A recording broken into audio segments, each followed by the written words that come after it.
And just like that, good morning and good afternoon. Welcome back to DC TV, where I am your host, Drew Collins, bringing you the very best sports infotainment news here in the greater Cincinnati area. If you happen to be new around here, why don't you stick around, hit the subscribe button, join the DC TV family. Follow me on my socials. I've been up to date on all my kind of sports reporting career going on lately, so I'd love for you guys to stick around and see what I've been doing. I was at FC Cincinnati last night. So yeah, stay tuned with that stuff and join the Discord. There's 150 plus Bengals fans, and we just talk Bengals news, Bengals game day, etc. So yeah, let's get into it. You guys already know what it is. Week 1, game 1 of the season. It doesn't get bigger than this. Bengals versus Steelers at Paycor Stadium. I mean, the jitters, the stomach flies, like it's all here. All the emotions and feelings are here, and I'm so excited. I'm sure as you are as well. I got a couple things. We can get into some predictions, but let me go ahead and get into some things. So if you have any predictions and you're in here, type them in chat. Let me know what they are, and I'll be giving mine as well. Player, offensive, defensive, and defensive player, and then obviously final score. I'll be doing that, but let me go ahead, and I want to go ahead and share the stream, which brings up a valid point. If you haven't shared the stream, please do that. It helps me more than you'll ever know. So I'm going to go ahead and do that on a few of my social media pages, and then we'll get right into the predictions. And of course, at 1 o'clock, we will get to the kickoff. How are we doing today? Did we all have a good week? I hope everyone had a blessed and happy week, and are ready for some Sunday football, because this is the best time of the year. Football Sundays are the best Sundays, and there's no argument with that. So shout out to Metallica Dragon and everybody else in the chat coming here early and representing. Love to see it. Also, if some point you guys follow me on my socials today, I'll give you a shout out. And once we hit 3K subs, I will be doing a Bengals jersey giveaway. The player unknown, maybe we'll just, whoever has a breakout season this year, maybe we'll do that player. Maybe we'll just do Joe Burrow, because you can't go wrong with Mr. Joe. But yeah, once we hit 3K subscribers, we'll do a jersey giveaway.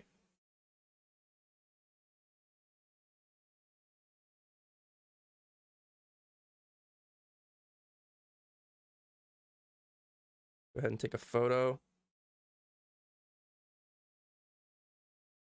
Oh.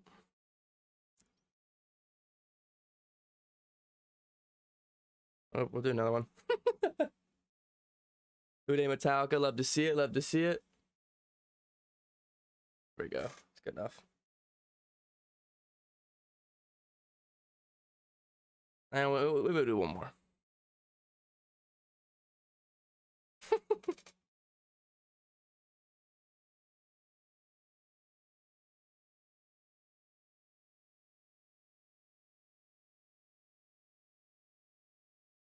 Let's see.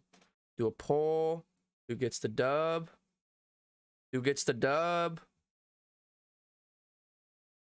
Bengals or Steelers?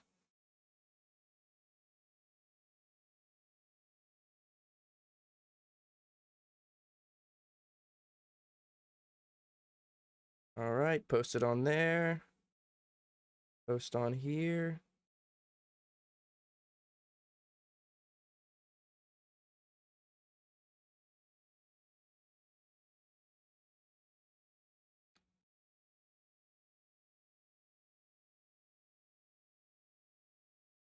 How we feeling, chat? How we feeling? Cincinnati 42, Steelers 6, 32-16. A lot of 30s. I've heard this week. Bengals really. A lot of people think the Bengals are going to get to the 30s. Really put it on the Steelers. I haven't heard much low-scoring games, which is interesting with how good both these defenses are.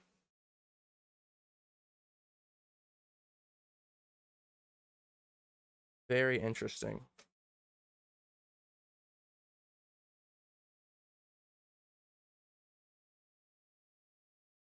All right, I'm gonna go ahead and post.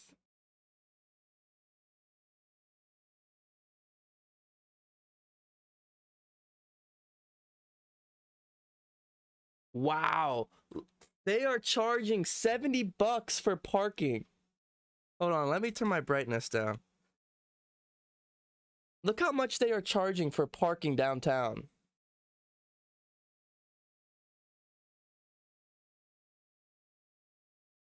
Come on. There it is. Bengals official parking, $70. Oh my gosh. That's insane.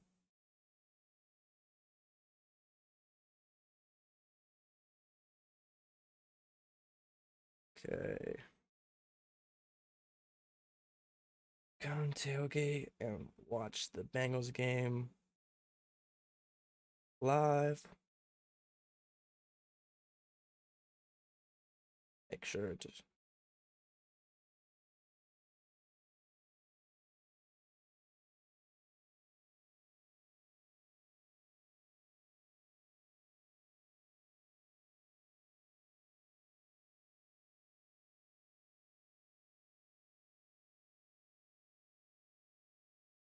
say $70 for parking, man, downtown. That's crazy. Even over the summer when I was when I had an internship with the Reds, the parking was like maybe $25. Usually around like 10, 15, 20. But 70? Oh boy. That's insane.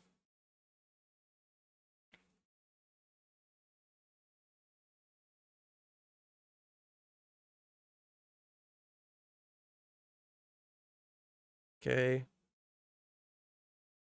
Got that posted. Posted in here.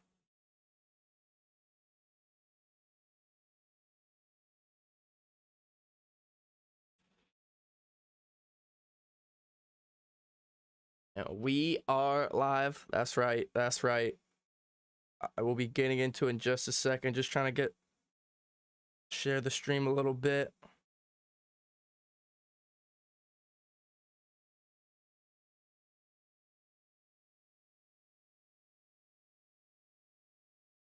Let.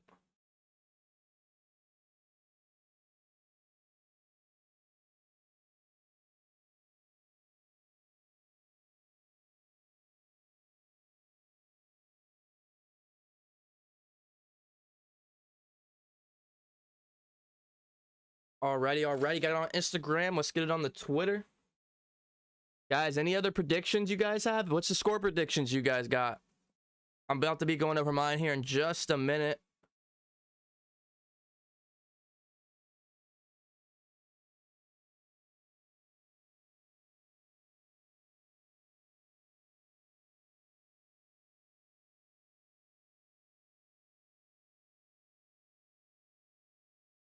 Twitter, Instagram, hit that Snapchat.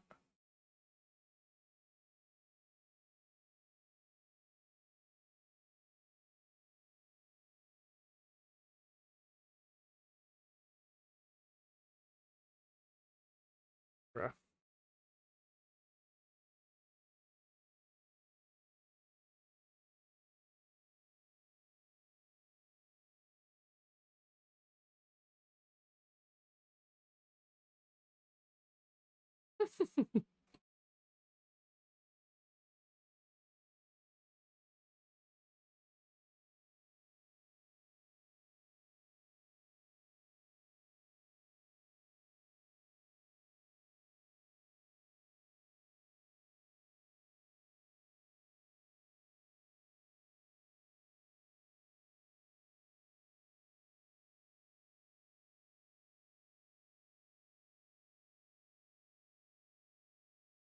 No.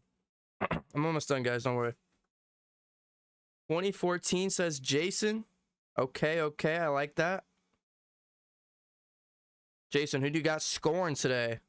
You got a player prediction?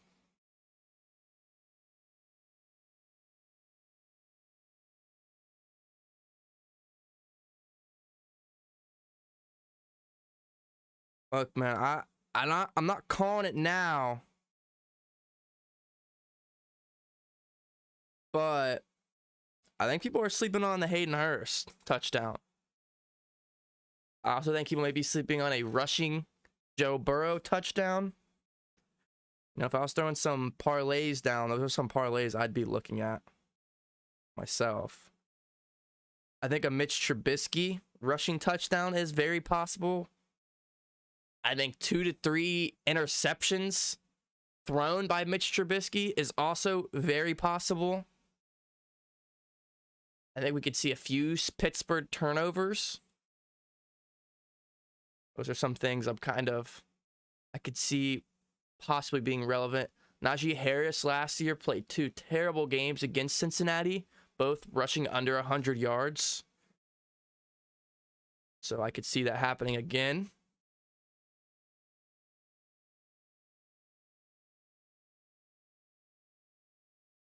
I need every other receiver for the Bengals except Chase to do well for fantasy. Going up against somebody with Jamar Chase, I see. It's interesting. Yeah, that's gonna be tough. It's okay. I was going up against somebody with the what was the team that played the other night? Oh yeah, and this is your chance. Go set up your fantasy if you haven't already. This is a reminder. Set up your fantasy if you haven't already. You don't got much longer.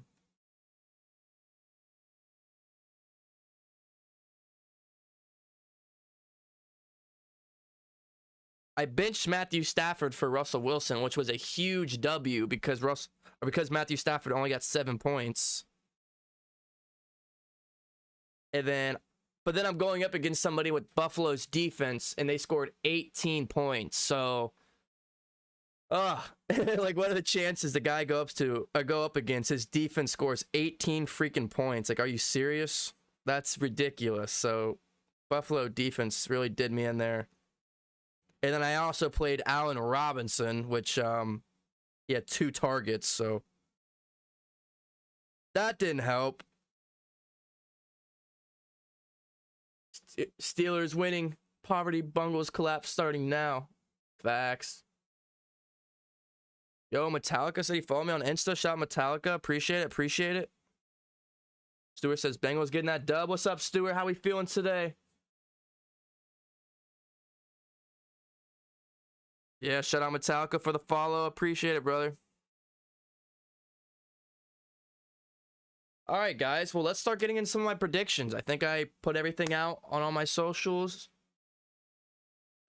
So yeah, let's go ahead and get started into what I think we could possibly see today. Where's my pen? All right. Should we start with offense or defense? What do you want to start with? Offense or defense or defensive predictions? Type O for offense, type D for defense. Let me know what you guys want to see first.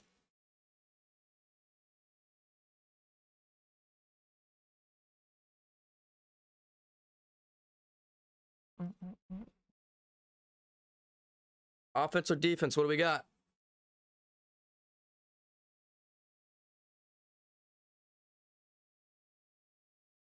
All right, I see a D, so we're going defense. All right, so let's get it. We'll start off with the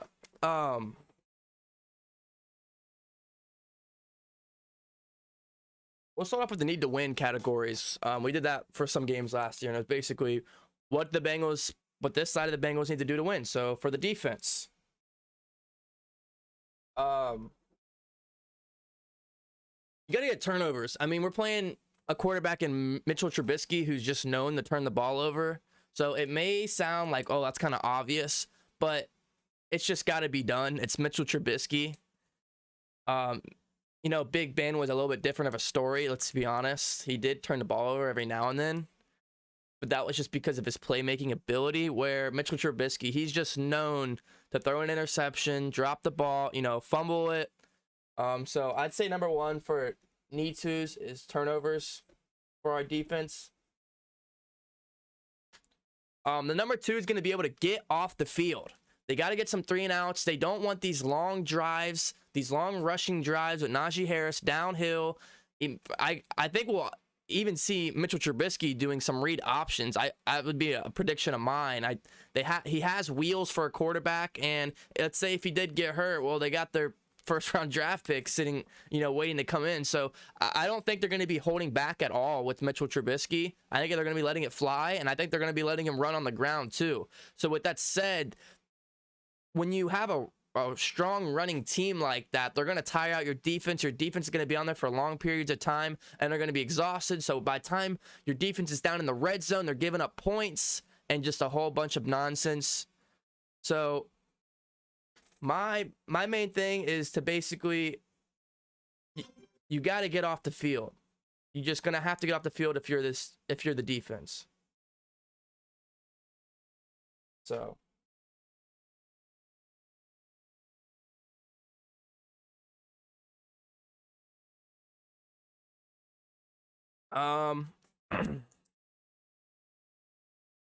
and I think my last one is just get pressure on Mitch.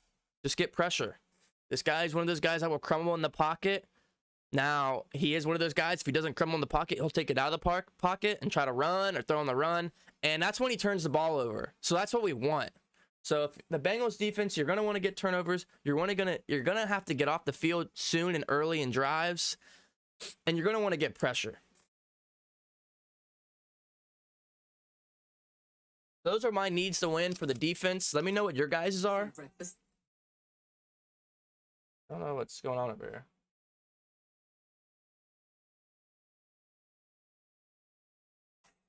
So yeah. Now, the predictions for the defense. Let's get into that. Let's get into the predictions like you guys wanted. And by the way, let me know what your guys' predictions are too.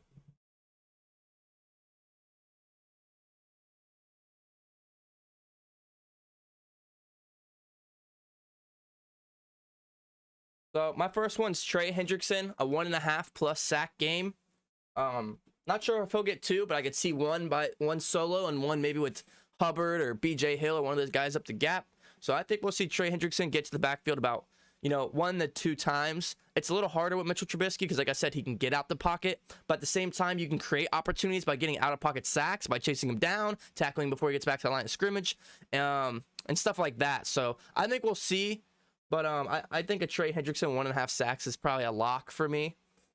So we'll go with that. Ooh, what are we going here? What are we feeling here? What are we feeling here for the defensive predictions? I'll go conservative here.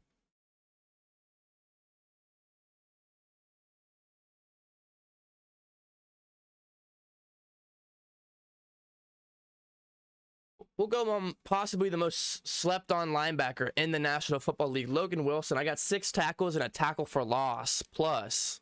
So we could see even more, but I think it's a Logan Wilson 6 tackle plus and a 1 or 2 tackle for loss game is just a casual Logan Wilson game. We also know that Logan Wilson had a lot of interceptions last year for a linebacker, a rookie linebacker at that. So let's see some Logan Wilson football tonight.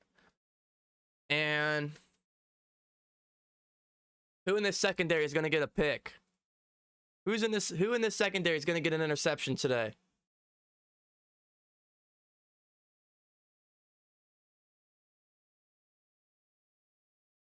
Who are we feeling?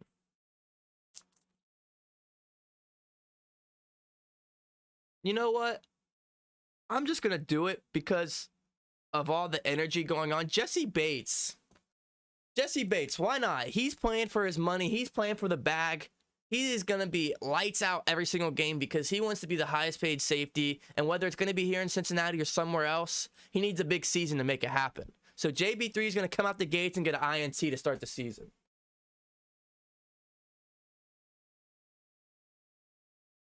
There you go. My defense, need to win, and predictions.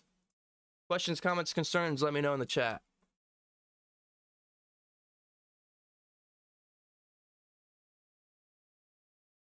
With that being said, let's go to the O.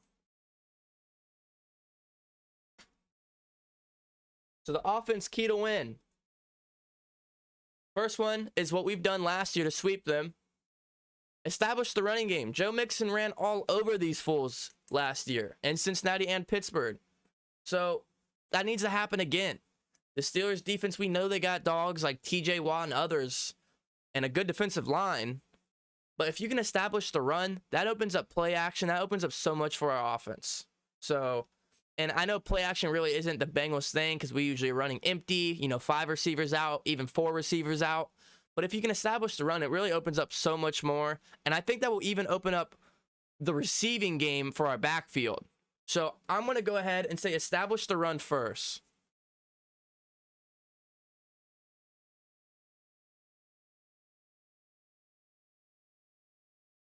Now, this one is kind of hard to say on a week one, the week 1 game of the season, but limit the turnovers. We know Burrow, he has his moments where he tries to, his playmaking ability is so amazing that sometimes it, bites him in the ass a little bit. But today we just hoping we limit the turnovers. I trust Joe Burrow, obviously, and Joe Mixon is he has like 1 fumble in the past 3 years. So I think we can not turn over the ball, but it's a good Steelers defense that has studs all over the field. So let's play turnover-free football.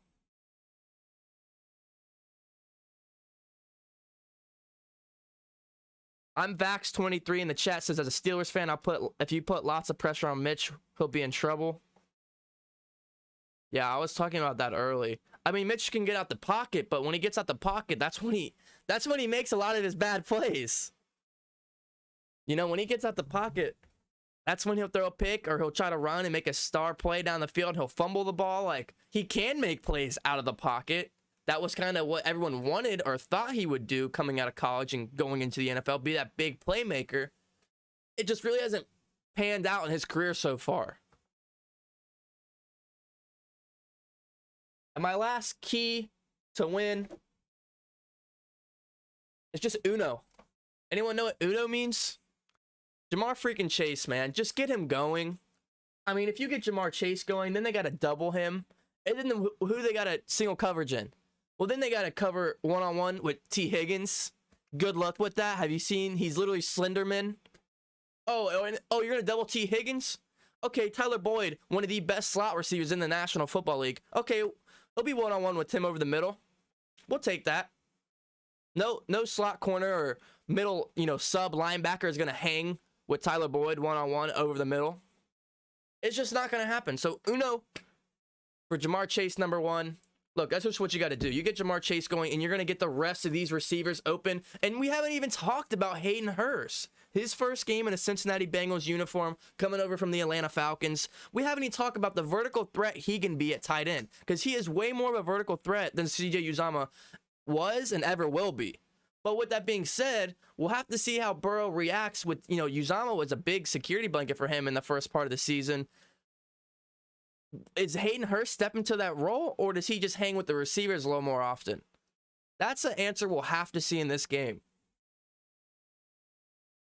Now, offense predictions. Offense predictions. What do we got? What do you guys got? Let me know in the chat, because this is a big one.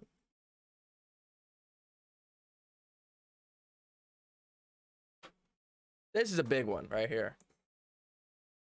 Guys, we got 30 minutes till kickoff. If you haven't already, hit that like button. Let's get it to 50 likes before kickoff.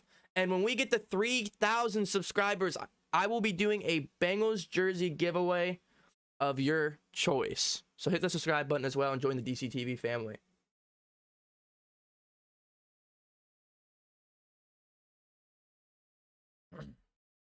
All right. And I'm talking about predictions for the week. TJ Watt over under 1.5 sacks. It's Bengals O-line. And that's when I'm going to start my first prediction off, which is a big one. Less than 3 sacks. Can the Bengals O-line do it? Can the new Bengals O-line do it? Less than 3 sacks?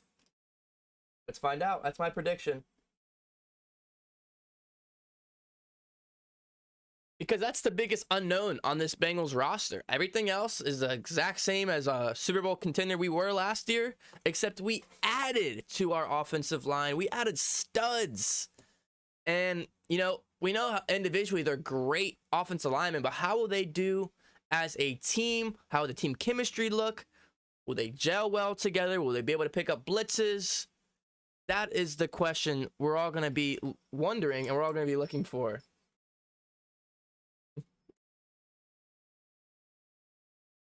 Thank you. And shout out to a sponsor, Starbucks. Just kidding. Thank you. All right.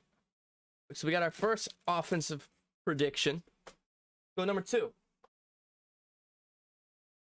Ooh. We'll go Mixon.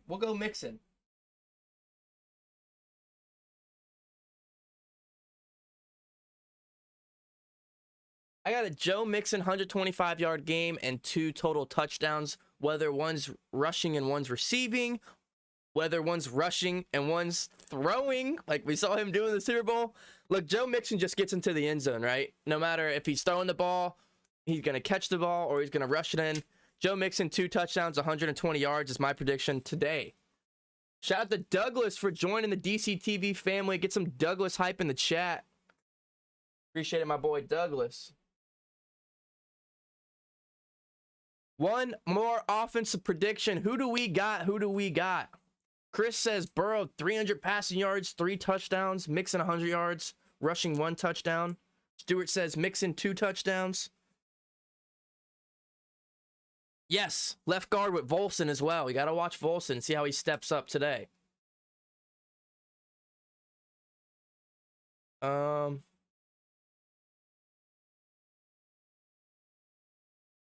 Yeah, Stewart said, do you think the O-line will hold up? I mean, I hope so, because we paid them to hold up. I mean, we paid these what am I trying to say? We paid these studs. There it is. Studs. We paid these studs to come in and be a top 10, top 5 offensive line in the league. So let's hope it, plays out to be that way. All right. Oh, it's like, which receiver is going to go off today? Jamar, T, Boyd, all 3? What about Hayden Hurst? You know what I mean? Like, it's just like, flip a coin, honestly. But I got to stick with my key to win, get Uno going. So why not? Why not?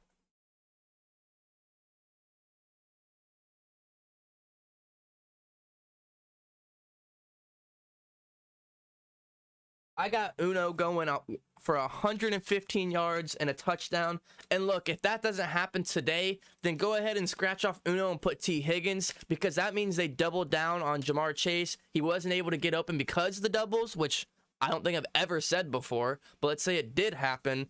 Then that leaves T. Higgins one-on-one. And we know Higgins is going to get a deep ball play. I mean, Higgins is going to get a deep ball play if Jamar Chase doesn't. They're too vertical, and you got to double. I mean, they're both receiver ones on majority of NFL teams. The fact that you have them together, you gotta double at least one of them. But then if you double the one, who's going to guard the other? It's a tough choice. It's a nightmare decision for defenses, and we saw it last year against the Pittsburgh Steelers. I'm talking about the Baltimore Ravens. But it probably was the Steelers as well. But the Baltimore Ravens on the defense score, like, oh, we're not worried about the Bengals. We're not worried about the hype. Joe Burrow is just a whatever quarterback. And then Joe Burrow threw for 500 yards. Jamar Chase had like 200 receiving yards, 2 touchdowns. And it was just like, that is karma. That is what you get. Trying to downplay this team like they've done all this success, and they're just not. They're just a mystery of why, and it's not because of talent. And then Joe Burrow throws for over 500 yards on your head top. That was one of my favorite moments of all of the season last year. Pinky's up, by the way.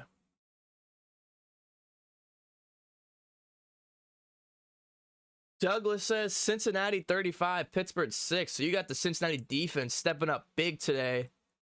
I like it. Well, guys, this leaves us with one more prediction. And you guys know what that is. That's the score prediction. Let me know your score prediction in the chat as well. But DCTV, yo, what is your score prediction? Oh, boy. Oh, this is a tough one.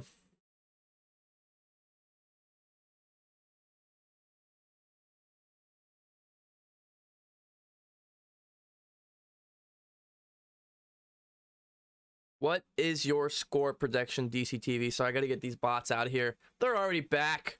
Games hasn't even started yet. Get out of here.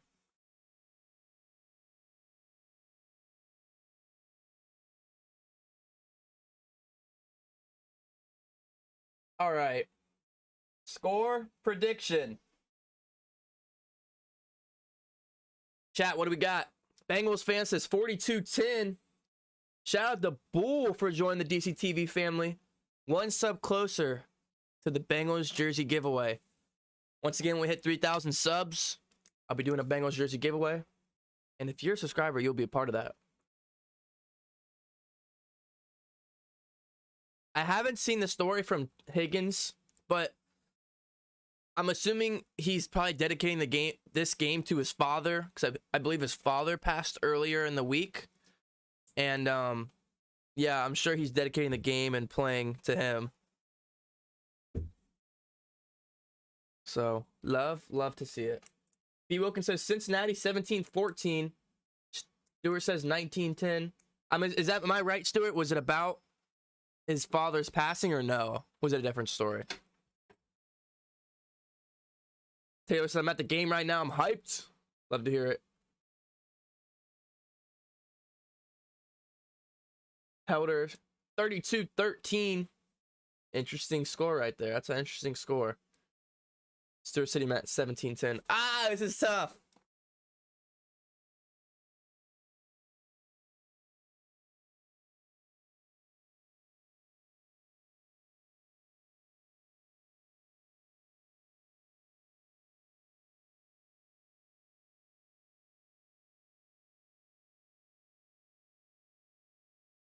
You guys ready? You guys ready? Hit that like button. And I got you my score prediction. Here we go. It's right here. You know what? I need to go back to all the old DC TV streams and check my predictions and see how, how close I am to being right or wrong. Like, what's my stat line? What's my statistics for predictions? Here we go. A Cincinnati 27 to a Pittsburgh 17. 27-17 is what I have for today's score prediction. Is that a thumbs up or a thumbs down?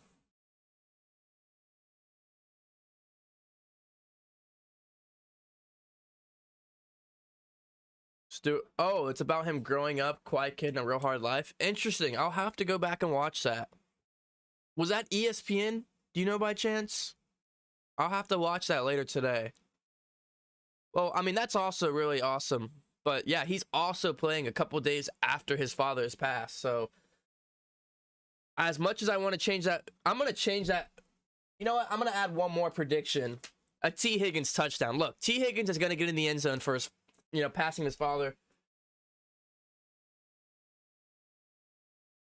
We see it so often where, a player across the league has a passing in the family or just some devastating news. And that next game, man, they get into that end zone and they make a big play in the game and they just, get on a knee and they start breaking down and just having that surreal moment. I could see something like that happening today with, that situation of T. Higgins. And that would be a beautiful moment for T. Higgins and his family as well. So I hopefully both sides of fan bases are cheering on T. Higgins today.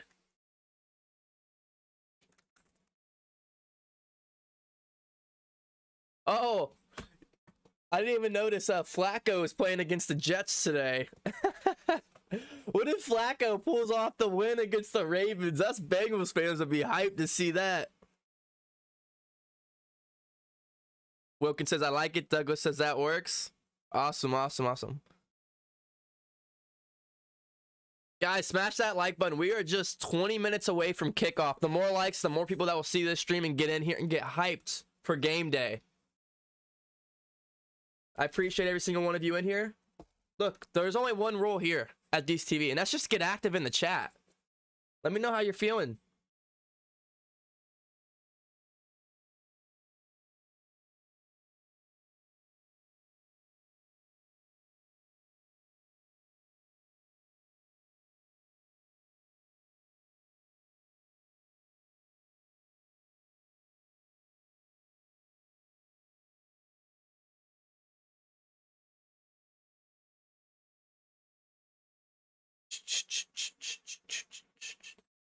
Has anybody just been waiting for Sunday all week? Am I the only one? Can anyone let me know? Because I just feel like all week during classes, work. I've just been waiting for this moment. Like, I'm just like, can we get the Sunday? Can we get the Sunday? Can we get the Sunday? Like, and that's how I am for the next like 17 to 20 weeks, honestly, during the football season. It's just like, can we please get the Sunday? I feel like that for the next 20 weeks during the football season.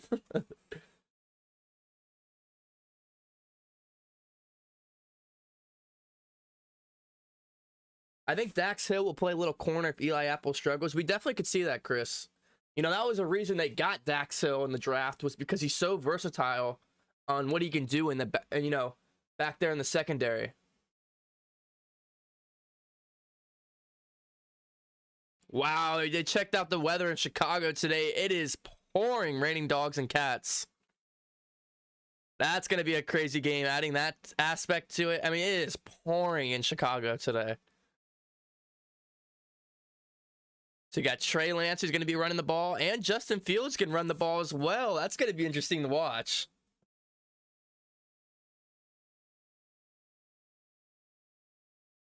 Baker is playing the Browns today. I don't know how to feel. I'll tell you how I feel, and I hope Baker whoops their ass. I hope Baker gets a big dub today. Yeah, I hope the Panthers get a huge dub against the Browns today. I think we all feel some type of way similarly with how the Browns handled that whole situation and who they paid to be the highest paid quarterback in the league. And yeah, I think we all know how we have similar feelings with the Deshaun Watson Browns feeling. So I hope Baker, and to be fair, I wasn't even a big Baker fan to begin with, but I hope him in Carolina, Christian McCaffrey, because I have Christian McCaffrey in my fantasy, I hope he gets 3 touchdowns and lights it up today. So I'm a Panthers fan today. I'm also a Jets fan because the Jets are playing the Ravens. So you guys got to root for the opposing teams when they play the AFC North teams. I moved to Louisiana from Cincinnati. I'm surprised to have the Cincinnati game televised here today in the season opener. I don't usually get to watch many games, so I'm pumped. That's awesome. Yeah, no, that's awesome, man.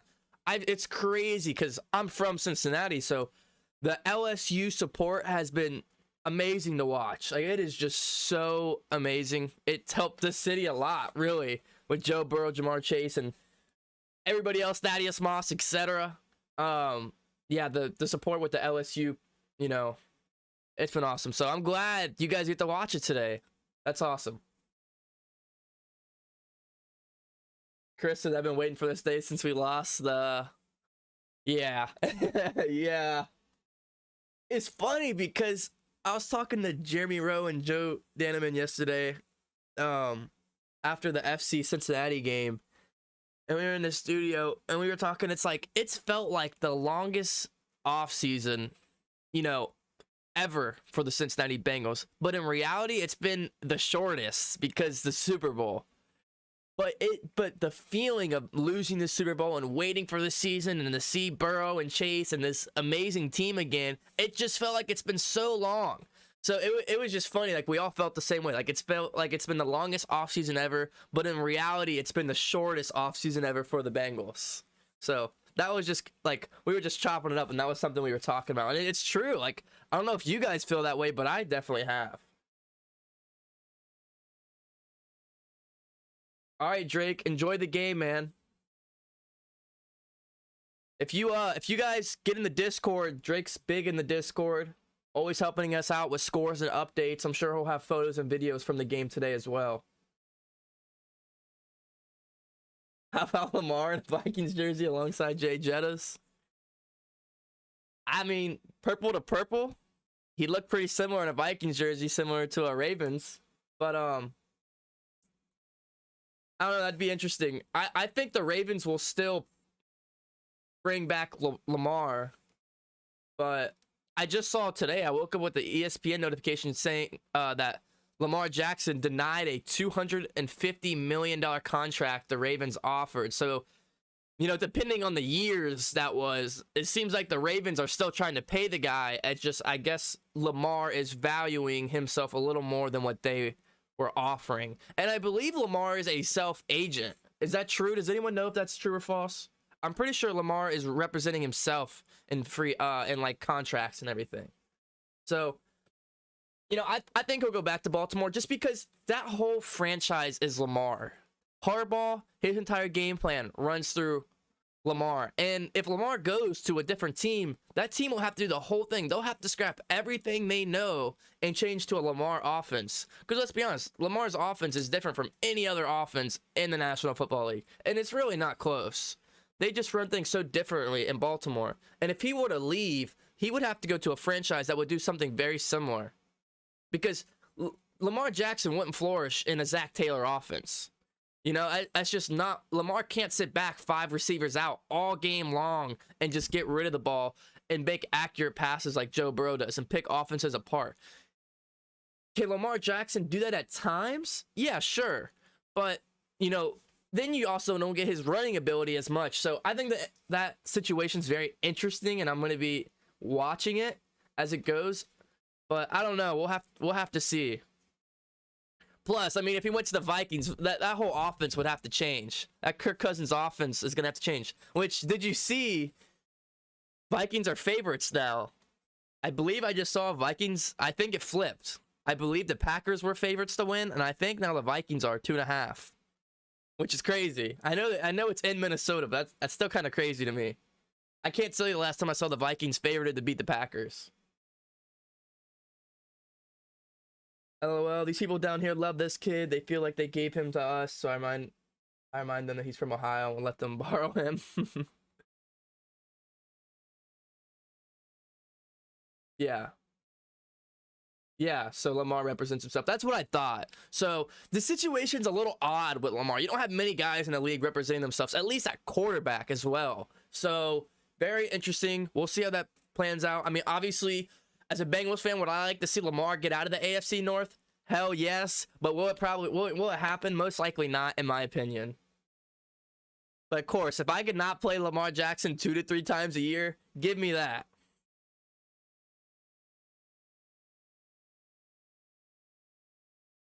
Oh, gotcha, bot. Let's get some hype in the chat. Get that bot up and out of here quick. Oh, watch. He's about to bring all the bots over here. Yo, who do you guys got? Patriots at Miami. Who do you guys got? Dolphins are favorited by 3.5. Who do you guys got? Patriots or Dolphins? I'm going to go... I'm not sold on the Dolphins. Give me Bill Belichick. He owns Miami. Give me Bill Belichick and the Patriots in Miami as the underdogs. For some reason, Bill Belichick always does good as the underdog. Like, he just wins those games. So, give me the Patriots over the Dolphins. Let's talk about some of the other games real quick as we have about 10 minutes. Let's quickly switch it up and check the other games. And let's go over some predictions there as well.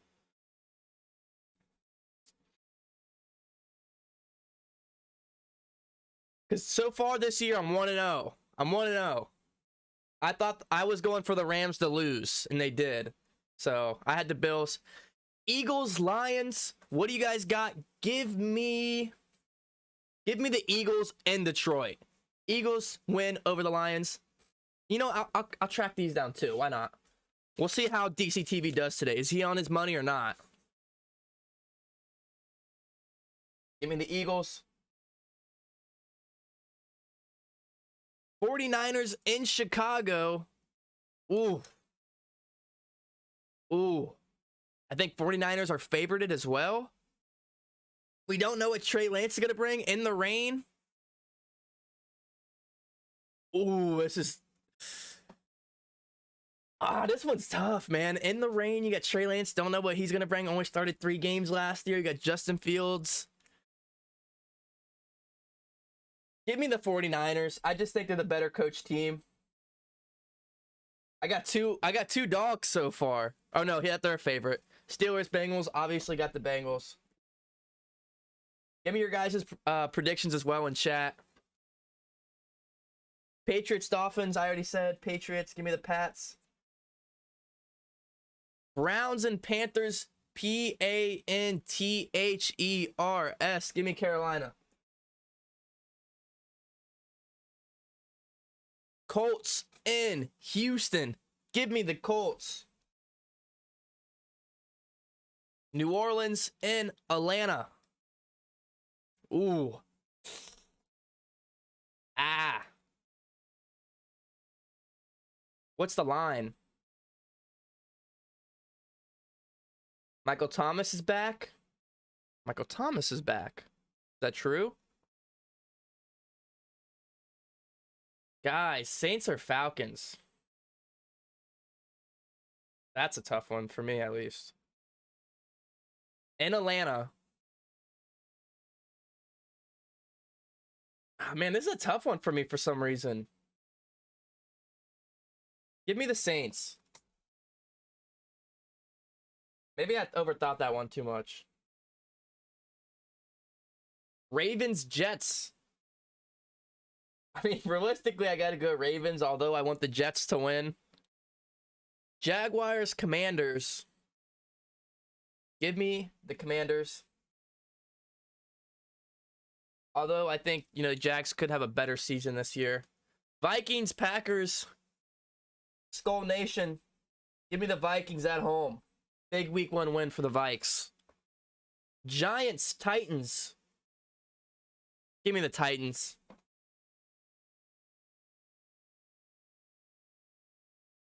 Oh, wait, these are 4 o'clock games. We won't even get to these. I'll still write them down just so I could look at it. So we won't even get to these 4 o'clock games. Raiders, Chargers. In LA, give me the Chargers. Although, I think that one very well could be the Raiders. I'm not sold. Chiefs, Cardinals. Give me the Cardinals week 1 win. And one last more for tonight. Buccaneers, Cowboys. Give me Tom, the GOAT, Brady. Give me the Bucks. Who them boys? Who are they? All right, guys. There's my predictions. I got the Eagles, 49ers, Bengals, Pats, Panthers, Colts, Saints, Ravens, and the Commanders for the 1 o'clock games. For the 4 o'clock games, I got the Vikings, Titans, Chargers, Cardinals, and for Sunday Night Football, give me Tom, the GOAT, Brady, baby. How we feeling about that, guys? We are just moments away from kickoff, baby. Woo-hoo! We are moments away from NFL Week 1, baby. Oh, boy. The goosebumps are here, I'll tell you that. The goosebumps are here.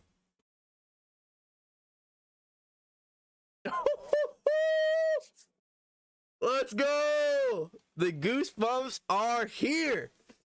Yo, leave a like if you're in the stream right now. Hit the subscribe button. 3K subscribers. We're giving away a Bengals jersey. And get active in that chat. Shout out to everybody in the chat. Bad Mama, Douglas, HHSB, Richard, Tina. Everybody in the chat, welcome, welcome. Glad to have you here. As we are moments away from kickoff, baby. Best feeling in the world. It's a Sunday. An NFL Sunday, man. And make it week 1, and all the goosebumps are here.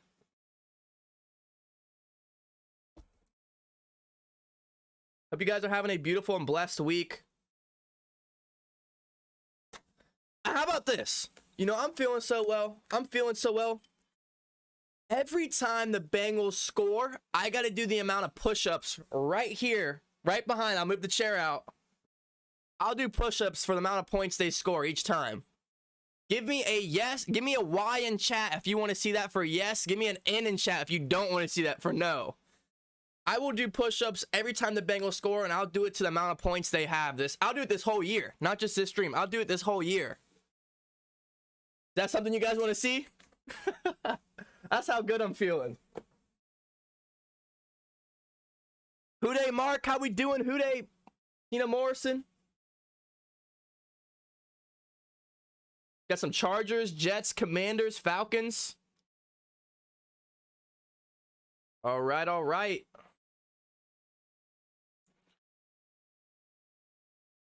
Outside of the Bengals game, which game are you guys most excited to see today?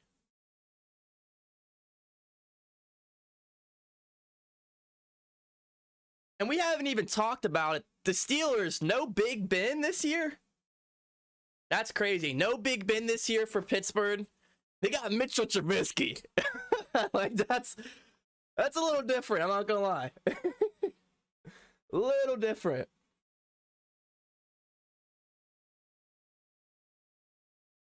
Douglas said, thank you, sir. Awesome chat room. I'm telling you, as the game kicks off, the more likes, the more people that are going to be able to see this stream and click on it. It's going to be crazier.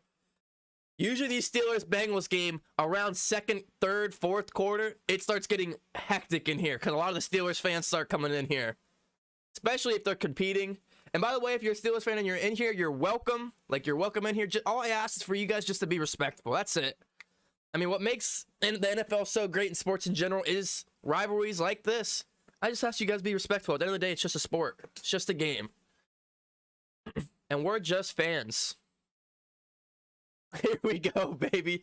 The Bengals are coming onto the field, getting hyped up. A sold-out crowd. They said there was going to be 62,000 plus. They were sold out of tickets, plus they were selling standing room tickets. So they were selling tickets that you couldn't even get a seat to. That's how much they sold out, and we're trying to get people in there. Standing room plus. We were talking, Jeremy and I were at the FC Cincinnati game. We were talking to a worker there who's also working the Bengals game. And the worker literally told us that they sold out tickets for all seated tickets. And then they're selling more for standing room only. So that's, 62, 64, 67, 70,000 maybe? All packed in the Paycor Stadium. That's going to be ridiculous. Close to 70,000 people in Paycor Stadium right now. Oh, boy.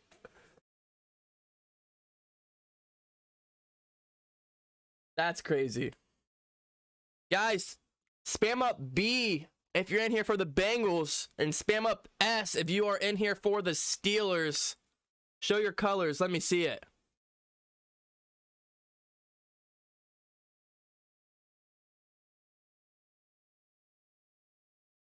Week 1 football is here. It is moments away. Am I the only one that has goosebumps right now? I can't be the only one. Guys, get that likes to 50 before kickoff. I greatly appreciate it. We are moments away from calling this game. You guys want the ball first, or you want to get on defense first? I'm a type of guy, let's put the defense out there first. I just put the defense out there first because I think it's very important to get the ball at half and score coming in the third quarter. So I'm a guy, let's get the defense on there first. What do you guys want? O for offense, D for defense. What do you want to see for the Bengals after the coin toss?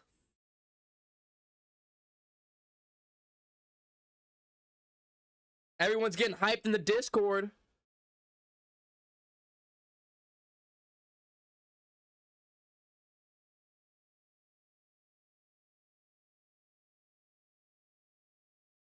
Shout out to everybody in the Discord getting hyped up in there.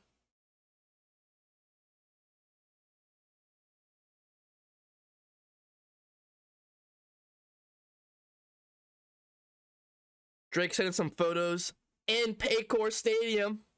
Looks electric. Crow said, "Who dey, baby? Let's get this dub." Crow says, "Let's get the ball first." All right. All right. Hey, I'm not like opposed to getting the ball first. I just think it's important getting the ball at halftime.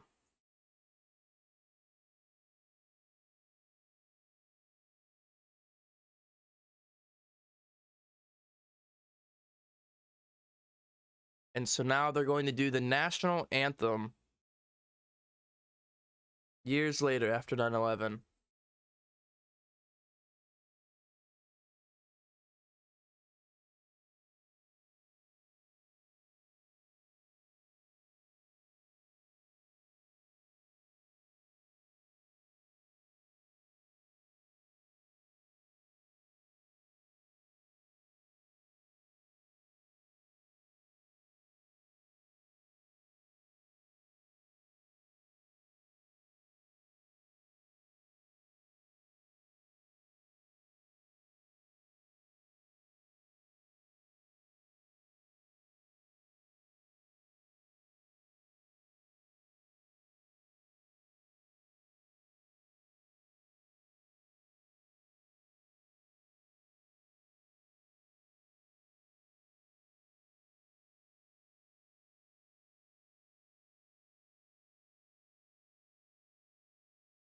The Jets flying over Paycor Stadium on the anniversary of September 11th.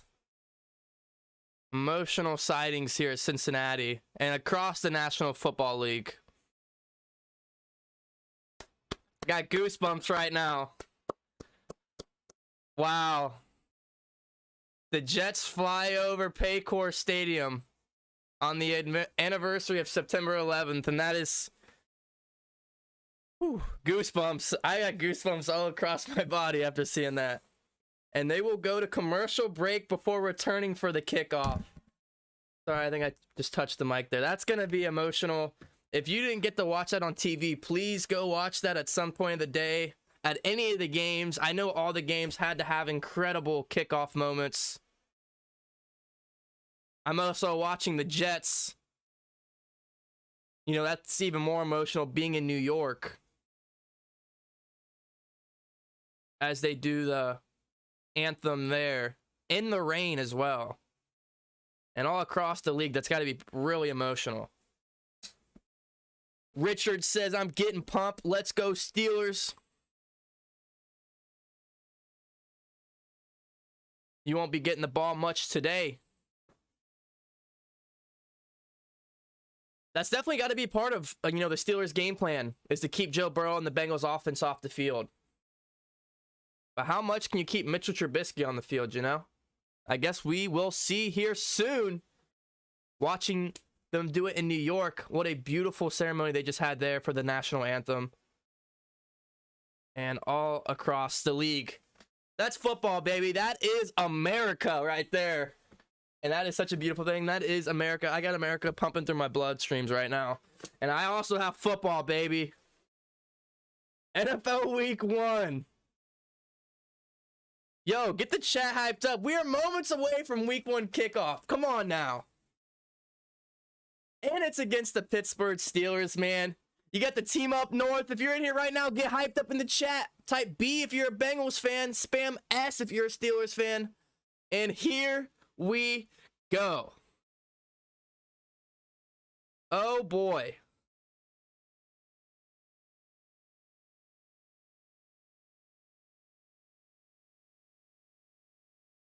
The yellow towel.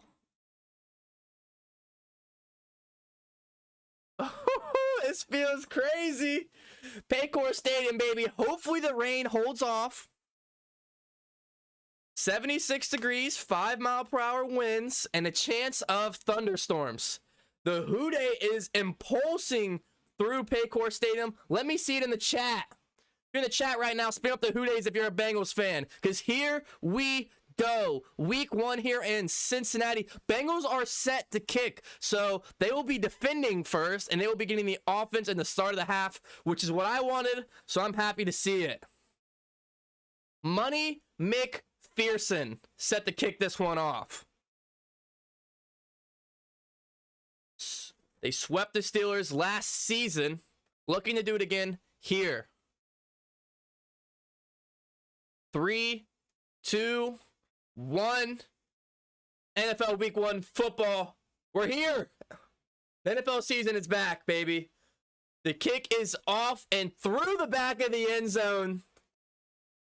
And this Pittsburgh Steelers will get a touchback to start the season. The new era, Mitch Trubisky. His third NFL team in 3 seasons. Didn't start any games last year, sitting behind Josh Allen, which we all know how amazing he is. And here we go, baby. 15 minutes here in the first quarter, 1st and 10 for the Steelers. Mitch Trubisky, shotgun. Running out to his left, a pitch up the middle, and a short gain of 4 there by the tight end. So 2nd and 7 here for Pittsburgh. It was like a scheduled run there, like a little dump pass into the tight end. Mitch Trubisky rolling out to his right here. Has a man.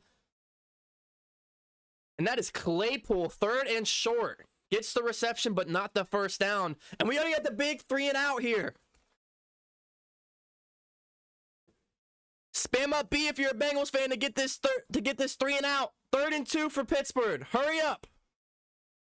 Throws out to his left, has a man, Deontay Johnson, breaks a tackle and steps out of bounds, but did he pick it up? It's going to be close, and they're going to call it 4th down. Deontay Johnson breaks out of a tackle of Eli Apple, but steps out of bounds before picking up the first. It was an out faked into an in route back to the sideline, or in back to the out route, I should say. Deontay Johnson tries picking up the first, but Eli Apple drags him out of bounds. Just short of the 1st down marker. It is 4th and 1. And Steelers may challenge this. An early challenge, if so.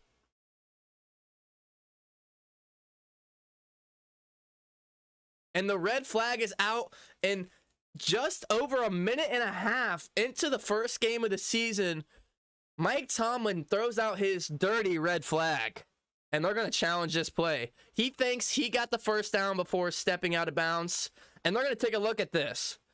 I will say, if they don't overturn this, this will be huge. A 3 and out to start the season, and they would have wasted a timeout. And here we go. We'll go to commercial break as they're going to look this one over. Chat, how are we feeling about this?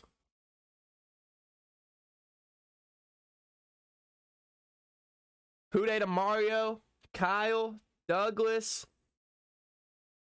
Richard thinks they got it, and they very well might. They might have gotten that. We will have to see. I'm looking at Carolina, 3rd and 15 to start the season. A screen route, and they're going to go 3 and out. Baker with the tough start in Carolina against his former team, the Browns. And look, the Browns have a good defense, man. Yeah, Crow said, burn those timeouts, Mike. Kyle says, as a Bengals fan, I think it's a 1st down. I didn't get too great of a look, but it very well could be a 1st down. It looked like he got over the marker before stepping out. And here we go for the Lions. They get the ball. Goff hands this one off to the running back, and he gets the first.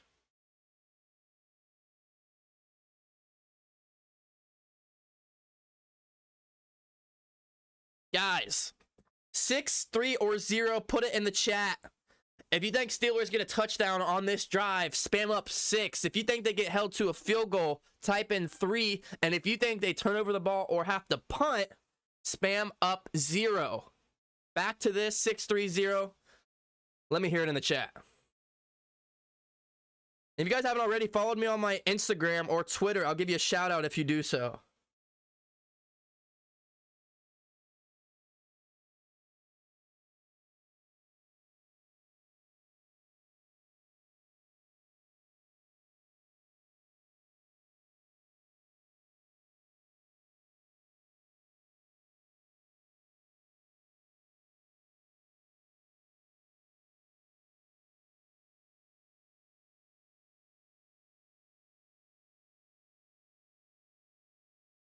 And the call stands.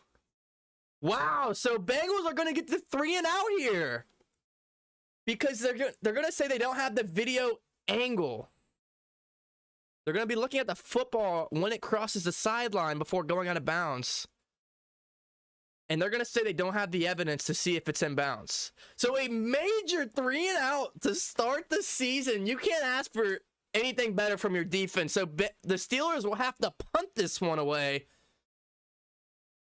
A booming punt. Wow. Fair catch at the 21-yard line. Trent Taylor and the Bengals offense will come onto the field. Watchman William, thank you for hitting that subscribe button. I appreciate it.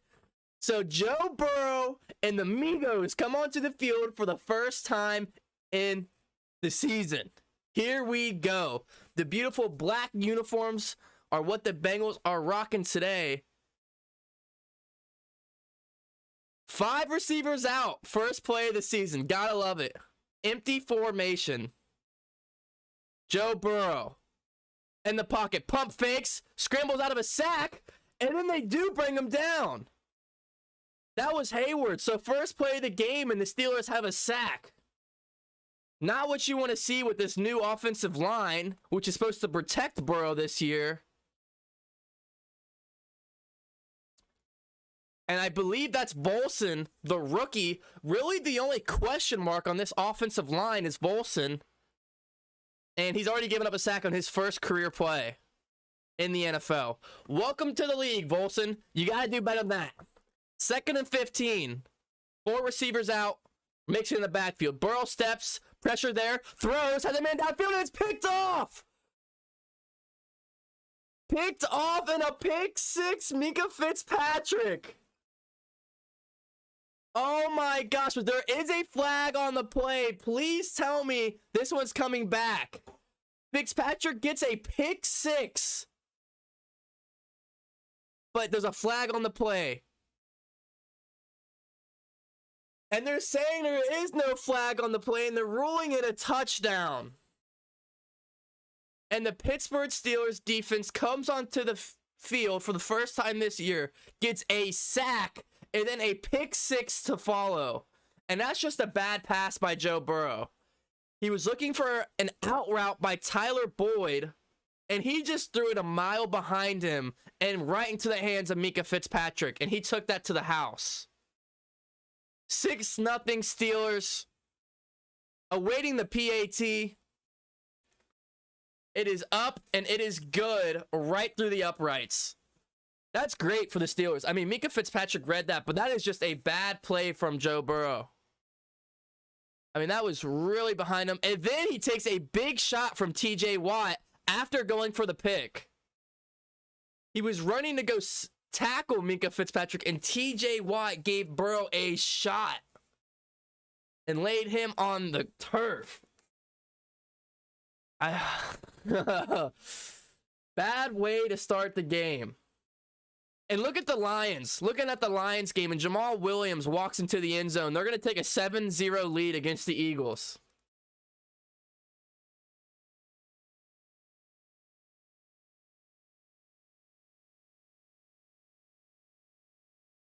Hoping for the ref to save you. I mean, there's a flag on the play. Why wouldn't I? Douglas says Joe is rusty.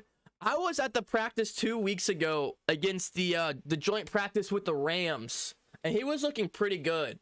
I mean, obviously, you know, he had that surgery, but we'll have to see. And look at the Lions up 7-0. I mean, we all know how good Minkah Fitzpatrick is in this defensive front for the Steelers. But yeah, that was really all Joe Burrow right there. I mean, you can't fault Tyler Boyd on the route. I think Burrow took that first sack. He got antsy on that next play and felt the pressure coming and just wanted to get that one out before getting hit.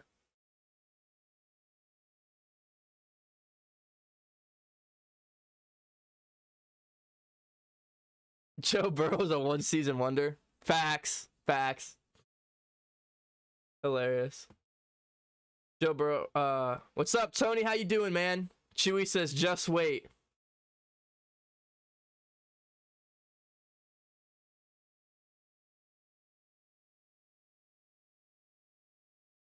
So can the Bengals offense bounce back here on this drive?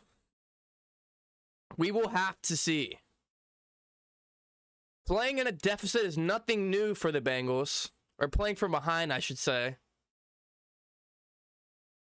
And we know the Steelers' offense. We don't have to worry too much about the offense, but the defense is another story. So a sold-out game here at Paycor Stadium, and it's a little quiet already after the pick 6.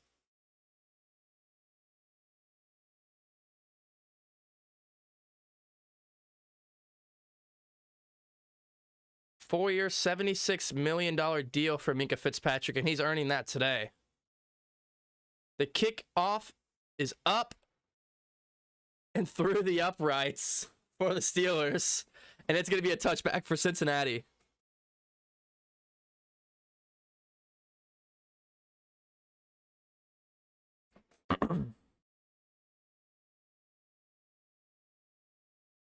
So here we go. Minka Fitzpatrick getting the pick 6 back in 2020 as well.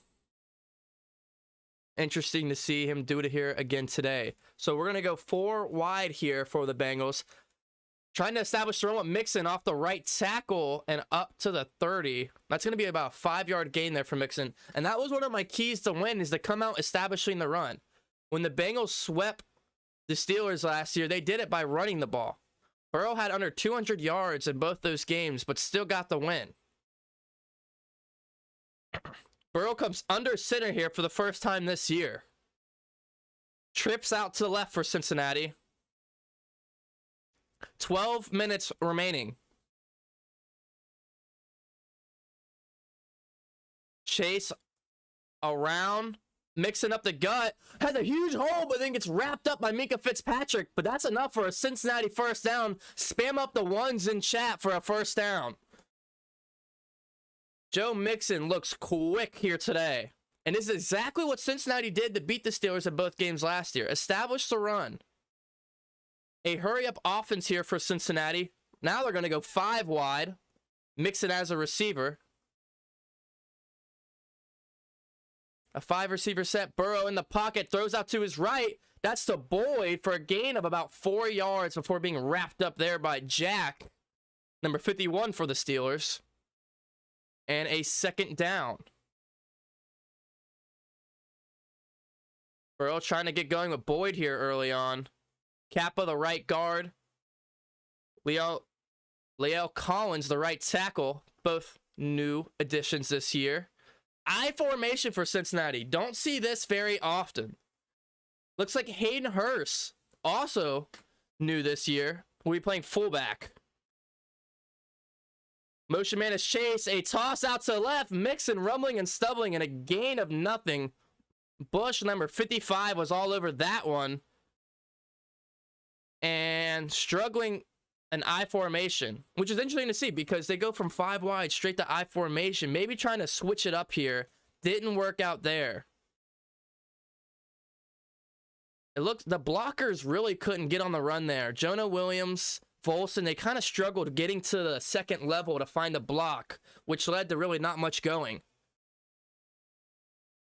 3rd and 7 for Cincinnati on their own 39-yard line. This offense needs to get going here. Burrow steps back, up into the pocket, tosses it.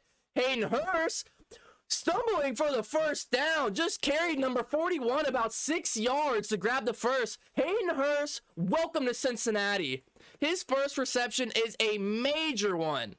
He caught that about 4 yards shy of the first. He then carries number 41, drags him about 5 yards. That is a man play right there. That is what you want your tight end to do. And I'll tell you what, Hayden Hurst looks great in the Bengals uniform. And welcome to Cincinnati. 1st and 10 on the B logo, midfield. Burrow. To Higgins over the middle to the 40, the 35, and to the 33 before being wrapped up. T. Higgins, another Cincinnati first down. Keep spamming up the ones in the chat. Higgins on that one, looking to have a big week 1 after the passing of his father earlier in the week. Speed by Minka Fitzpatrick, who was up in coverage as the safety. Just stormed by him. Minka probably trying to go for the play right there, but it bites him in the butt. 1st and 10, 9 minutes remaining here on the 34. Burrow. Dump play to Mixon. And he gets back to the line of scrimmage. 25 for the Steelers on the tackle there.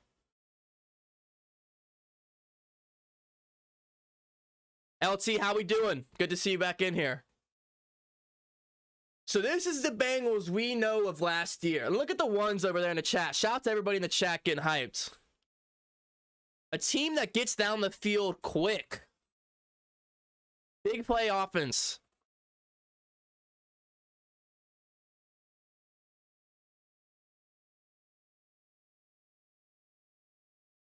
Play action. It's tipped by TJ Watt. And batted into the turf. 3rd and 10. TJ Watt there on the deflection. The monster we all know he is. But I have a feeling when Burrow threw the interception and he went to go tackle the cornerback to stop this pick six, and TJ Watt lit up Burrow on the blindside play, I have a feeling it's going to bite TJ Watt in the ass. I don't know. Maybe not. We'll see. That's something a player remembers for a long time. 3rd and 10. 5 receivers out on the 34. Burrow. Pressure's there. He spins out to the left and takes a sack. You got to throw that one away. Oh my gosh. Why did Burrow take that sack? Why didn't he throw that ball to the sideline? That pushes the Bengals out of field goal range. Volson struggling again. And then Hayward comes out to the outside. That's going to be 56 on the sack. Looks like the right end. Puts a nasty spin move on Jonah Williams. But the Volson was also there to help and just lets him go right between the guard and the tackle on that beautiful inside spin move. And they're going to go for the field goal attempt, which, how long is this?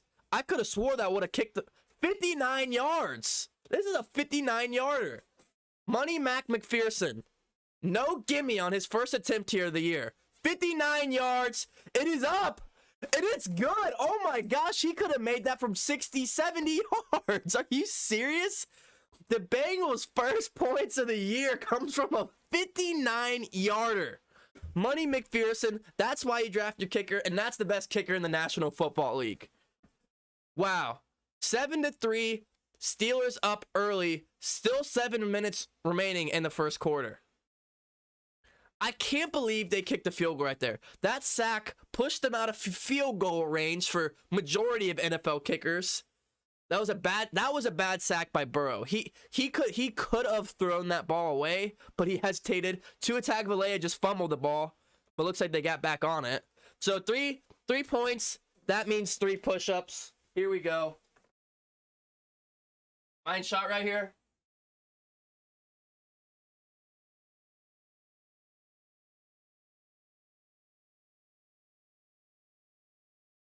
You know how we're rocking in 2022? Every point is a push-up all 2022 season.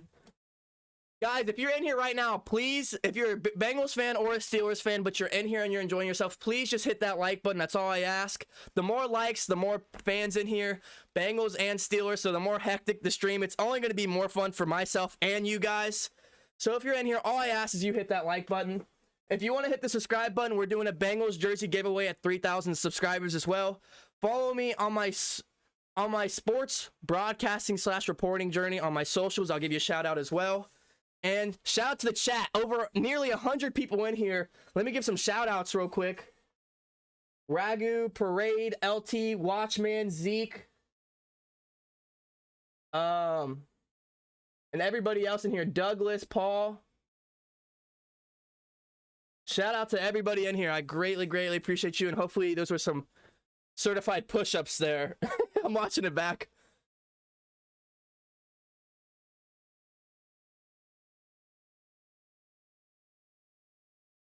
Join the Discord if you haven't already. Over 150 plus Bengals fans. All we do is talk Bengals football and Cincinnati sports. Let me catch back on the chat. Fat Randy wouldn't have made that. That is right, LT. Fat Randy wouldn't have made that. Fat Randy would have definitely not made that. I am with you there on that, LT. Join the Discord. LT also posted that in the chat. We got a Chiefs fan in here. Yo, if you're in here, let me know what fan you are of a team. If you're a Bengals fan, put Bengals. If you're a Steelers fan, put Steelers. And if you're a fan of a different team, let me know as well. I'd love to see who everyone's rooting for in here. Addy, I appreciate you. Those are some kind words, and we just got a good game. And it looks like it has started raining at Paycor Stadium. The kick is off and sails to the back of the end zone. So another touchback for the Steelers. Their offense has not been able to do anything today. A 3-and-out to start the season. Their only points come from a pick 6 on the defensive side of the ball. And, you know, that's really how the Steelers are going to win this year, is their defense. So, but what can their offense do? The rain is picking up here at Paycor Stadium. What does Mitch Trubisky have up his sleeve? Shout out Andy in the chat. We got a Packers fan. Shout out Chef. Caleb, thank you for joining the DC TV family. T. Kim is a Vikings fan. Thank you all for tuning in today. Here we go. Mr. Trubisky end around to Chase Claypool, looking for some blockers. A gain of about 2 before being wrapped up by big old 9-4 Mr. Ohio, Sam Hubbard. First time we've seen some action from Claypool today. I will say, I was kind of surprised how lowly ranked they had Claypool in fantasy this season. I know it's Mr. Trubisky and not Big Ben, and this might not be a pass-first offense. I don't know. We'll see. But I feel like they were severely underrating Chase Claypool this season. Anybody else? Who dey CT? Who dey AWOL? Broncos country, let's ride. Mitch Trubisky, here we go. 2nd and 8. 6 minutes remaining here in the first. Claypool, the motion man. Najee Harris, a run up to the left, and he's wrapped up by who else? The number 9-4, Sam Hubbard. And it's going to bring up a 3rd and about 7 or 6. Najee Harris, in both games last year, had bad games against the Bengals. Looking to change that this year.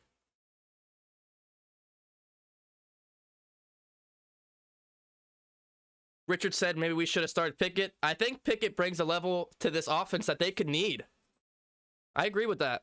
3rd and 5 for the Steelers. Launching this one down the left sideline. It is just out of the fingertips of number 13, Boykin. And that would have been taking them all the way to the Steelers sideline. That is Chidobe Awuzie, former Dallas Cowboy, signing the previous offseason. And he has been really the cornerback 1 for this Bengals defense and is severely underrated. He was a big part of beating the Chiefs like we did last year. He shut down Tyreek Hill, and he's looking to have another good season this year. The punt is off for the Steelers. Another 3 and out. Trent Taylor's going to take this one, and he's going to move up to about the 35 before his helmet pops off. A dangerous looking play there. He is okay. But just like that, Bengals defense looking fabulous today. Looking absolutely amazing. Back-to-back 3 and outs to start the season. And that Bengals defense that, helped them get to the Super Bowl last year, looking just as good, if not better, this year. Commercial break, and when we get back, the Bengals offense will be back on the field, looking to put some more points up. Hopefully 6. Hopefully 6. I'm not going to lie.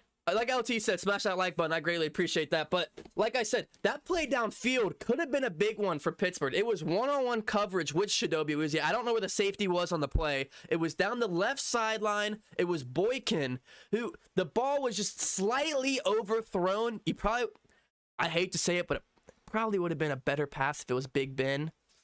But just slightly through the fingertips of Boykin. Chidobe Awuzie played it the best to his ability, being that there was no safety help. But Chidobe Awuzie is one of the most slept on corners in the league. And back-to-back 3 and outs for this Bengals defense. 3rd and 7 for the 49ers. Trey Lance getting sacked in Chicago. Wow. And if you look before the game when we talked about our keys to win, what was my first? I got it right here. Needs to win defense. Get off the field early and often. That was me, DCTV. I wrote that down. And what have they done so far? They get off the field through the first quarter. They've maybe seen 4 minutes on the field, 5 minutes maybe. So that's going to keep them energized through the second half. A lot of teams that the defense can't get off the field, that kills them, not necessarily in the first, but in the second half, 3rd and 4th quarter, they're going to be tired, and they're just not going to be playing to the best of their ability. So early and often get off the field. That's all you can ask your defense for. What are we saying in the chat? Andy said Bengals D always overperforming. Can't be mad about that. Addy said the only good thing on Steelers is their D a little on offense. LSU games or 49ers game? Do you do the Diamondbacks games? LSU games are not, or 49ers? Most likely not, unless it's maybe a Monday or Thursday night game and I kind of have some free time. You could see me do something like that. But yeah, if it's not like a Thursday night, Monday night game, if it's like the same time the Bengals play, definitely not. But I'm looking to broaden my horizon here. So back to the game. 5:47 in the first. 1st and 10. Burrow under center. And Dirty Yellow Laundry comes onto the field before the ball is even hiked. And a false start on number 88 for Cincinnati. That is Hayden Hurst. His first penalty and a Bengals uniform. There's a first for everything. Now go on Steelers defense and get another interception. Jamar is about to go off. Jeffrey Cockington said, not a good start.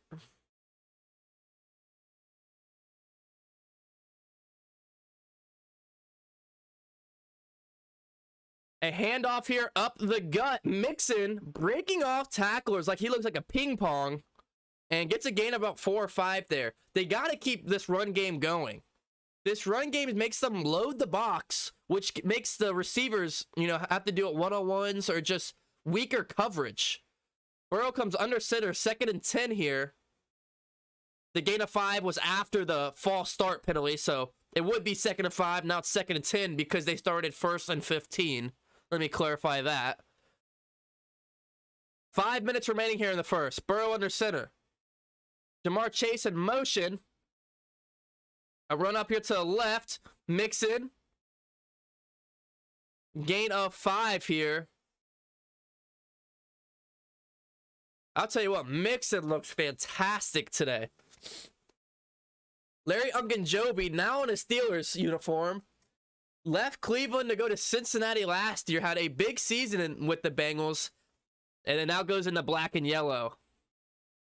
Looks like the Saints just went up over the Falcons 6-3. T. Higgins and Chase to the left, Boyd out to the right.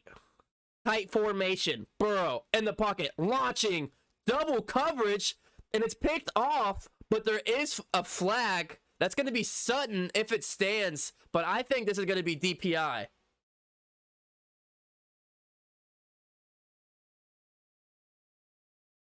I think this is going to get called back.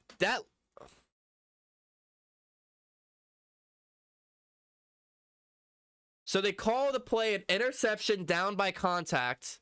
That is definitely going to be coming back. He has 2 handfuls of T. Higgins jersey. That's got to be holding, and the Bengals should keep that ball.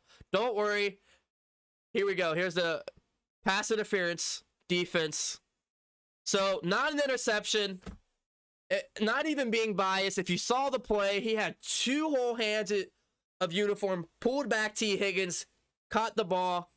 So, no interception, but very close. And that was Sutton, number 20 for Pittsburgh. So, 1st and 10 for the Bengals.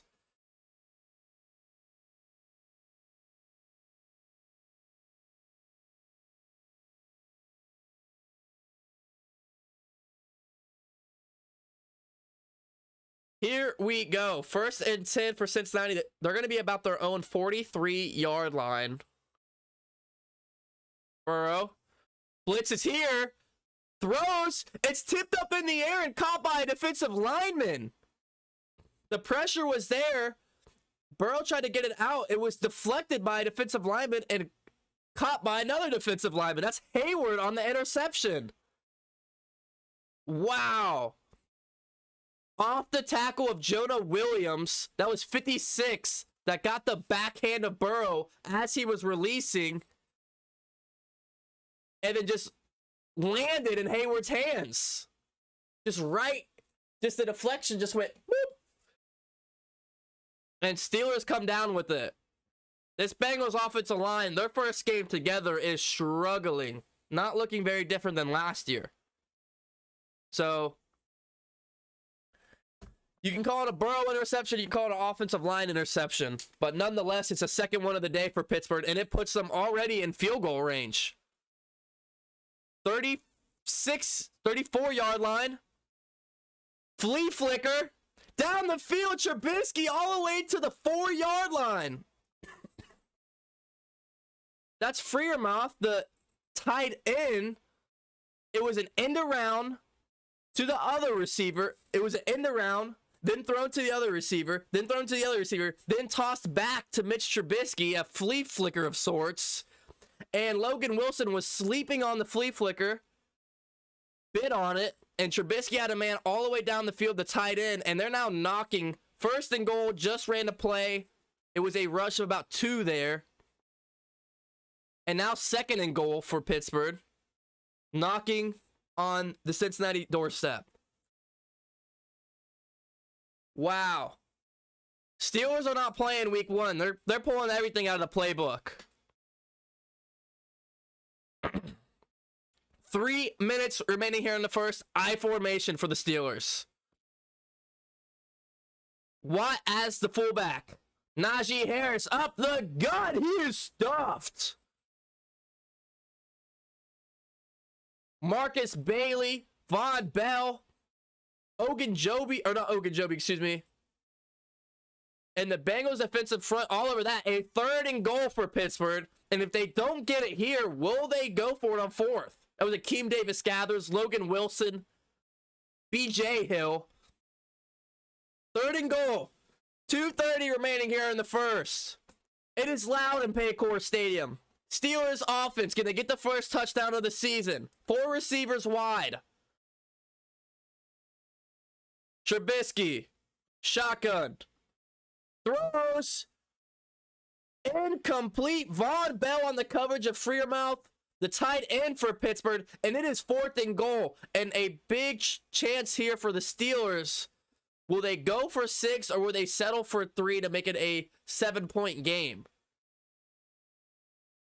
A huge interception for the Steelers. You want to get 6. I mean, they were gifted field goal range. A big flea flicker play that you had to pull deep out of the playbook. And now they got to settle for a field goal on the goal line. Watch the trick play here. But Boswell comes out. 20-yard attempt. And it is right through the uprights. So Pittsburgh gets the big man defensive interception. The big guy comes down with it. And they're going to settle with just 3 here and extend a 7-point game. I'm really surprised you didn't see Trubisky take it himself. I'm kind of confused. Why are the Steelers throwing the ball on the doorstep? You got 6'2" Najee Harris, and you also have Mitchell Trubisky who can run it himself. I don't know. I think the Steelers should have and could have scored there. It scored 6, and I think the field goal is going to come up biting them in the butt. Because if you're going to bet on the Bengals not being able to score another touchdown the rest of the game, I don't know. I mean, possible, but I don't know. Guys, there's 100+ people in the chat. If you're in here, hit that like button if you're enjoying yourself, and get hyped up in the chat. What are we saying in the chat? Yeah, Tebow says, still 1-score game. We good. No flag? On what play? Richard says, give me Pickett. He's seen enough of Trubisky. He wants to see Pickett. Look, well, whether you want Pickett or Trubisky, why are you not using Trubisky's ability to run? You do a read option of sorts on the goal line. Why are you throwing the ball wide to a good Bengals secondary? I'm just really surprised there. I even called it before the game. If the Steelers were to score a touchdown, I would bank on a Trubisky rushing touchdown over a throwing touchdown. I said that before the game. So, shout out AWOL, Crow, Candace, Houday, everybody. So look, that's a big W for this Bengals defense. The fact they held them to 3, this Bengals defense is great. The 10 points you cannot put on the defense. 7 of those points was a pick 6 from the Steelers defense, and that field goal was on the Bengals offense again. You give them another interception, which was deflected by defensive lineman, caught by Hayward, another defensive lineman, and we're already in field goal range. So the fact that they stopped them from getting a touchdown there is absolutely huge for the Bengals. So I'm not mad at all with that right there. Steelers missed a big opportunity by not scoring 6 right there. I don't know, man. I just think they're underestimating Trubisky's ability to run. It's not one of those things where, oh, you don't want your QB to run, he might get hurt. Well, then you got Pickett. You know what I mean? Whatever. So Pittsburgh offense still struggling. I mean, really, their only productive play in this entire game was the flea flicker. Boswell kicks this one off through the end zone. Chris Evans watches it go over his head. With 2 minutes and 25 seconds remaining in the first, the Bengals have time to score.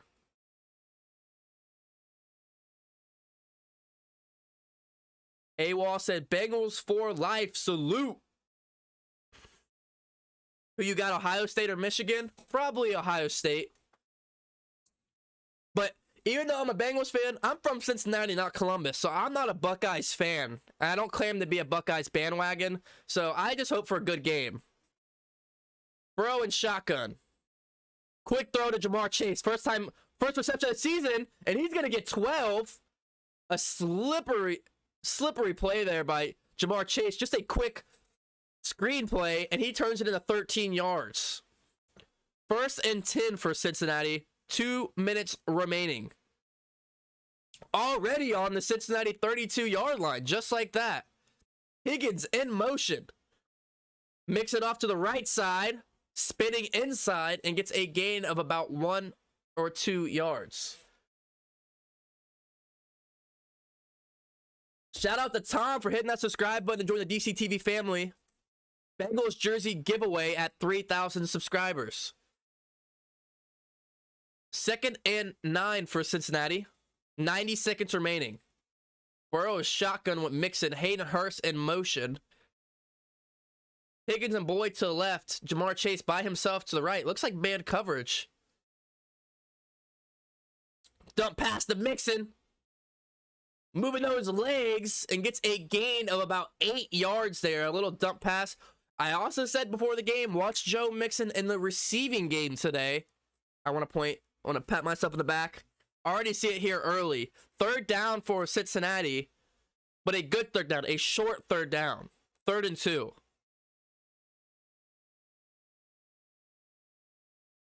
Am I a Bearcats fan? Says Timo. I am a Xavier student. So when it comes to basketball, Xavier all day, baby. Go X. But I like UC football because I'm from Cincinnati. So that is correct. 3rd and 2 on the Bengals logo. 5 wide. Burrow looking quick. Jamar Chase out route. He's got it and more. Bengals 1st down. Spam up the ones in chat for another Cincinnati 1st down. And Jamar Chase is talking to Mike Tomlin and doing this. He's eating. He caught the ball on the sideline. Tippy-toe tap right in front of the Claypool and the Steelers coaches. And they start running their mouth. And all Jamar Chase says is this. On the Pittsburgh 46-yard line, trips to the left, tight. Burrow under center. Boyd, Higgins, and Chase, the Migos in the game. 4, 3, 2, and they get the snap off. Mix it up the gut, runs over number 34 of the Steelers and gets a gain of 5. Mixon cannot be stopped today. Mixon is calling him little. After the play, he points to him and calls him little because they're running their mouth and tried to hit the ball out of his hand. After the play, it is getting scrappy here at Paycor Stadium. End of the 1st. Pittsburgh's up 10-3. Bengals are marching down the field. Wow. Over 100 people in the stream. How are we feeling so far? How are we feeling? So just to recap that play, there was just a couple seconds. Didn't think the Bengals were going to get the ball off. They do. Just HB gut right up the middle. Mixon runs over one of the linebackers. And when he gets up, they try to strip the ball out and start running their mouth. So Mixon points at the dude he runs over. He goes, little. It's getting scrappy here at Paycor Stadium. No other way you'd want it. Bengals versus Steelers. I saw a podcast where Big Ben was talking about, he said something along the lines like, oh, there were games where I didn't want to play the Bengals because, I was scared I was going to get hurt. I get that, but it goes both ways. You don't think Burrow feels that way going up against the Steelers? You didn't think Dalton felt that way? I get the whole Vontaze Burfict. I'm not denying it. I'm not saying the Bengals have never been dirty or done a dirty hit or anything. But you're going to sit there and act like the Steelers weren't doing the same thing back to the Bengals? Ridiculous. That's bias at its finest. Over 120 people in this chat right now. Hit that like button. Join the DCTV family. Thank you, everybody in the chat. How we feeling? Bengals for life says money number 1.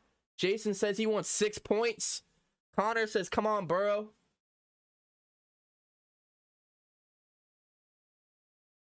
Steelers fans, you're welcome in the chat. All I ask is you be respectful. That's it. You are absolutely welcome in the stream. That's all what sports is about. Is talking in the, sports community. Bengals offense just getting started, says Watchman William. And he says, we forgetting what Burrow did in college. He got injured, had a great season, and suddenly has a better O-line. What's stopping him? Jalen said, Drew, who do you think's going to beat them Bengals? Nobody. Bengals club. I like it. When you have any 300-pound dude running at you like a truck, you're going to be scared. I'm not saying I wouldn't. I'm not saying I wouldn't. Here we go. Start of the second quarter. I think they're going to go to Uno. I have a feeling they're going to go back to Uno. He's starting to cook. Burrow avoids the sack, takes it, and slides. And he avoids the sack. He kind of just took a knee once he got to the line of scrimmage. So at 3rd and 5 there, a defender came off the edge untouched. So his offensive line still not clicking yet. Once again, a whole new look offensive line, a new center, right guard, right tackle, and left guard. So really, Jonah Williams the only returning piece. So they're still trying to gel together. 3rd and 5 here, and a big one for Cincinnati. T. Higgins and Jamar Chase out to left. Hayden Hurst and Boyd to the right. Burrow steps up in the pocket, takes it himself, and scrambles for the first down. First down, Cincinnati, and spam up the ones in chat. Burrow says, I'll do it myself. The rush got to the outside quick. Burrow ran it up the gut like he's Joe Mixon. Needed 5, and he got 6.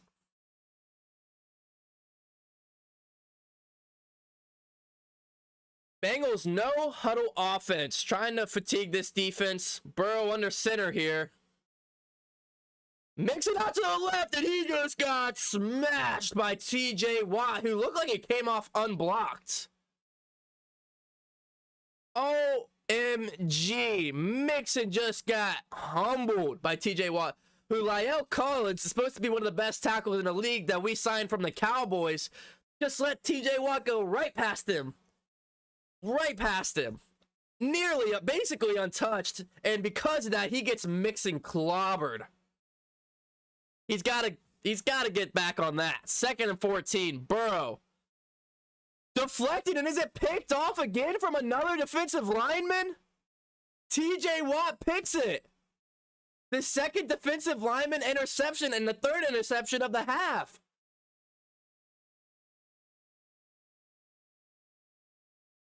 OMG. TJ Watt times it perfectly, goes up for the deflection, comes down with the interception. TJ Watt is his name. He is a monster. He is coming for Defensive Player of the Year. No doubt. Burrow has gotta work on the head fakes. That is the 2nd interception that has to do with the defensive lineman timing when Burrow's going to throw the ball, and when he is, they get their hands up in the air and they deflect it and come down with the pick. 2nd time they've done that today. The 3rd interception was on Burrow. I was going to say the 2nd was really on the line, but this one's got to be on Burrow. I mean, this is the 2nd time they've done that today, and the 3rd interception.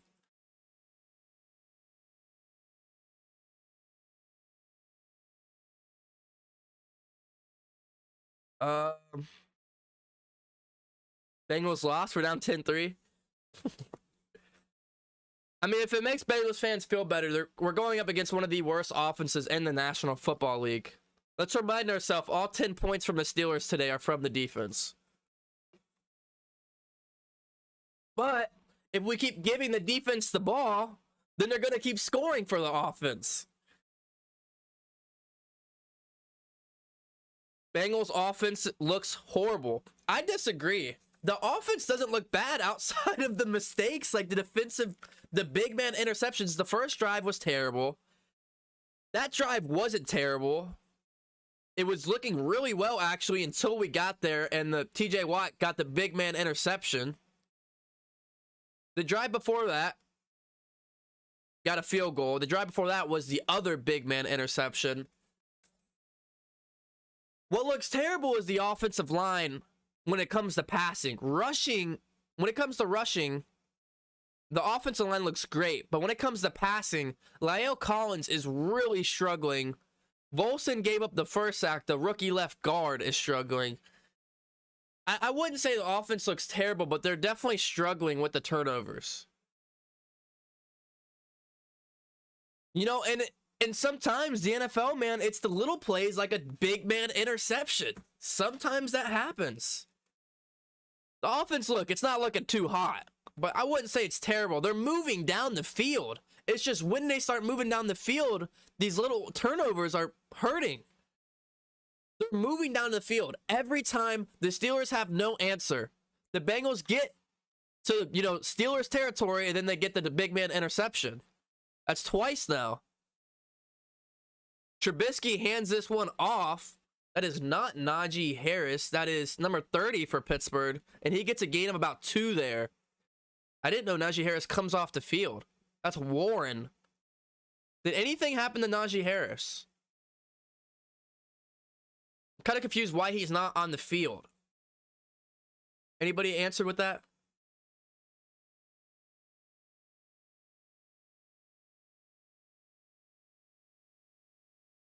Second and 8 here for Pittsburgh. Chase Claypool rush out to the right, has blockers, 10, 15, about 20-yard run there, and a Steelers first down. That was Claypool off the edge. Jesse Bates on the tackle.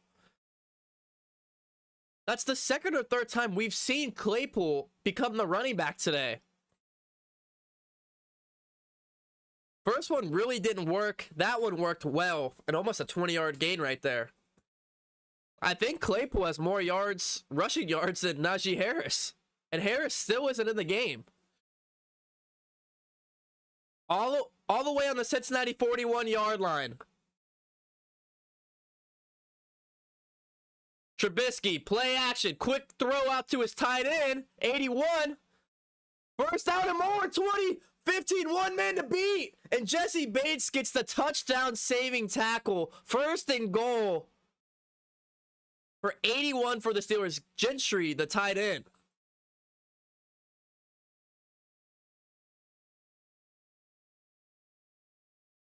A good play there by the tight end. It was just like a 4-yard dump pass that turned all the way into a touchdown. Jesse Bates with the touchdown saving tackle.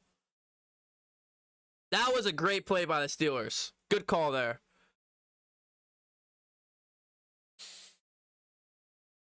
First and goal. They need 9 to score. A run up the middle.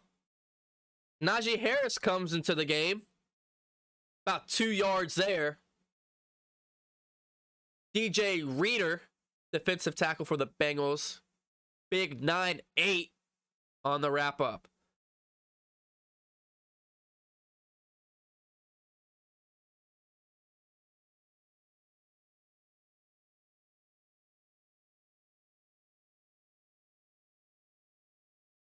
Here we go. Steelers need 7 yards. Another red zone stop would be huge here for this Bengals defense. Trubisky looking, scanning. Oh, dang, to throw. He does. And a one-hand catch for Claypool. And that's going to set up third and goal from the 3. Claypool with a huge one-hand catch. That throw was way behind him. He still snagged it. Good catch by Claypool. Tight coverage as well. That was Hilton in the coverage. Third and goal for the Steelers. This is game-changing right here. Touchdown or field goal. This is huge. Trubisky shotgun. 3 receivers wide. Scanning. Quick throw out to his left. And it is way overthrown. And a flag comes in late. That was Pickens and Awuzie in coverage. Is this on Pickens or Awuzie? We're about to find out.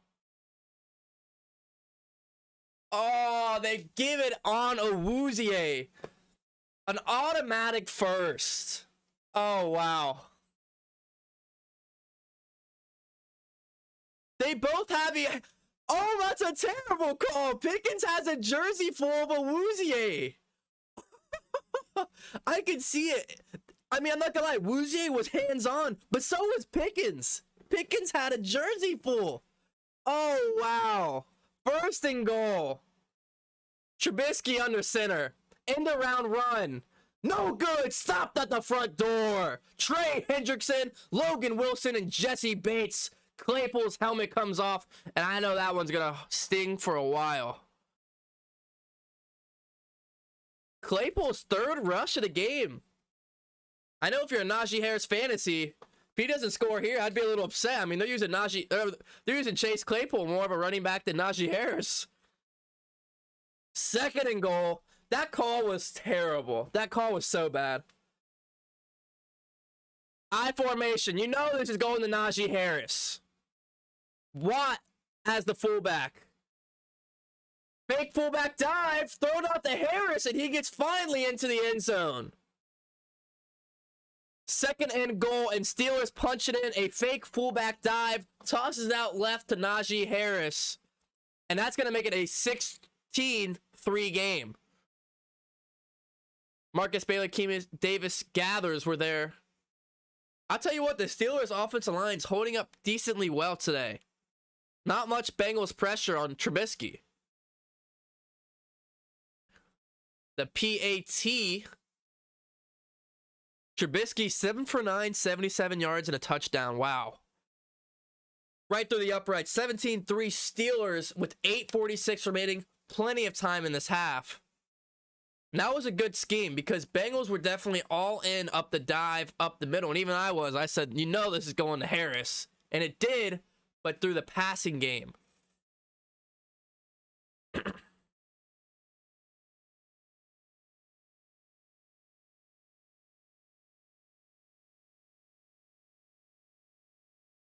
Yeah, I try to stay unbiased, but that call was awful. That was such a bad pass interference call. And even being unbiased, it's a bad call. Jets awaiting the 45-yarder, and they missed it. Baltimore only up 3-0 in the second quarter. We got to check these scores out across the league. I mean, I could see if it was just one way, just Chidobe Awuzie up on him with two hands. But Pickett was literally doing the same thing. They showed the camera and he had a jersey full of Awuzie. He was trying to draw the contact, and it worked. That was a veteran move from the rookie. They put in Pickett, and he did a veteran move for as a rookie. Because that's exactly what he wanted right there. He wanted to draw that contact, to get the flag, to get a whole new set of downs. And it worked. So props to him.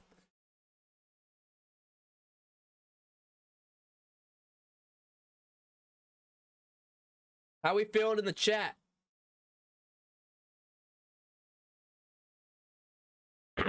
So some scores around the league. 7-7 tied up with the Eagles and Lions. 49ers 7, Bears 0.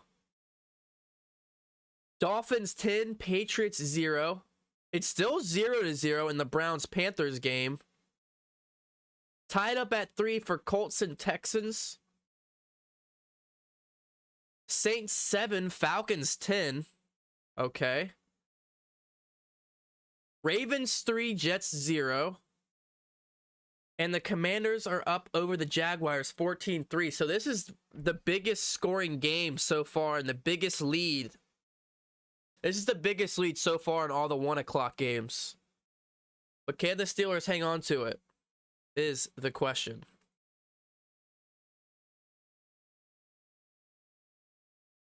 How we feeling in the chat?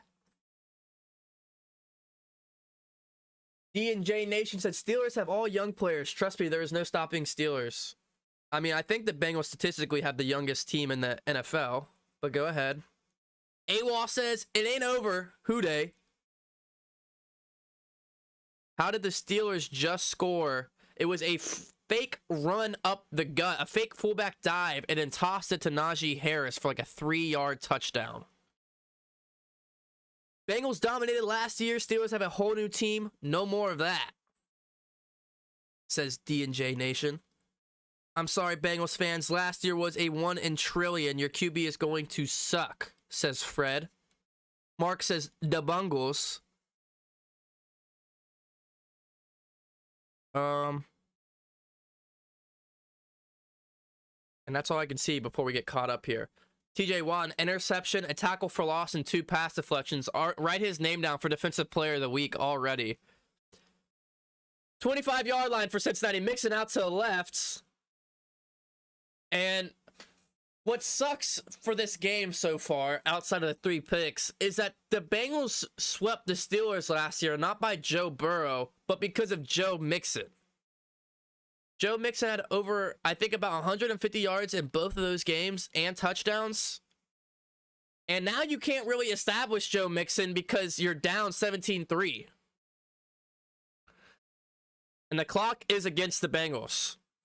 Burrow steps up in the pocket, pumps fakes, bounces out of trouble, finds T. Higgins on the run. A big reception between 3 receivers. How is that not targeting? He takes a shot to the head, and he is down on the field. How is there no flag there? Are you serious? Higgins is going to walk off the field. He looks concussed, man. I don't want to make no assumption. And how is that not a flag on the defensive end? His hand is in the face mask of the offensive lineman. Hey, I'm all for not throwing a lot of flags, but how is there not a flag on that play? That is ridiculous. Higgins is most likely going to go get 10. We're going to get a second look. That has got to be head-to-head. There is 3 Steelers players all making helmet contact on T. Higgins. No call. Wow. 7:35, 1st and 10 for the Bengals. Hey, T. Higgins hung on to it. That's all you can ask for. Jamar Chase is the motion man. A rush here to left. Jump cut from Mixon. And he's going to get about 4 before being wrapped up. 7:20 remaining. Mark said, man, that's an ugly stadium. That's hilarious. No hate from Chiefs Kingdom. Wishing you nothing but only the best. I want a rematch. Me as well. Joe Burrow and Patrick Mahomes is awesome to watch. Something the Steelers don't get to watch. 2nd and 7. Mixing up the gut. Another gain of about 3 there. It's going to bring up a 3rd and medium.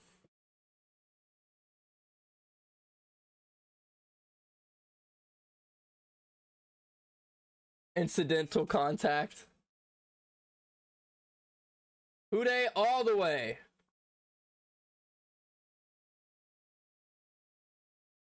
Third and 4. Wait, what happened to the playoffs last year, Mark? Were the Steelers in there? 3rd and 4 for Cincinnati. 5 wide. Empty formation.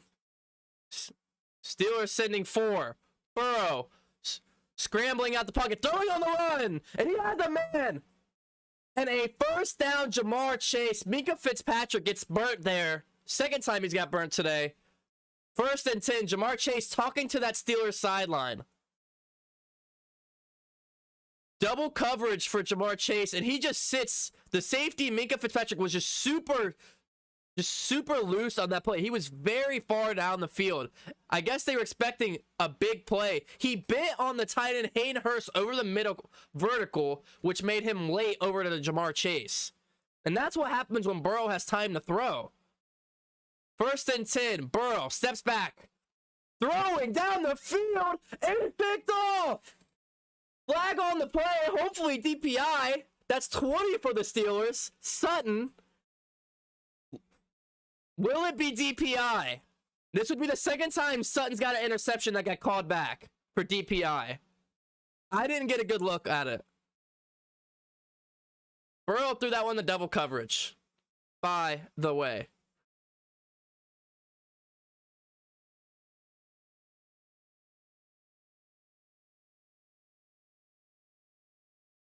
Let's see. No call yet. Refs are talking this one over. Steelers defense celebrating. thinking they got this all wrapped up with another interception.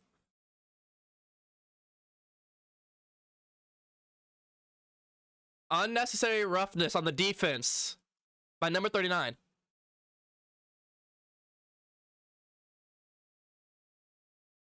So Steelers get the ball off the interception, but they will be pushed back 15 yards for unnecessary roughness by Mika Fitzpatrick because he laid out Tyler Boyd. So that's just funny because they call unnecessary roughness there on that hit with Tyler Boyd, but then they don't call it on the previous play. Interesting. Well, now the Bengals offense is officially a little bit in trouble. If the Steelers score here, they're definitely going to be in trouble. I mean, Joe Burrow is just off today. What is that? Is that 4? 2 by defensive lineman and 2 by secondary? Is that correct?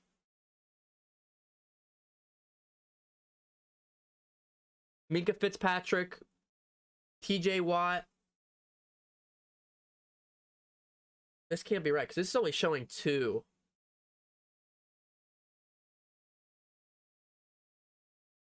Steelers fans, how we feeling? How we feeling? Wow. Wow. Chat, how we feeling?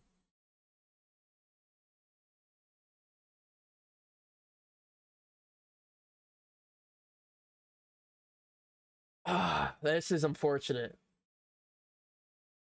Bengals were far last year, but by doing the league figured out what Burrow could do, and now teams are adjusting to Burrow. Without McPherson, we would have 0 points.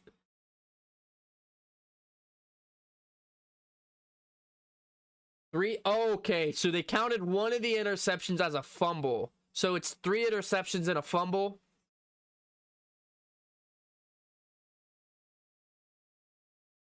Richard said you were already in trouble because of our defense. You can't make a big comeback on the Steelers. Interesting. You remember what Ryan Fidley did against you guys a few years ago? Against the top defense? I think that was a comeback, right? Game-winning field goal? It's not over till it's over. But it is going to be much harder coming back against one of the best defenses in the league. No doubt about it. I mean, this offensive line is struggling. And Burrow is just making bad reads, man. 3 picks and a fumble. Is that correct? Is that what I'm hearing? I don't know how that one wasn't an interception. I thought it was I thought it was an interception. So, because of unnecessary roughness, Pittsburgh will get this ball at their own 6. The ball bounced into the turf here to start. A 3 and out here is like literally just shake off the interception. A 3 and out here, shake off the interception. They'll be punting from their own red zone. Bengals will get decent starting position. This is huge for the Bengals because you have 5 minutes left. If you let them go all the way down the field here, they could score and end the half. And that would be very, very awful for the Bengals. But if they get a 3 and out here, they just shake off the interception.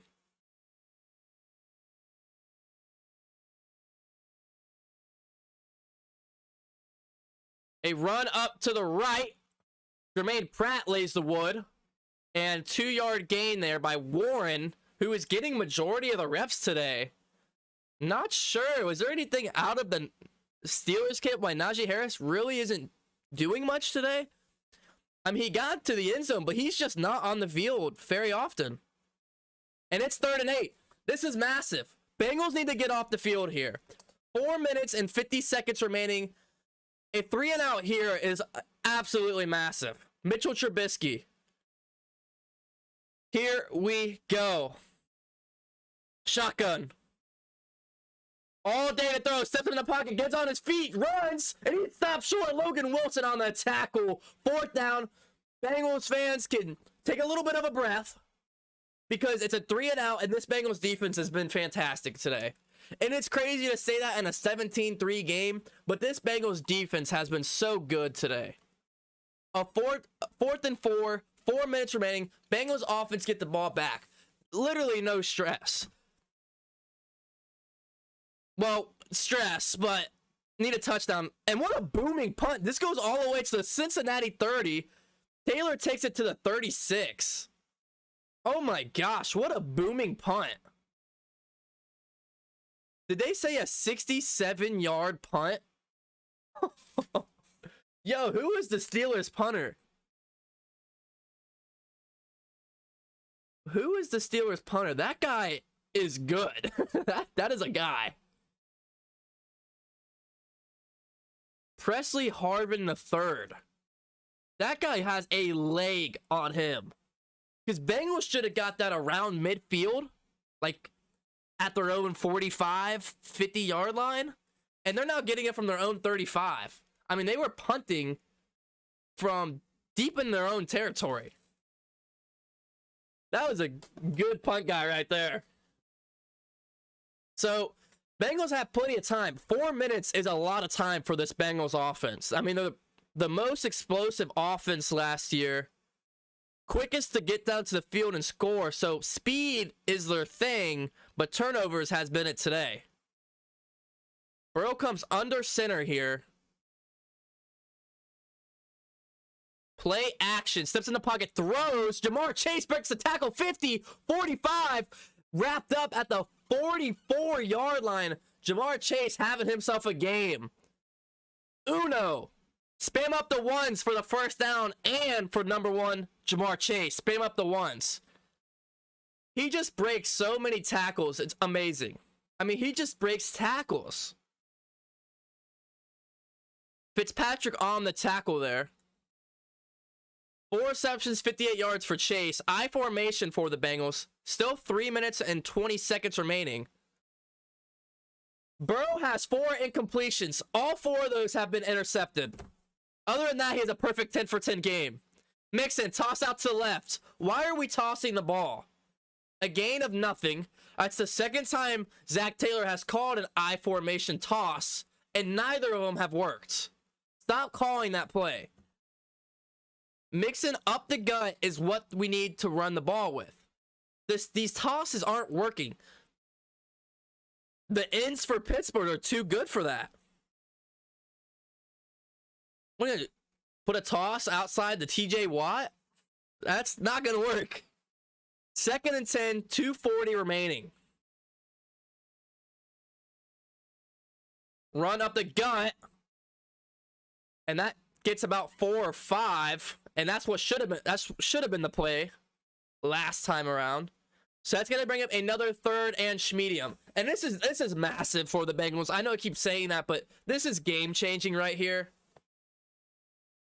Like, this is really big because Bengals need 7 here. A 17-10 game at half is, I'm not sweating it at all. But a 17-3 game heading into half, I'm sweating that. So they're at the Pittsburgh 40. And it's going to hit the 2-minute mark.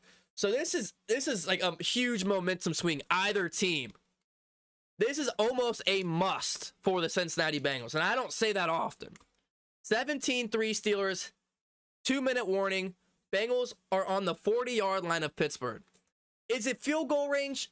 Kind of. I mean, there's no guarantee. It's another, 59, 60-yarder?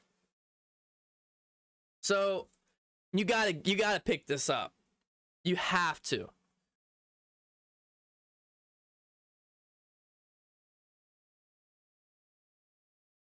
Ravens Big Trust says Bengals suck. Which reminds me, what is the Ravens score?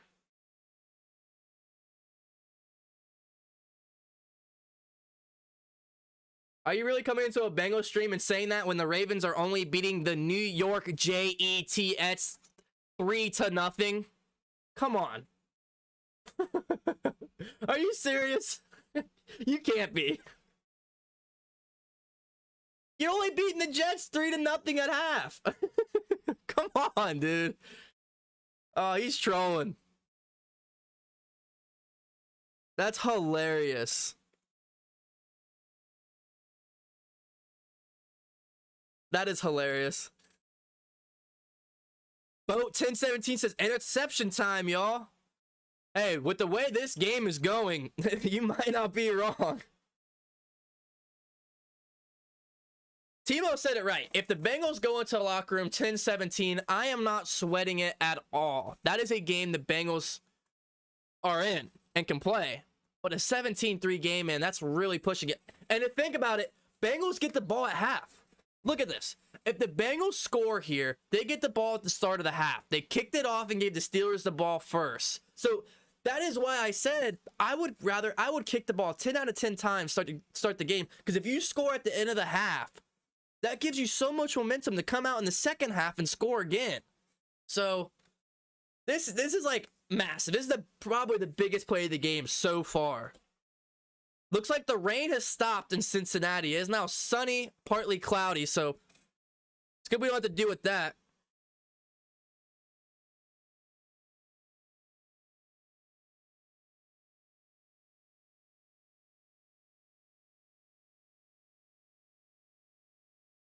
Even our haters love us. Hooray. All right, guys, here we go. Spam up 6-3 or 0. 6 for a Bengals touchdown, 3 for a Bengals field goal, 0 for an interception. I don't know. 3rd and 6, 2 minutes to go, all 3 timeouts. Trips to the right, 2 receivers out to the left for Cincinnati. The sun is out, and so are the Bengals. Throw, caught, Mike Thomas, and it's going to be 4th and 1. It's going to be short by about a half a yard. And this is a big decision here. Kick the long field goal or go for it on 4th and 1. My stomach is actually turning right now. Bengals offense stays on the field. 4th and 1, Zach Taylor says, we got to go for this. And I agree. A field goal from here, even though you got money Mac, it doesn't guarantee anything. And that only makes it 6-17. It's still an 11-point game. So here we go. Burrow under center. Heavy offensive line.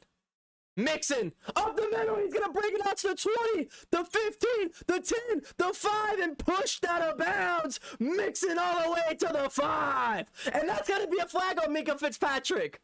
How is there no flag on that? Oh, these refs are crazy, man. That's got to be another flag. Up the gut, HB dive. A beautiful block there. I couldn't see who picked it up. It was the fullback. And Minkah Fitzpatrick gets the dive. He wouldn't let go of Mixon like 5 yards out of bounds and then tried throwing him to the side, which he didn't because Mixon's obviously larger. Mixon, 14 rushes, 66 yards. 1st and goal with 1 minute and 9 seconds here. The breakthrough the Bengals needed.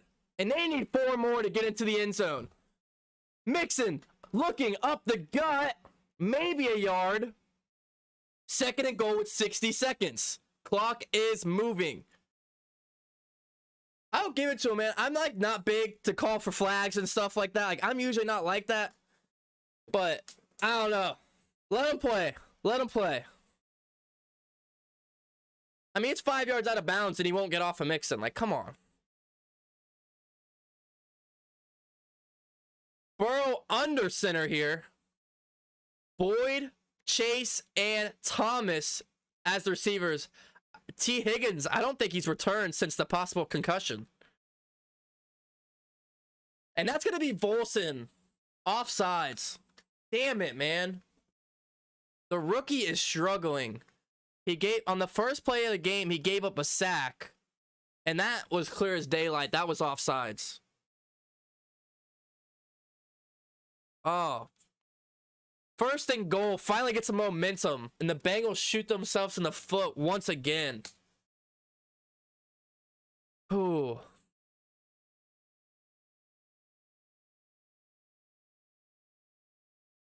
And it's a 10-second runoff. But to avoid the runoff, Cincinnati burns their first timeout, which is a good call by Zach Taylor. You have all 3 timeouts with 25 seconds left. You most likely don't even need all of them. So to avoid the 10-second runoff, Zach Taylor has to call the first timeout. Interesting rule there. I mean, it makes sense if the clock is running. It makes sense. 6, 3, or 0. Put it in the chat. A Bengals touchdown for 6, a Bengals field goal for 3, and a Pittsburgh stop for 0. Put it in the chat. 2nd and goal now from the 7. Burrow steps back and the pocket throws, end zone. Overthrown, was looking for tight end Hayden Hurst right there. It was good coverage and a bit overthrown.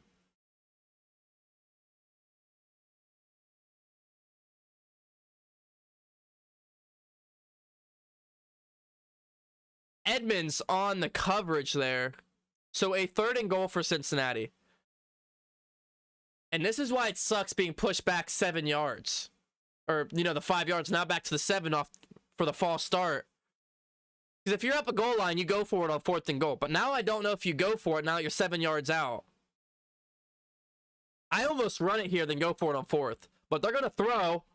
Burrow looking, end zone. Touchdown, Jamar Chase, and they say he's out of bounds. They're going to say he didn't get 2 feet down.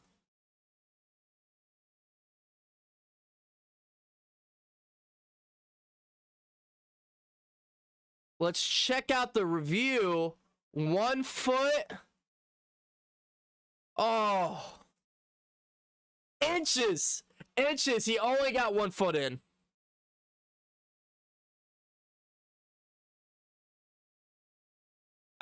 Wallace was on the coverage there. 29 for the black and yellow. And Bengals are going to go for a field goal. Go for the field goal. Oh.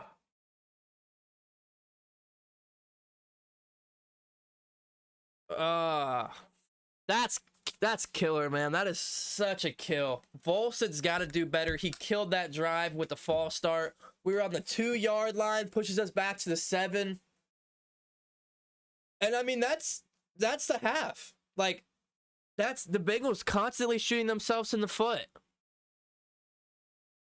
So they're gonna settle for 3 here. They're gonna make it. I mean, it's a chip shot, 26 yards. Money McPherson already made one from 59 today, which is apparently the franchise record. So a chip shot here, basically an extra point. And it's up and through the upright. So 6-17. Nonetheless, Bengals get on the board. I'll take it. 17-6 is better than 17-3. But boy, this Bengals offense has got to score. They got to get 6. This is a totally different ball game with 10-17 right here versus the 6-17. But nonetheless, we'll take this into halftime. The Bengals defense is looking really good.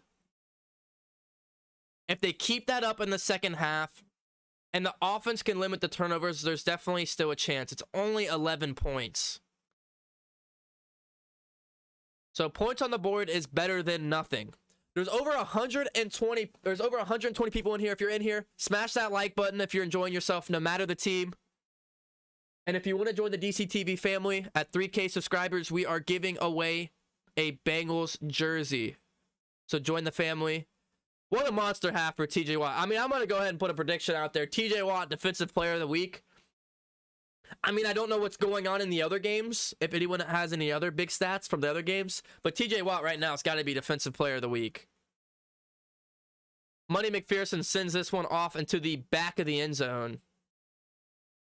And I'm going to assume Pittsburgh's going to take a knee here and send this one into halftime. 17, Pittsburgh, 6, Cincinnati. Wow. Just real quick, if you're a Bengals fan, type B. If you're a Steelers fan, type S in the chat. I'm really curious to see what we got here. We got about 150 people. I want to see which side we're rocking with in the chat. Yeah, Steelers take a knee. That's going to be halftime here. 17-6. The Steelers are up. Story of the day. Steelers defense. Best defense in the league? Question mark. That's what I got for you. 3 picks and a fumble for Joe Burrow. And the Bengals in the half with 6 points. Look, if you're the Steelers, this is how you win all season long. When you have Mitch Trubisky as your QB, how do you win games? Well, your defense scores points for you. That's exactly what they've done today. They say defense wins championships. Well, it's winning this game so far for the Steelers. LT said Bengals. Taz says Bengals. D&J Nation says Steelers. Shane John says Steelers. Tony says Bengals. So does AWOL. Rick says Bengals. William Bengals. Sean Carter Bengals. Nick Bengals. Kayleen Bright says Steelers. Nick Bengals. Dennis Bengals. Richard Steelers. Timo Bengals. Hector Steelers. Bodley Bengals. Zabumafu says Defensive Player of the Year. Hey, he's looking like it, man. He is looking like it. Luke Bengals. Uday AWOL. Appreciate all you guys in the stream. I hope you're enjoying yourself. Halftime, so we got a little bit of a break here. Oh, I didn't do my push-ups. So now I got to do 6. Don't forget, this year, 2022, every point is a push-up for DCTV. So now I got to do 6 push-ups. Here we go. All right. I am frame.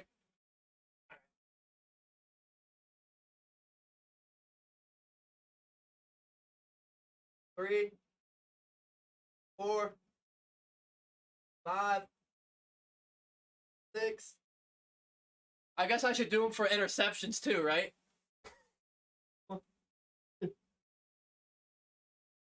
Alright, there we go. All season long, baby. That's what we're doing this year. DCTV bringing it to you. Guys, let's get 150 likes on the stream. I greatly appreciate the support. But wow, what a half. So let's check my predictions and see how we're doing.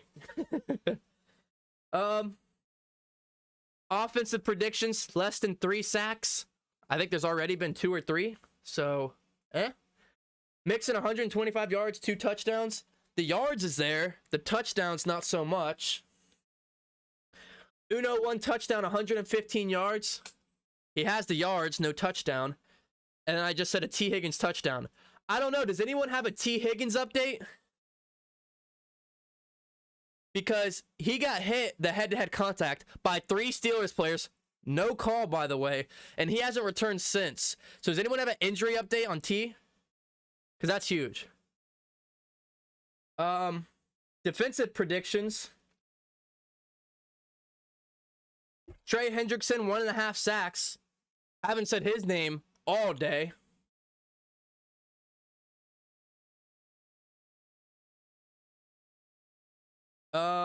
Logan Wilson, 6 tackles, 1 tackle for loss. I know he has a lot of tackles so far. And then a Jesse Bates interception. He had a touchdown saving tackle, but that's really all I've seen of him today. So, my needs to win for the defense.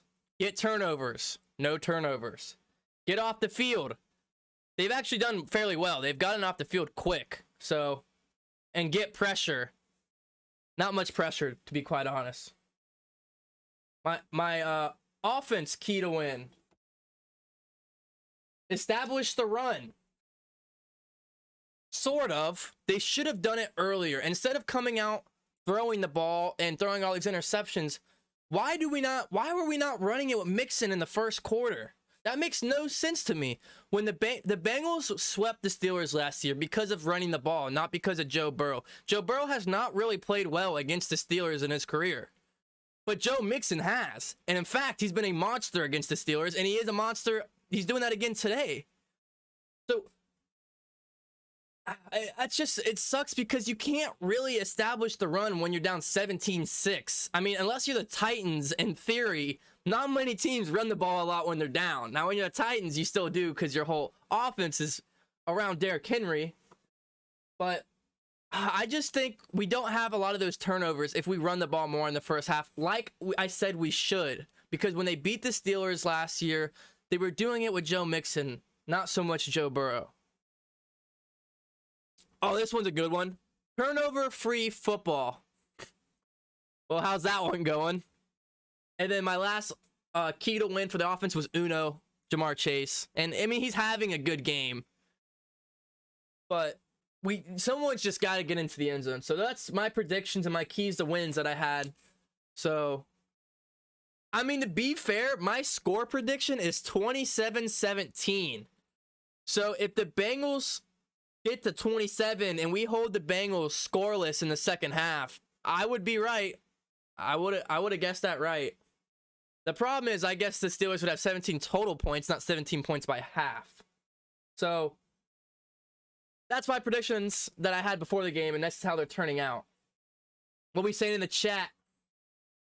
Alan says, "Go Steelers. We are everywhere." Yeah, big bandwagon franchise, huh?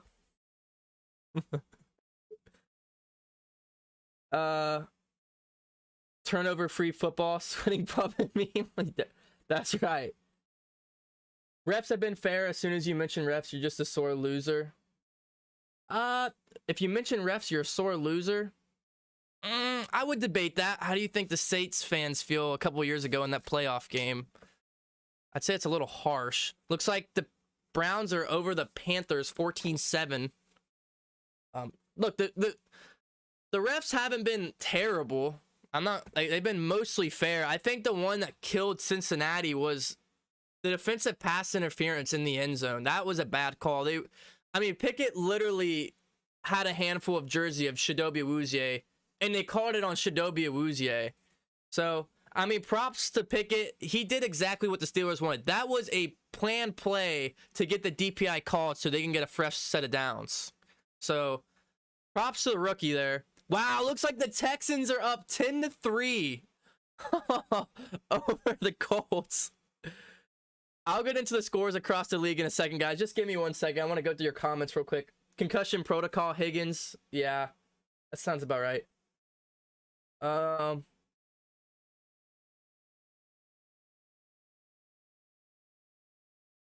ESPN app says he was taking longer. Look, I'll say this. If the Steelers end up winning this game, ESPN and all the reports this week will be that they have the best defense in the league. But if they end up blowing this game, it's going to be a different story it's going to be all about the Bengals. So I'm going to say it like that. If the Steelers end up winning this game all week, it's going to be Steelers defense, best defense in the league. If they end up blowing the lead and letting Joe Burrow come back and win, it's going to be a whole different story. So,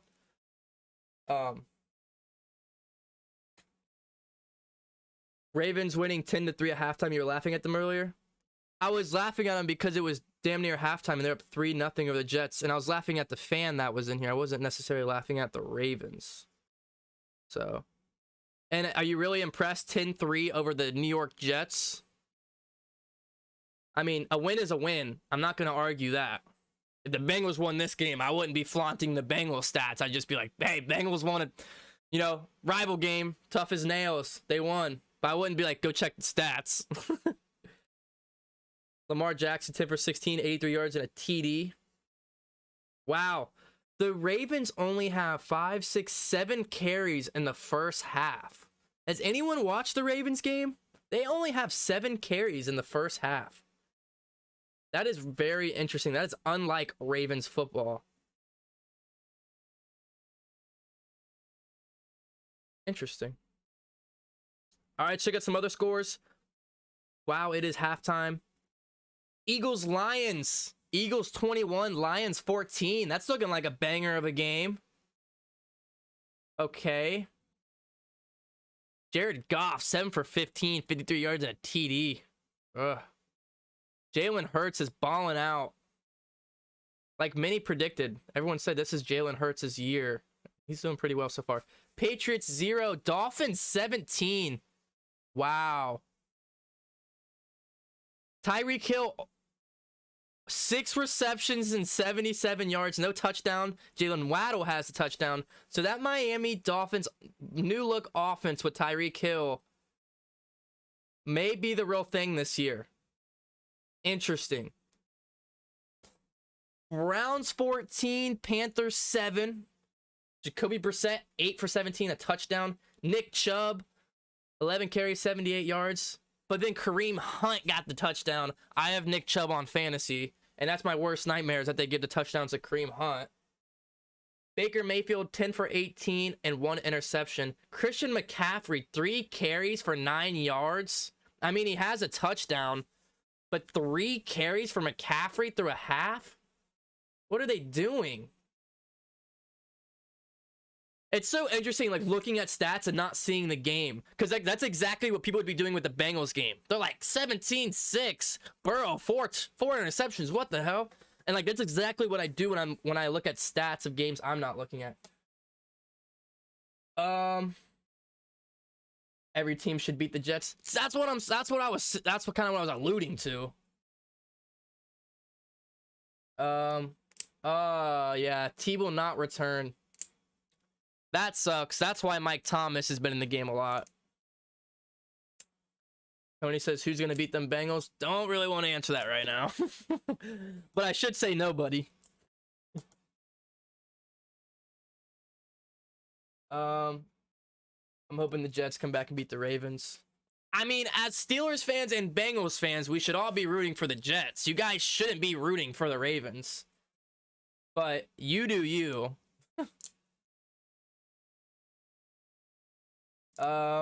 T. Higgins will not return yet a concussion. Pats getting beat. I know. I had the Pats beating I mean, that was my prediction, was a Pats win, but I'm not very sold on Tua, but this may be his year where he steps into what he can become. Matt Ryan, 14 for 19, an interception. Jonathan Taylor, 14 for 68. David Mills, Money Mills, 10 for 17, 98 yards and a TD. Rex Burkhead, former Bengal, 7 carries, 30 yards. Is Rex Burkhead really a starting running back in the NFL in 2022? Oh, gee. And they're beating the Colts 10-3. Let's go Texans, baby. Saints losing 7-16 to the Falcons. Marcus Mariota, 12 for 19, 123 yards. Cordell Patterson, 12 carries for 83 yards. Wow. Marcus Mariota getting it done. Jameis Winston, 5 for 10, 24 yards. Only 24 passing yards at halftime. What is going on? Is this Falcons defense the real deal this year? Like I said, Ravens Jets 10-3 at half. Lamar touchdown, 83 yards. But the Ravens just aren't running the ball for some reason. That's a really weird stat line to see the Ravens have. In the last 1 o'clock game, Jaguars 3, Commanders 14. Trevor Lawrence 12 for 24, 131 yards.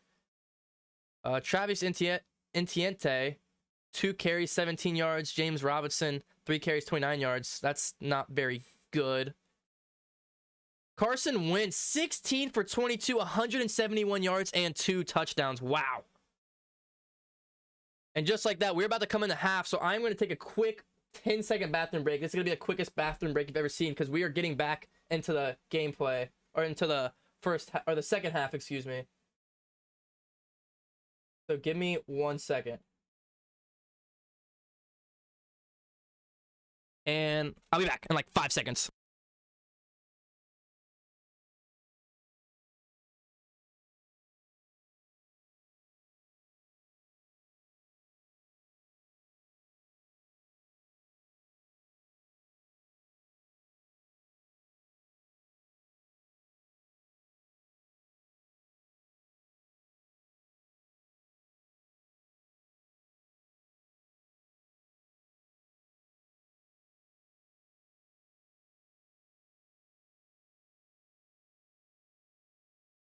Quickest bathroom break you guys have ever seen in your life. The kick is off here in the second half, and it is second half football. Sails through the end zone. 1st and 10 for the Bengals. Joe Burrow, 11 for 17, 109 yards, 3 picks, a fumble, and a sack, or 4 sacks. Mitch Trubisky, 7 for 10, 77 yards, and a touchdown. Playing very safe for Mitch Trubisky, but it has worked. 1st and 10 for the Cincinnati Bengals. 4 receivers out, Mixon in the backfield.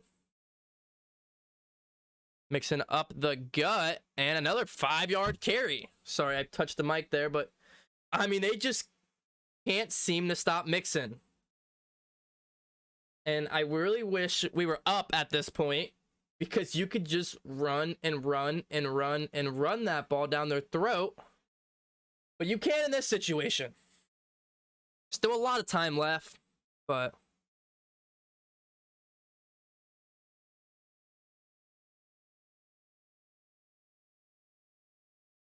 Second and 5 here. Burrow under center. Hand up to the left, and it is stuffed at the line of scrimmage. 51, 56, and 99 for the Steelers. That was Jack. Is that Miles Jack? Did the Steelers sign Miles Jack? Let me know if that's Miles Jack or if that's a different Jack. Dude, a couple years ago, Miles Jack was like one of the up-and-coming best linebackers in the league, and he kind of just fell off. Interesting signing if that's him. 3rd and 7 for Cincinnati. 4 receivers out. Burrow up in the pocket. Pressure's there. He takes it himself, and he gets a gain of about 4. Bengals are going to have to punt. Oh, you come out of halftime with the ball after just getting points on the board, and you go 3 and out. Unacceptable. Hayden Hurst is wide open. Burrow missed him. Hayden Hurst was wide open. 4th and 2. Bengals have to punt. Wow.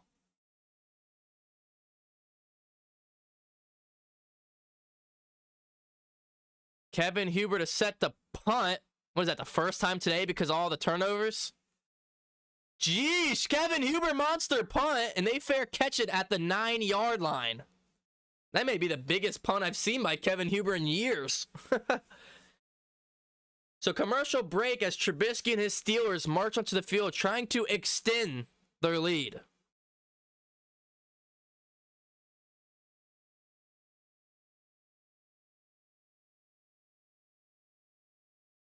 .619 Bengals fan says Collins has got to do a better job blocking. I agree with that. He's been bad off the edge. I mean, let's be honest. He does have TJ Watt, so it doesn't get much more challenging than that. But at the same time, you're supposed to be a stud. I mean, you're coming from the Dallas Cowboys. You were hyped up as one of the best tackles of the league. And it's just not been working. I mean, we got to look at this offensive line. 4 of the 5 offensive line are new this year. So I expected it would take some time to actually, you know, you can be by yourself and be an amazing blocker, a good offensive lineman. But at the same time, you have to gel together. You got to block as a team. And they just haven't today. The second quarter was better than the first. At least when I'll say when it comes to passing. Rushing for majority of the plays, the blocking's been phenomenal. Mixon has had really good holes. But the passing has been another... The pass rush has been insane today for the Steelers.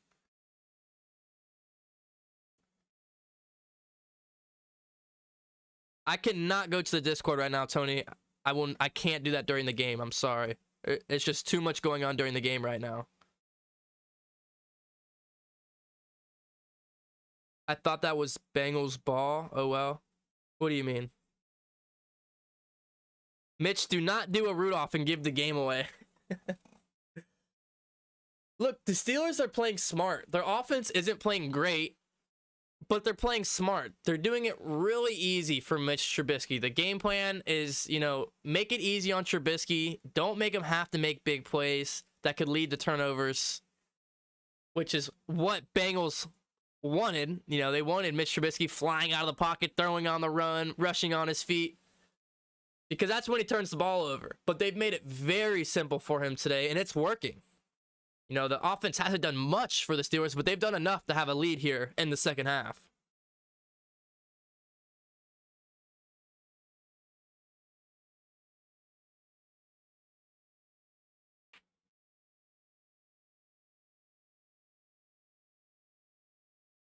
First and 10 here from the Pittsburgh 9. Sam Hubbard's almost going to get the safety. Wow. I was just talking about how there was almost little to no pressure in the first half, and Sam Hubbard was seconds away from getting a safety I don't know how he came in unblocked. Trubisky just saw him in time and barely get the ball away. Sam Hubbard got back there within like 1 second, maybe. I mean, just came in unblocked.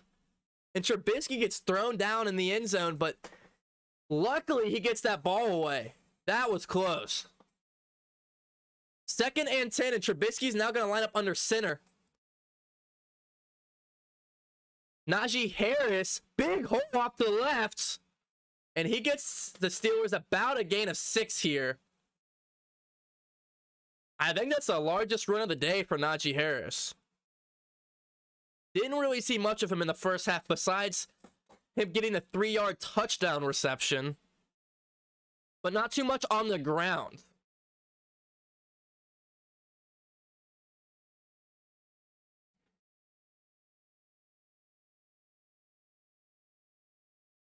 Third and 2. 12 minutes remaining here in the third. Trubisky, shotgun. Scanning, throwing. Wow, needed 2, got 3. Mike Hilton on the coverage. And Claypool brings that one in. And that is nice to have a big receiver just like Claypool to be able to bring that ball in, because Hilton was all over him and he still brought it in. Claypool, 3 receptions for only 12 yards. They're probably going to be looking to get him some more receptions here in the second half. Trips to the right for Pittsburgh. Trubisky under center. A toss out to the right. Breaks out of the Sam Hubbard tackle, but then is wrapped up by Logan Wilson, DJ Reader, and the whole Cincinnati defensive front. A huge loss there from Najee Harris and the Steelers. The Bengals defense were all over that. Loss of 4 and a tackle for loss for Logan Wilson.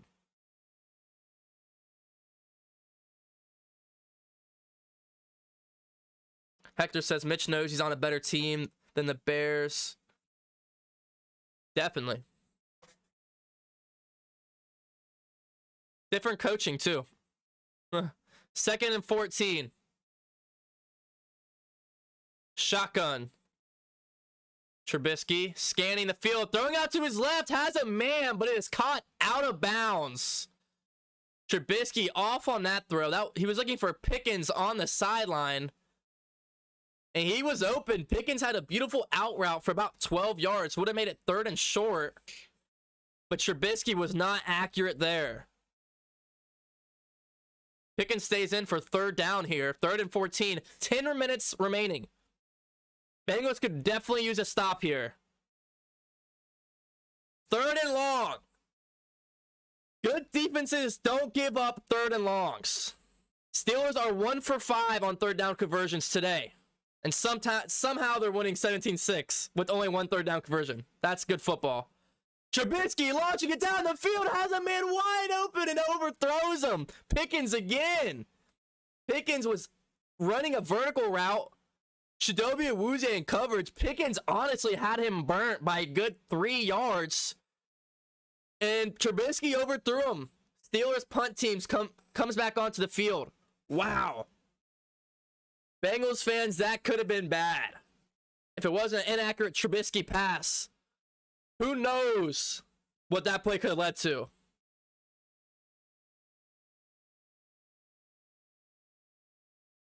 Punt is got to 50. Trent Taylor gets it to Steelers territory all the way to about the Steelers 46-yard line.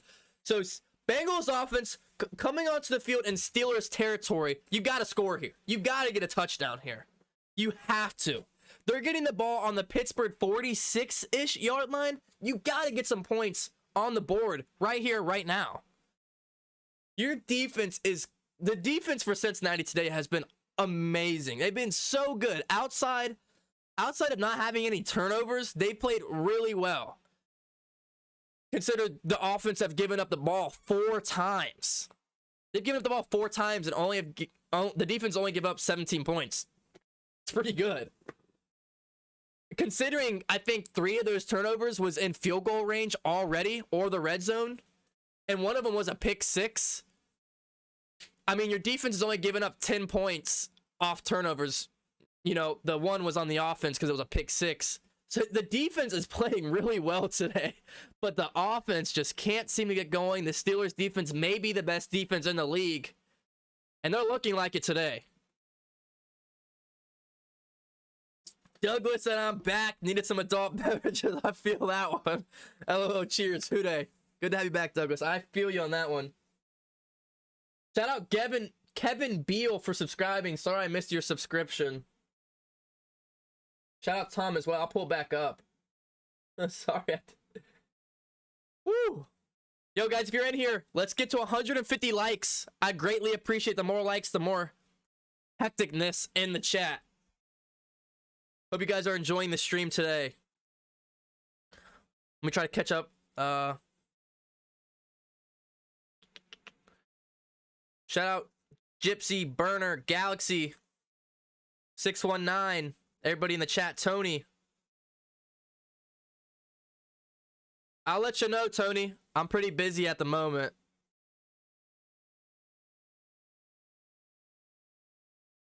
Yeah, Timo says no field goals. Gotta get 6 here. If Burrow throws another interception, you gotta bench him and bring in Brandon Allen. You think that's gonna help? I gotta disagree with you on that one, brother. I don't think Brandon Allen solves anything. Even if it's a 6 interception Joe Burrow. I mean, we had to watch Brandon Allen a couple years ago for, what, 10 games? And I wanted to claw my eyes out. All right. All right, Houday, guys. Let's go. Pittsburgh 46. Burrow steps back, tosses out the Mixon, running to the 40, all the way to the first before being licked out of bounds by Pittsburgh Edmonds, number 34. First and 10 Bengals. Guys, if you're in this chat, 6, 3, or 0, what is your prediction for this drive? 6 for a Bengals touchdown, 3 for a Bengals field goal, 0 for a Steelers stop / I'm not even going to say it. 6, 3, or 0. Spam it up in the chat.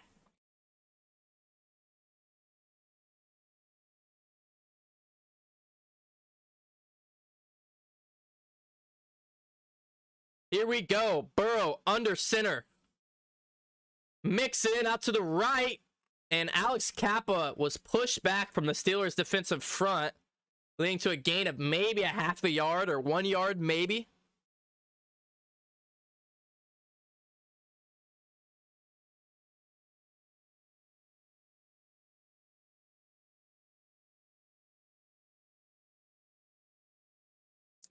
Timo says 6. Bonnie says 6. Hector says 3. Steve says 0. Akoma says 6. Richard says 0. All right. P. Ryan comes onto the field late here.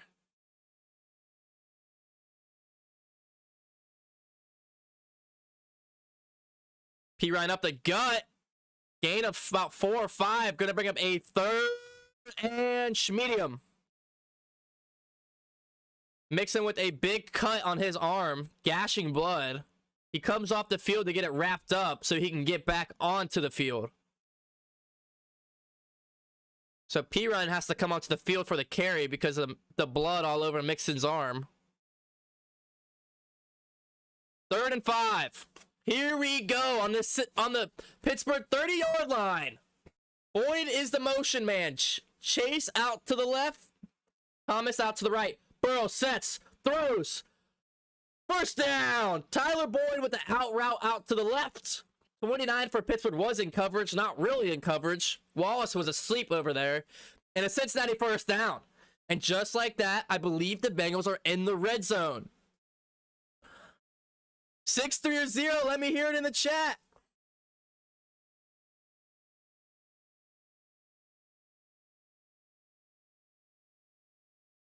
Burrow under center. Here we go.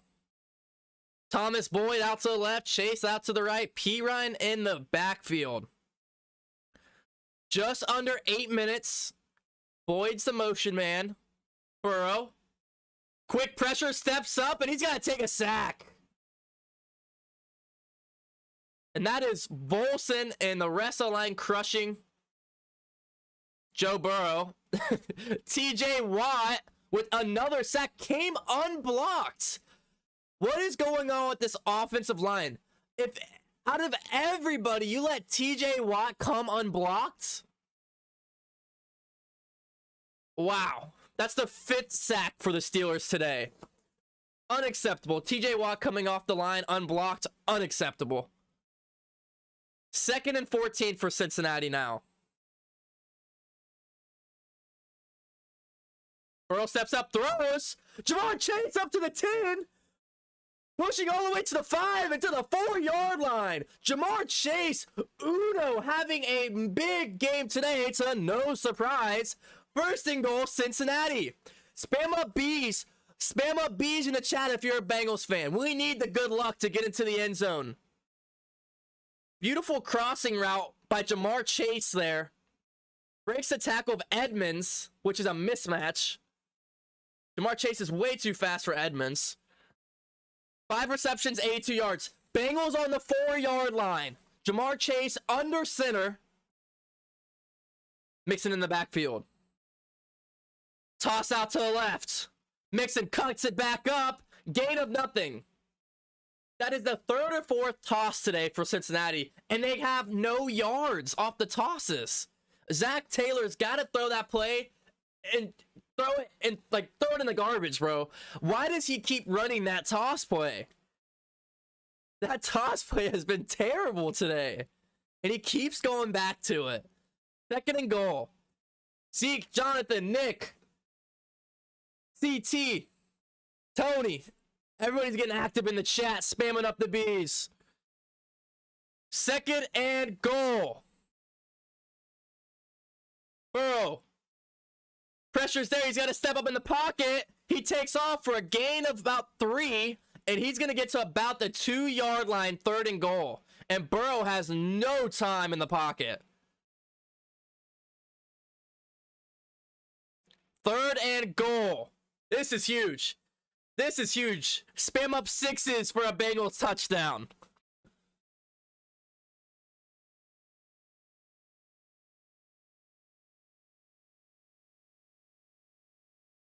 Here we go. Shotgun for Cincinnati. They need 2. They need 2 yards. 3rd and goal. Pressure's there. Burrow throws. Touchdown, Tyler Boyd. Out of the University of Pittsburgh, the veteran slot receiver. 8-3. Tyler Boyd scores against his Steelers. Went to college at Pitt. Always shows up when he plays Pitt. Tyler Boyd, who else? Burrow threw that as he was hit. And Sutton got burnt in coverage. And the Bengals, just like that, are back in. If you're in this chat, get hyped up. Let me see the Hoodays. And Cincinnati's going for 2 here. 12-17, they're going for 2. This is huge. If they get this, it's a 3-point game. If they get this, this is a 3-point game. Wide. 3 receivers to the left. Here we go. Mixon in the backfield. Burrow. Quick throw. Pump fakes. Throws. In the back of the corner. Mike Thomas. Mike Thomas, number 80, filling in for the T. Higgins with the concussion. 14-17. Cincinnati's back in it. You counted out Joe Burrow. You look like a fool. Interception this, interception that. He's still going to come out guns blazing, man. 14-17. Let's get the push-ups. Get push-ups in the chat. 14. Here we go. 1, 2, 3, 4, 5, 6, 7, 8, 9, 10, 11, 12, 13, 14. The 14? 14, right? Okay. Let's go. Oh, I forgot to put the merch up here. Hold on. Let's go. Let's go. Shout out to the chat. Nick said push-ups. Watchman says there they are. Taz says hooday, hooday, everybody.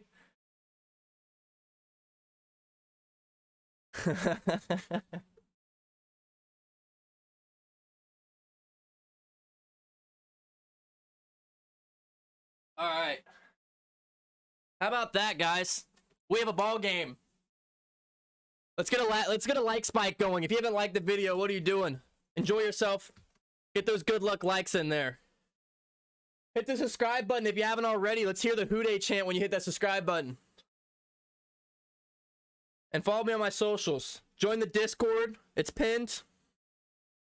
Look at this. I'm getting emails from Steelers fans. I'm getting tweets. I'm getting tweets from Steelers fans.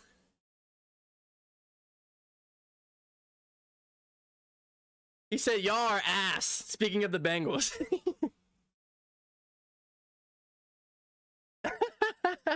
I'm getting tweets from Steelers fans. Oh, this is awesome.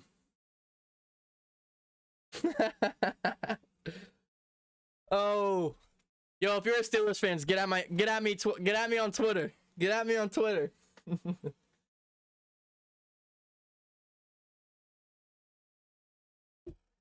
Woo!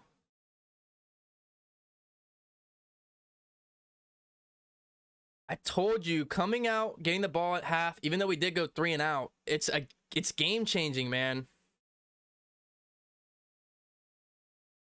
Where's the Bengal at? There we go.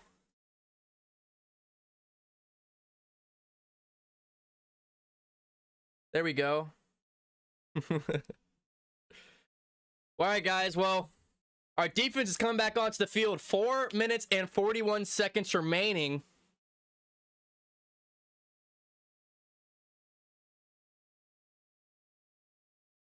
Look at this. Jeremy Rowe, Fox 19 sports reporter, my manager. Chad Johnson told me he's hiding with the fans. He's with the crowd and not even in a suite at Paycor Stadium. Per Jeremy Rowe, Fox 19. Wow. Chad Johnson's just chilling with the fans. He's not even in a suite. That's awesome. All right, here we go. 1st and 10, Pittsburgh from the 25 after the touchback. Trubisky under center, play action.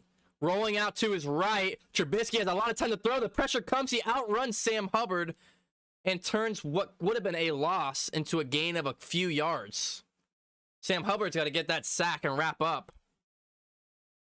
Really the first time we've seen Trubisky moving around, possibly taking the ball himself. And even with that, he still didn't. This is definitely a different look for Trubisky. I'm assuming that something in the Steelers' plan has to do with him not running the ball as much as he used to. Because the most we see is him going for a few yards and stepping out of bounds. Interesting. So 2nd and 12 for the Steelers. Under 4 minutes to go. Throwing out to his left. He has a man. That's Deontay Johnson. Eli Apple on the coverage. And he's going to get a gain of about 7 yards there. Good route there by Johnson. Gets out of bounds. Or they're going to say they're not going to stop the clock. Interesting. So it's going to bring up a 3rd and medium. 3rd and medium. Here we go.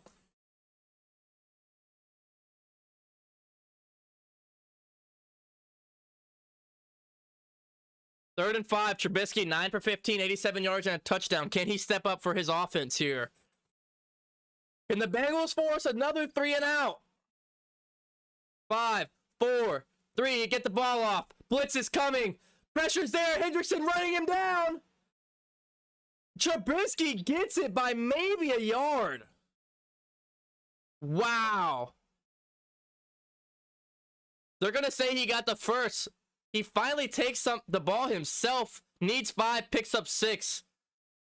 Hendrickson was running him down like a madman and almost got a fumble. Trubisky was running with the ball in one hand out to his side. Didn't see Hendrickson behind him. Hendrickson comes, swats it. I don't know how Trubisky hung on to that. That was really close from being a fumble there. 1st and 10 for the Steelers. Trips to the left. Trubisky, quick toss to Harris. Hendrickson on the tackle with Jermaine Pratt. Maybe a yard. Maybe a yard. Bengals for Life Club. Houday. 2nd and 8. 2 minutes remaining here in the third. Quick rush here by Harris. A draw there. Gets him maybe a yard or two. That Bengals defensive front is holding up well here against Najee Harris, which they did as well last year. Najee Harris struggled heavily against the Bengals in both games last season. He's struggling today.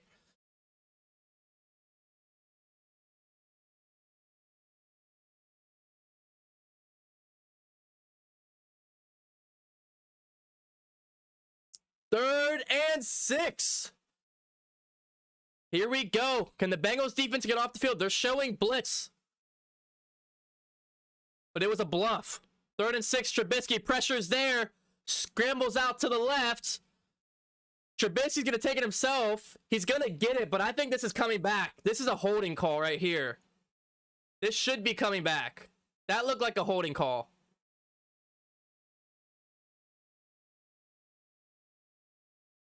So he picks it up, needed 6, got 6. There's a flag on the play, and Hendrickson wants a holding call. And they will get it. Number 65, Dan Moore Jr. with the holding call. And that was clear as daylight there. He had Hendrickson working on him. And that probably is a sack if he doesn't hold Hendrickson.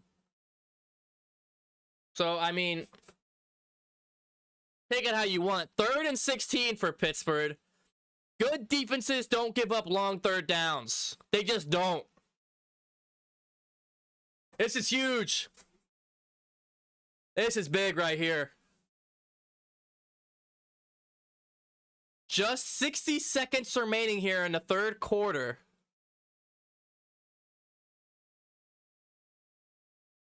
Bengals only sending 3. A short toss over the middle to Gentry. And the Steelers are going to have to punt.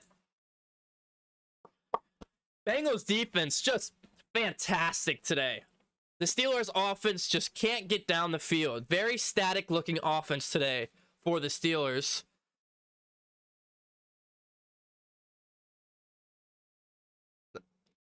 The problem with the Steelers offense today is they just can't establish a run game. The front 7 for the Bengals have been awesome today. A high punt, and it goes out of bounds around the inside the 10. I'm telling you, this punter for Pittsburgh is gold. This punter, I looked him up earlier. This punter for Pittsburgh's the real deal. This guy's got a leg. He boomed that punt all the way inside the 10. And it went out of bounds.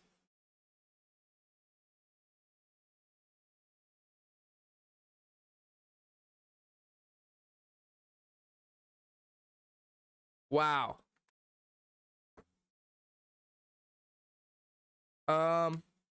Let's see. Bengals Live, so hit that like button. DCTV always lit. Hey, man. I need Starbucks to fuel my litness.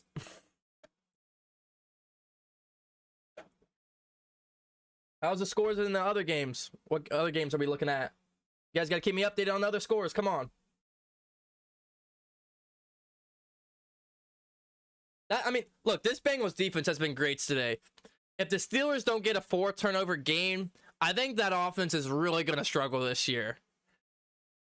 I mean, they have 4 turnovers and only 17 points. You know, take it how you will. And like I said, one of them was a pick 6. So really 4 turnovers. Really, you could say 3 turnovers and 10 points.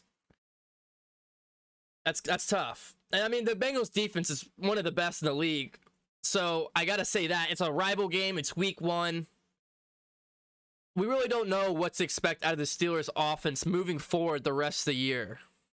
Now, obviously, Trubisky's lucky to have probably the best defense in the NFL. But with that said, you know, if the defense is lacking one of these games, what can Trubisky in this offense do? Because what does Najee Harris have for the day? 7 carries for 12 yards. 7 carries for 12 yards. Not good for your bell cow running back. So that's what's lacking on this Pittsburgh offense.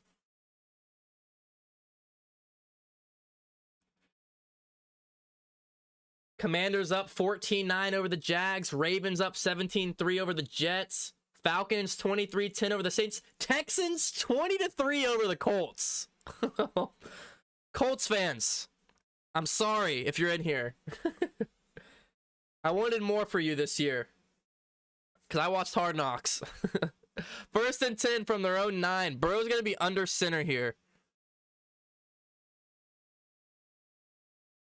Mixon bounces off a tackle for loss for a gain of about 3 there. Elusive as ever is Mixon today. Eagles 31, Lions 14. Shout out to Brian for joining the DCTV family. I appreciate you a lot. Let's get some Brian hype in the chat.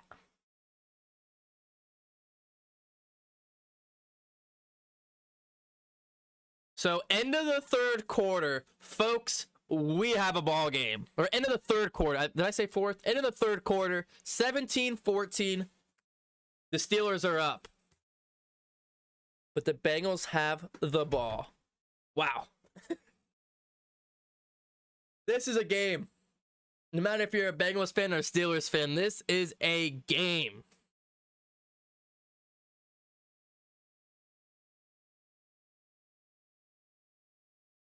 What we saying in the chat? Get active in the chat. Wait, the Colts still have a team.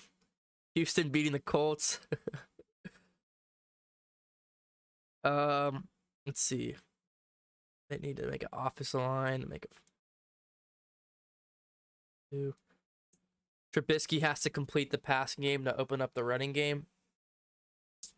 I mean, I get that because let's say the Bengals are loading the box. You get the rushing or you get the passing game going. Then the Bengals probably won't. Then they'll get out of the box, which means you can run Harris up the gut. Makes sense. I'm just saying that's supposed to be your cowbell running back. I don't know, man. That's pretty tough. I mean, he does, like I said, have that receiving touchdown for about 3 yards. But it was interesting because the first half, I mean, Najee Harris wasn't even getting any carries. They were running. Jalen Warren was in for like a lot of the 2nd quarter, and I wasn't sure why. So I didn't know. I don't know. I just find that intriguing for your for your, your. Let's be your 3-down running back, right? Turtle said subbed. Appreciate that, man.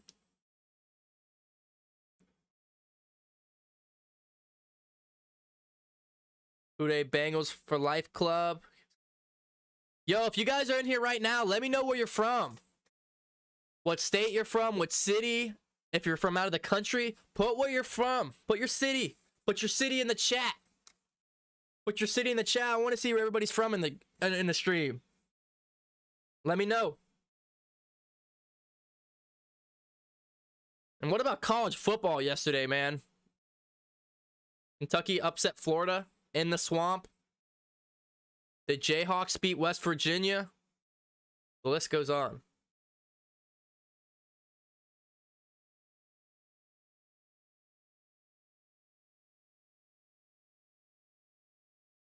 Richard said, put Pickett in.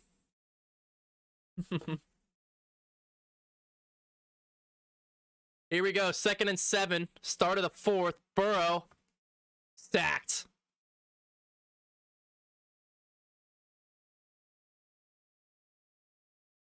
Hayward was back there. Reed was back there. Highsmith.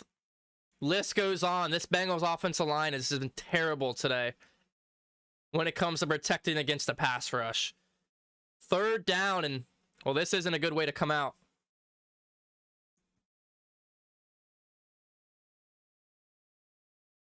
Go Bengals from Missouri, Spain, Austin, Texas, Brazil, Germany. I'll look at the rest in a second, guys. I gotcha. 3rd and 14. Burrow from his own end zone here. Looking, throwing. Dump past the Pirine. Misses a tackle and gets short to the 4th down. So 4th and short. 4th and short. 4th and 4th down. And Bengals are going to have to punt here. Pirine turned nothing into something there. And they're not. So 4th and 4. Still plenty of time to get the ball back. Kevin Huber's going to be back there. The former UC Bearcat punts this one away. All the way to the 35. It's caught. 89's going to bring this one back. Get a missed tackle. Going to cut this one to the sideline. Brings it all the way to the Cincinnati 45-yard line. And that's when you have a bad offense. This is how you win. This is how you win games. Is that Gunner? He's a good return man. When you have a bad offense, Mike Tomlin is coaching his team to win. He knows he has a bad offense, so what does he do? He scores with his defense, and his special teams is on point. They got to have one of the best punters in the league. They're returning kicks to get into good field possession to help the offense. I mean, Mike Tomlin knows he has a bad offense, but he's still competing, and he's doing it by good defense and good special teams. And that's making up for the lack of offense. So, props to him, man. So we got Austin, Texas, Spain, Brazil, Germany, New York, California, Minnesota, Bowling Green, West Virginia, Florida, Worcester, Indian Lake, and Philly from Blue Ash. All right. I'm like 5 minutes away from Blue Ash. You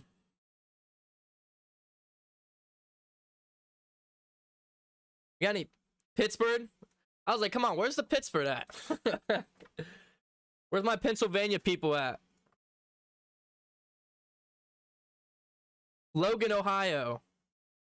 Houston, Toledo, New Jersey. Well, shout out to all you guys. Portugal. Shout out to all you guys. It's beautiful to see how everyone across the world can come together and enjoy sports together. It's one of the reasons why I stream and I'm getting into sports for my career. I want to give a shout out to the people who've joined the Discord. Quite a few of you. Got Trap Dog, Sky, Mixer, Guts,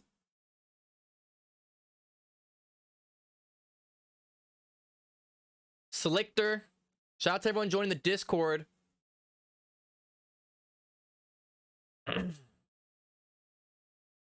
Shout out to Metallica Dragon for following me on the IG. Follow me on my IG to be updated with my sports reporting throughout the week. I often go to Bengals practices, the FC Cincinnati games, all the local tri-state high school games, and like I said, Bengals practices as well. So, getting back from commercial break here.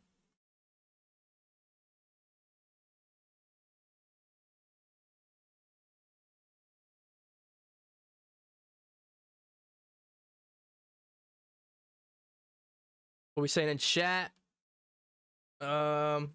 West Palm Beach, Florida. That sounds delightful.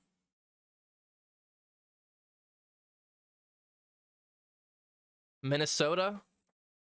Are you guys Vikings fans or Bengals fans? North Carolina. 2nd and 8 for Pittsburgh after a quick little run there. A dozen minutes left here in the game. Trubisky throws to his right. Shadobi Awuzie on the tackle. Deontay Johnson was there on the reception. And it's going to bring up 3rd and short. This is a big one for the Steelers here. And the Ravens are finally pouring it on the Jets. Lamar Jackson with a dime with his open man Bateman. And we got an injured Steeler on the field. Looks like one of the offensive linemen. Mason Cole. Thriving in pain. The medical staff is working on him. Looks like a lower leg injury or a leg injury of sorts. They're stretching him out. And he is in a lot of pain. That is Mason Cole, the Steelers center. Hopefully he's all good. Hate injuries. Worst part of the game. So, injury timeout as we get sent to commercial break. Hopefully he is okay.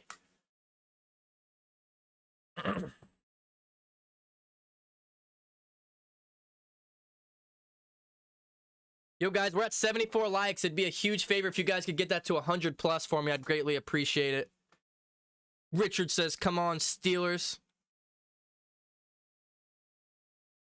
Daniel says, we day. Let's go black and yellow.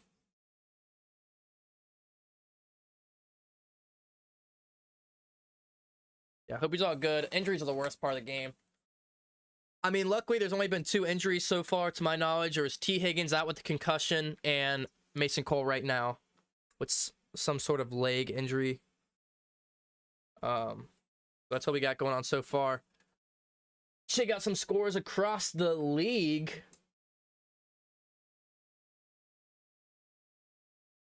Richard says, I would always throw past first down marker and never understood why they throw for 3 yards when they need for 8. A lot of it is because it's easier. Like, the defense will be they'll be protecting. They'll be lining up around the first down marker. So the receiver comes to get some cushion. He'll come a few yards shy of it, catch the ball, and then try to make a play to get to the first down marker. But that doesn't always happen. But yeah, it's definitely frustrating to get those 3rd and shorts. But I mean, it's better than 3rd and long, man. Chicago takes the lead over the 49ers. Really? Yeah, I did not see Dolphins beating the Patriots. I am there with you on that. 20-7.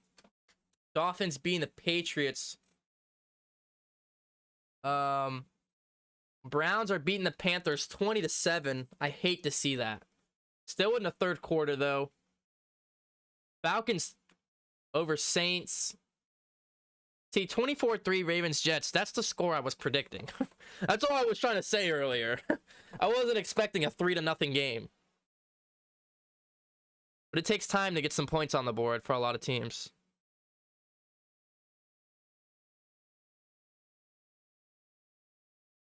So here we go. Backup center for the Steelers. Trubisky throws out to his right. First down. That's going to be Deontay Johnson again, working against Chidobe Awuzie. And it's a Steelers first down.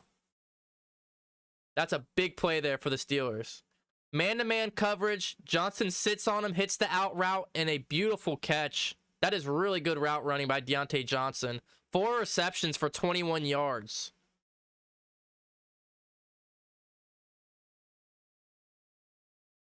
The ball is at... If I get a good angle here.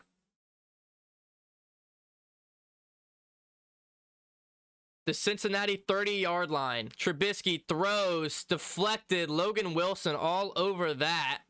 That was a little curl route by the tight end there. Once again, they're on the Cincinnati 29-yard line. 2nd and 10 with just under a dozen left to play.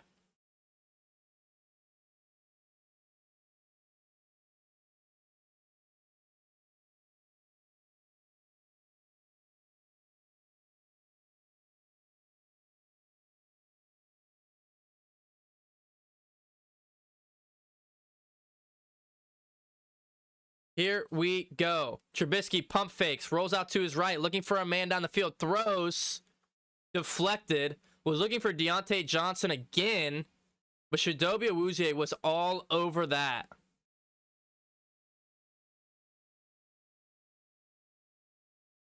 Yeah, the play looks like it was some miscommunication. It looks like it was ran wrong.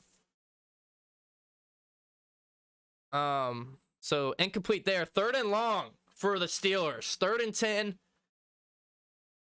This could be the difference between 3 points and 7 here for the Steelers. Bengals fans are on their feet at the sold-out crowd in Paycor Stadium. Snap was almost over the head of Trubisky. He catches it, running for his life out to the right, throws across his body to the end zone, and it is incomplete. Chidobe Awuzie all over Deontay Johnson. 4th and 10. Bend, do not break. Great job by the Bengals defense. Bad snap. Sam Hubbard also came off unblocked. Couldn't get the sack. He's got to get home, man. Sam Hubbard was like so close to so many sacks today. He can't get to the QB. Offense comes off the field. Steelers try to extend the lead here with a 48-yard attempt. Chris Boswell, 1 for 1 on the day. It is up. And Boswell makes this one 20-14. Steelers up by 6, not 7. Keep that in mind. So still a 1-possession game. Trubisky finally puts down a drive together and it ends in 3. Really the first time today he's been able to get the ball down the field. And they get stopped there and held for 3. So Steelers extend their lead 20-14. And the Bengals still have 11 minutes left in this game. A lot of football left here. A lot.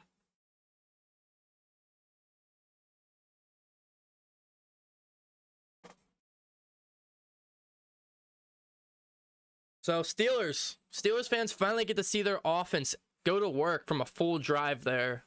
What are your guys' thoughts? It was heavy on for Deontay Johnson. You could tell that's easily Mitch Trubisky's favorite target. My question is, where the heck is Chase Claypool? Claypool really I haven't really seen much of him besides with a few rushing attempts. The kick is up and through the back of the end zone. So it's going to be a touchback here for Joe Burrow and this Bengals offense. Trubisky, 13 for 22, 110 yards, and a touchdown. He's been sacked once compared to Joe Burrow's 6 times.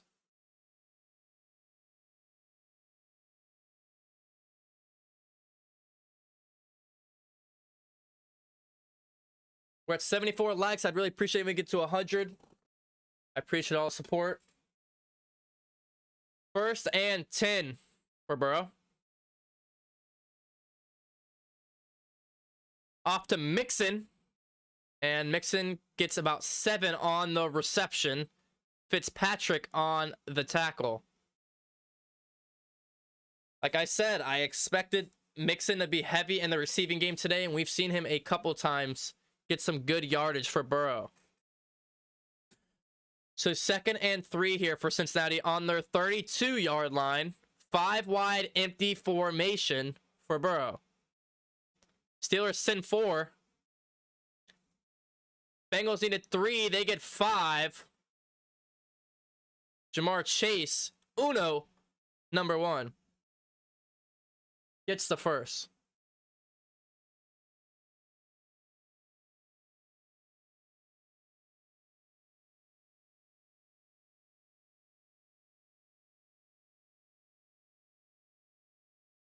First and 10. Marching on their 35-yard line, Mixon up the gut. 3 yards maybe on the play.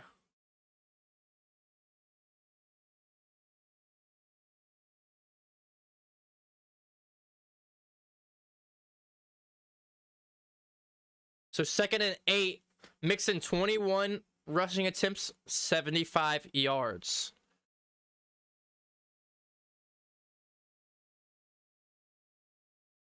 Second and 8. Jamar Chase waving his arms before pre-snap. That is going to be a neutral zone infraction. A free play for the Bengals down the field, and it's caught. Bengals get the free play. Tyler Boyd, the veteran, knows it and gets a big reception in the Steelers' territory. He gets up shaking his wrist. So Bengals with the free play. Tyler Boyd, the veteran, knows it And he gets the catch all the way down to Steelers territory. Smart play by Joe Burrow. Everybody knew it was neutral zone infraction. And so they went for it. 1st and 10 Cincinnati after the big play by Tyler Boyd, who's been awesome today. All the way on the Pittsburgh 40-yard line now. 9 minutes remaining. Burrow hands it off to Mixon, who's going to rumble forward for about 5 yards here.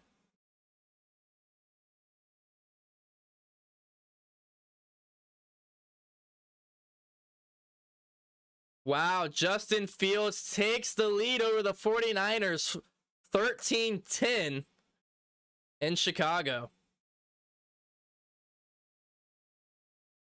What do you guys have for that? The Bears or the 49ers?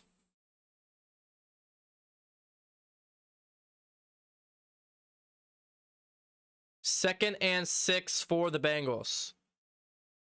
Fake screen, and it is deflected. Wow. That would have been a big gain if that wasn't deflected. It was a fake screen to Jamar Chase to then turn and dump it off to Mixon. It was deflected. But I'm telling you right now, if that wasn't deflected, that would have been a big gain right there. Robert Spillane is hurt on the play. The training staff will check him out.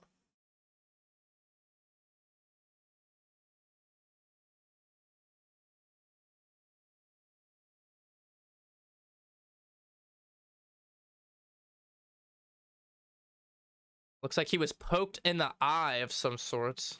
And he's going to come to the sideline.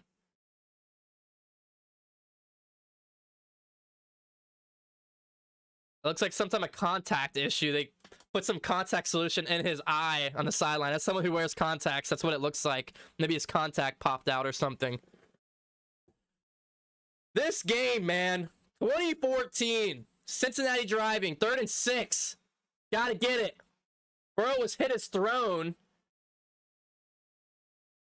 And because of that, the pass was off the mark. I think you might have to go for it here. Shout out to All the Way for joining the DCTV family. Once we hit 3,000 subscribers, we'll be doing a Bengals jersey giveaway, so you don't want to miss out on that. Yeah. Burrow was hit when thrown. And Bengals are going to go for it. Oh my. At the Pittsburgh 36-yard line, 4th and 6, Bengals need it. Burrow steps back, up in the pocket, throws, and it is picked off by number 25, Witherspoon. Witherspoon on the interception. I got to see this back. It looked like Burrow threw it in double coverage again. And that is the 5th turnover for the Steelers today.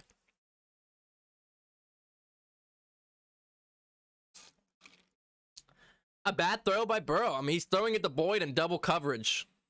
Boyd was never open on that play.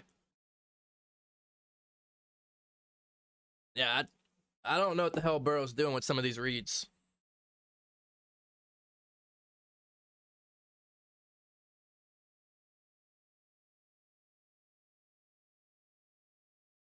And I think these are the plays that kills not to have T. Higgins in the game. Because a play like that is where Burrow would look towards T. Higgins. But with him leaving the game early with a concussion, sucks. Trubisky hands it off to Harris. Najee Harris gets a gain of about 11 there to pick up a first down for the Steelers. And that is exactly what the Steelers need. They need Najee Harris to step up here late in this game. That's probably his longest run of the game.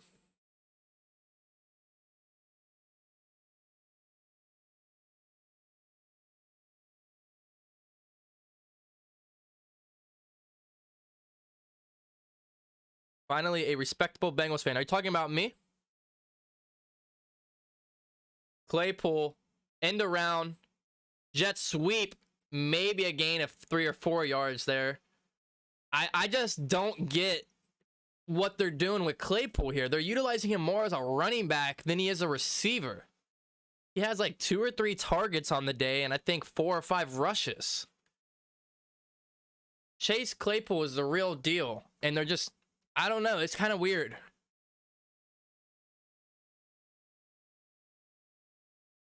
I would be throwing it to him more than I would be running it, but to each their own. 2nd and 7. About a 3-yard throw here to Pickens, and it's going to bring up 3rd and medium. The rookie Pickens is trying to get a big play here. Just over 6 minutes here left in the game, and it's going to be a 3rd down by Pitt. And this is big. I know I've said that quite a bit today, but it's been a tight game. Because if they don't get this, Bengals get the ball at 6 minutes. That's a lot of time. Najee Harris in the backfield.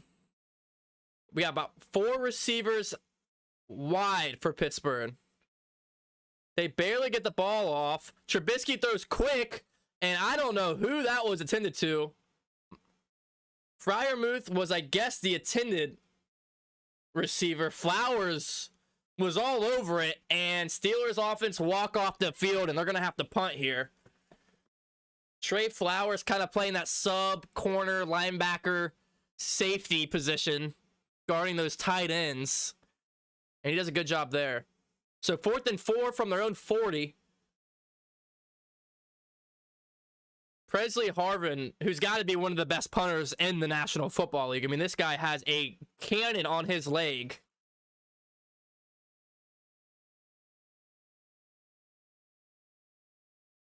He just kicked that to the back of the end zone. He is such a cannon. Oh, there's a flag on the play. He is such a cannon. Instead of like getting him down at the 10 or 5, he punts it to the back of the end zone for a touchback.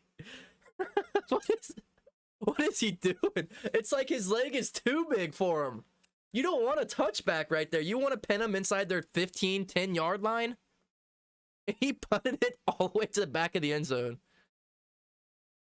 And the Steelers get a holding call. So the end of the kick, that's where the flag will be enforced. So the Bengals will get an extra 10 yards for the offense. That was the first time the punter really had a bad punt there. You want to pin them inside their 15-yard line. You don't want to punt it into the back of the end zone.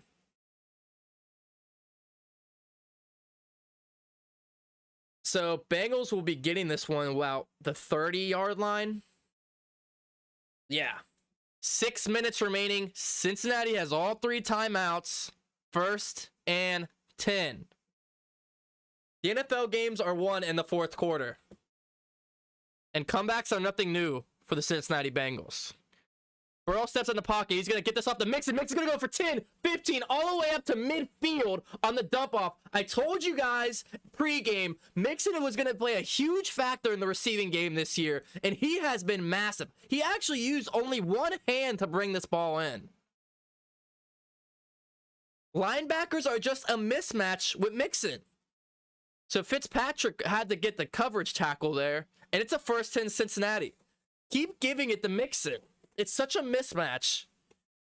He's too elusive for linebackers and coverage, and I told you guys they'd be looking for him. 4 receivers wide here at their own 48-yard line. Jamar Chase by himself to the right. Burrow takes up the pocket. He's going to run it all the way to the 1st down. He's going to get a huge gain all the way to the 30 before being wrapped up, and he points to 1st down, Cincinnati. Burrow takes it up the middle with a gaping hole and takes this 23 yards.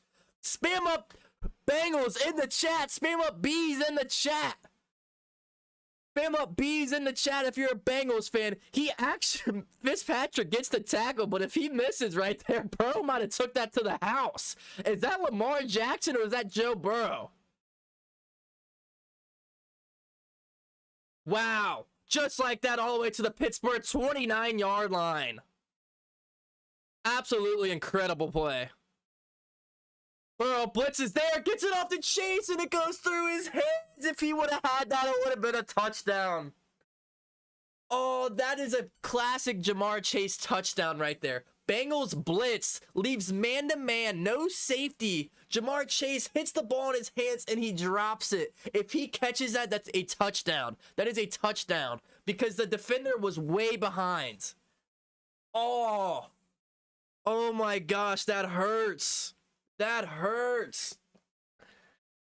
That's a touchdown right there. Steelers, man, sending the blitz and leaving Jamar Chase one-on-one coverage, no safety. That's ballsy right there. Whew. 2nd and 10, and we get a draw play and a gain of 0. What is this? What is that play calling? 2nd and 10, 4 minutes remaining. Zach Taylor calls a halfback draw.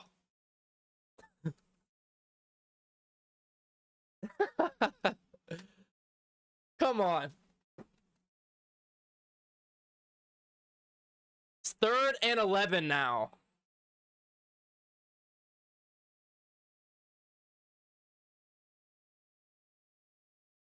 Third and long here for Cincinnati. On the 30. Burrow. In trouble and he's sacked. Who other than TJ Watt and Cam Hayward? There's a flag on the play. Hold on a second. Hold on a second. There's a flag on the play. Holding defense. Woo! Automatic first. Cameron Sutton with his 115th holding call on the day. The guy just can't let go of Bengals jerseys. That's like his 6th holding call of the game. So what would have possibly put the game away with a sack right there? An automatic first with the holding call. Cincinnati on the Pittsburgh 29-yard line. 1st and 10. Burrow throwing over the middle. Mixon again deflected. Miles Jack in coverage.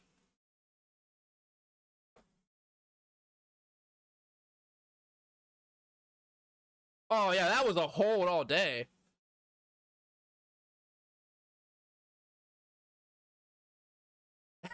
And that call right there should have been a holding as well. But let him play. Very well could have been a holding call there.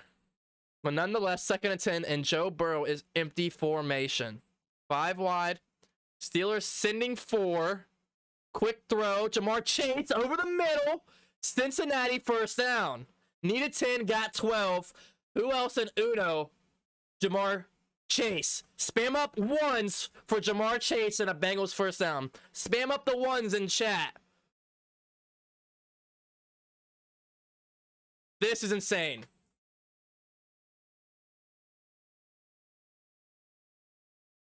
Guys, if you're in here, get active in that comment section. Just 3 minutes remaining. Cincinnati on this Pittsburgh 13-yard line. Burrow, shotgun. Throws, end zone. Mike Thomas. And it's going to be incomplete. Intended receiver was Mike Thomas there. And Sutton was in coverage. Kimi, DC, Nick, Bodley, Douglas, CCSYT, Chef, LT, Douglas, all getting active in that comment section.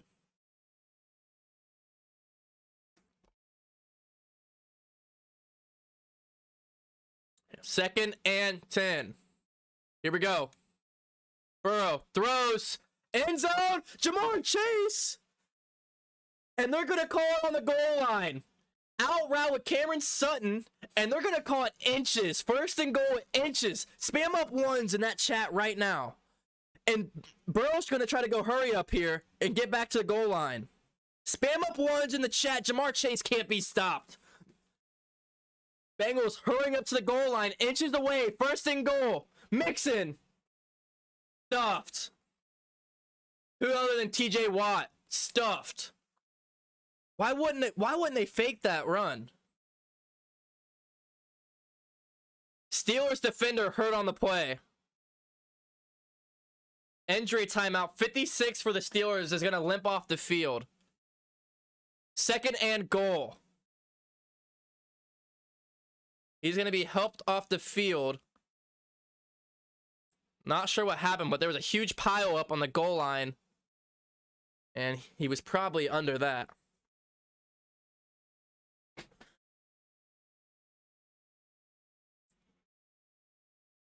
Army, AWOL, DC. Oh. That is so close to a touchdown. He is inches away on the goal line. So, what was inches away after the loss on the play, they're now pushed back to the 3-yard line. And Joe Burrow is going to burn the first timeout of the second half.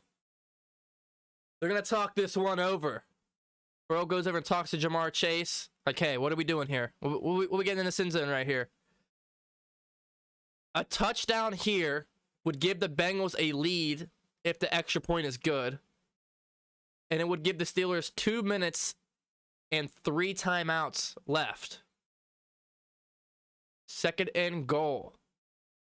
You got to get into the end zone here. This is no more kick a field goal and give it to the other team, because you only have 2 timeouts at this point.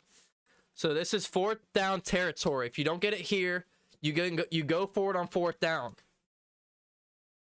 A possible run here. I wouldn't be shocked if so, because then you can set up on 3rd and 4th.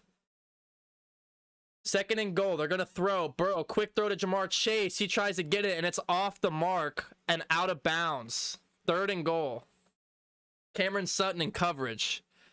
2 seconds away from the 2-minute warning, and this game is coming down to these very moments. Bengals 3rd and goal, but they don't have to get it here. They can get it on 4th and goal. You got to go for it, because we don't have 3 timeouts. We only have 2 timeouts. So if we get the ball back, we would need to go, 60 yards with 2 timeouts at about 60 seconds? I don't know. Trips to the right. Chase is the motion man out to the left. A shove pitch inside to Hayden Hurst, and he is a yard shy. 4th and goal. Oh my gosh. 2-minute warning, 4th and goal. This is the game. This is the freaking game.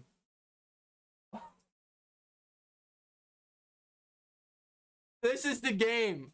This is the game. 2-minute warning. This is the game. Oh boy. What do you do? 4th and goal from about 2 yards, a yard out, with arguably the best defense in the league. What do you do?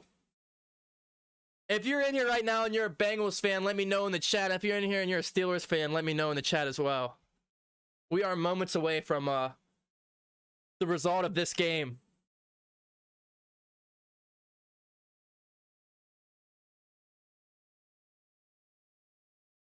Woo! I got butterflies. This is it. You got to go for it here. In theory, if you didn't get it, Steelers could go 3 and out, but you would have very little time because you only have 2 timeouts to blow. You'd have less than probably 60 seconds. And with their punter having a booming leg, you'd probably have to go 60, 70 yards in like less than 60 seconds and no timeouts. So for me, this is the game. I mean, like, this is it right here. Spam up 6 in the chat for good luck. Spam up 6 in the chat.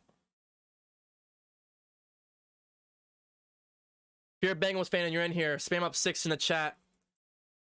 Hit the subscribe button, join the DCTV family. Bengals jersey giveaway at 3,000 subscribers. And hit that like button. Let's get to 100+ likes on the stream. I'd greatly appreciate it.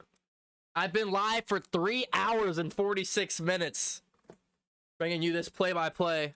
I appreciate all the support. Richard, DC, CC, SYT, Zeke, Sean, AWOL, Kiwi, Nick, Douglas, Coffee,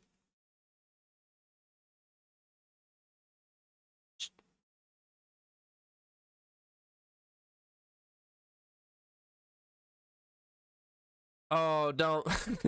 Don't tell me. Don't tell me. Here we go. This is it. Oh, come on.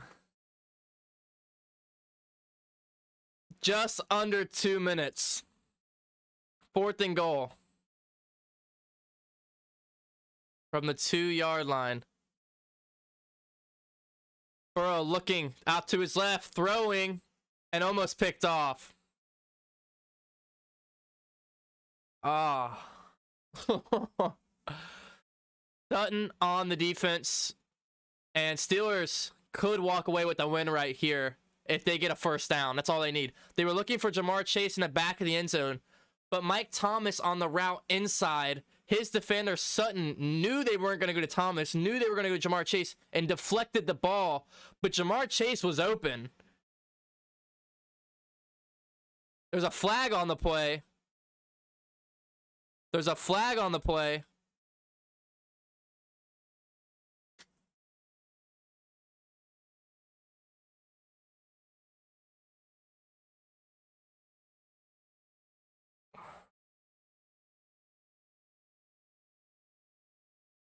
Taunting on Jamar Chase after the play.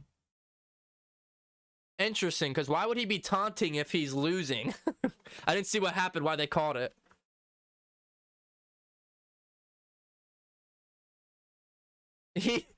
The quarterback was talking smack, so Jamar Chase chain snatched him with his mouthpiece. Oh boy. I don't know why Weatherspoon was talking, because he got burned on that route. If it wasn't for Sutton, that would have been a touchdown. 1st and 10. The Bengals can still get the ball back, but you got to get a stop here. Jermaine Pratt brings back Harris in the backfield. And Najee Harris is in pain. Oh, wow. This is big for Pittsburgh. Najee Harris is throbbing in pain, holding his leg.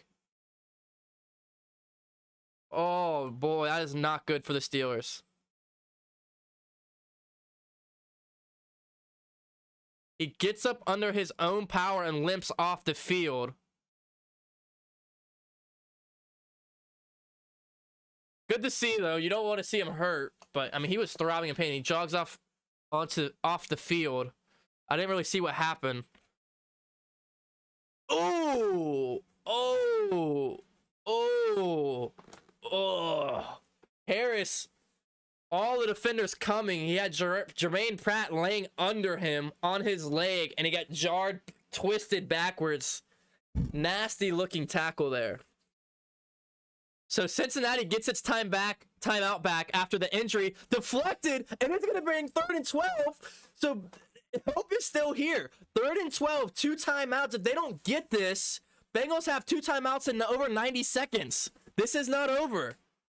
Deflected pass by Jermaine Pratt there. Wow. 3rd and 12. Do you run it here and make the Bengals burn a timeout, or do you go for the first down? They used very little to no clock because of the Najee Harris injury. The Bengals didn't have to burn a timeout. Trubisky under center here. Chase Claypool.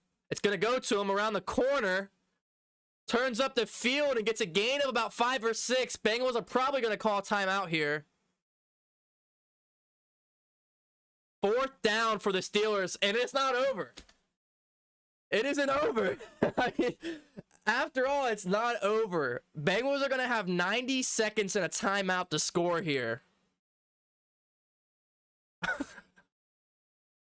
Dude, the Bengals defense is a real deal this year, and the Steelers offense is awful.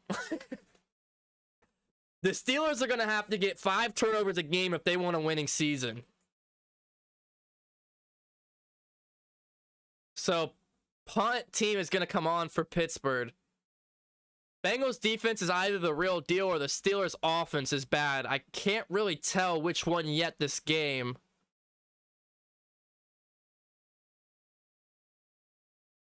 All I know is if the Najee Harris injury is any if it's going to be pretty bad, that's going to... The punt is off, and Cincinnati's going to get it from their own 40. So they got to go 60 yards in just under 90 seconds. 60 yards in under 90 seconds with only one timeout. Can Joe Burrow clutch the game-winning touchdown? We'll find out.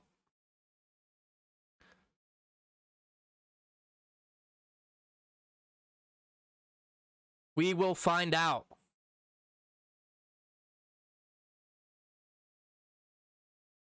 And just like that, Bengals offense is on the call. 5 receivers wide to Mixon. Gain of about 8. Miles Jack on the wrap-up. Clock is moving. 2nd and short. Right on the Cincinnati 49-yard line. 4 receivers wide. Mixon's open again over the middle. Gonna give it to him again. All the way to the Steelers 40-yard line. 50 seconds and a timeout, and they're already in Steelers territory. This is when you get a sneaky Tyler Boyd look right here.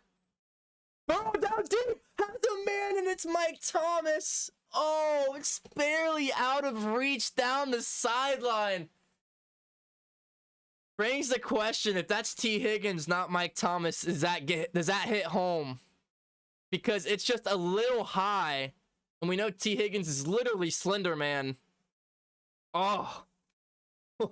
Bengals take their shot and almost hit home. 2nd and 10. Trips out to the left. Burrow throws out to his right.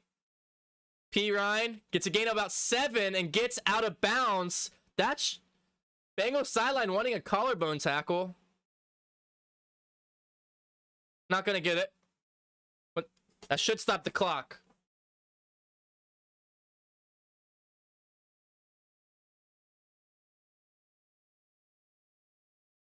Good job, LT. Love the authority. This is insane. I'm kidding. I can't even sit in the chair. Get the chair out of here. 3rd and 1 on the Pittsburgh 30-yard line. Burrow over the middle. Chase to the 20 all the way to the 16-yard line. Clock is ticking though. 27 seconds. Cincinnati timeout. Cincinnati burns their last timeout. They're on the Steelers' 16-yard line. Spam up B's if you're in the chat right now. Spam up B's if you're in the chat right now. 150 people in here. That's what I'm talking about. Get active in that chat. OMG. Here we go. 1st and 10, 27 seconds left. Bengals fans, get out of your seat.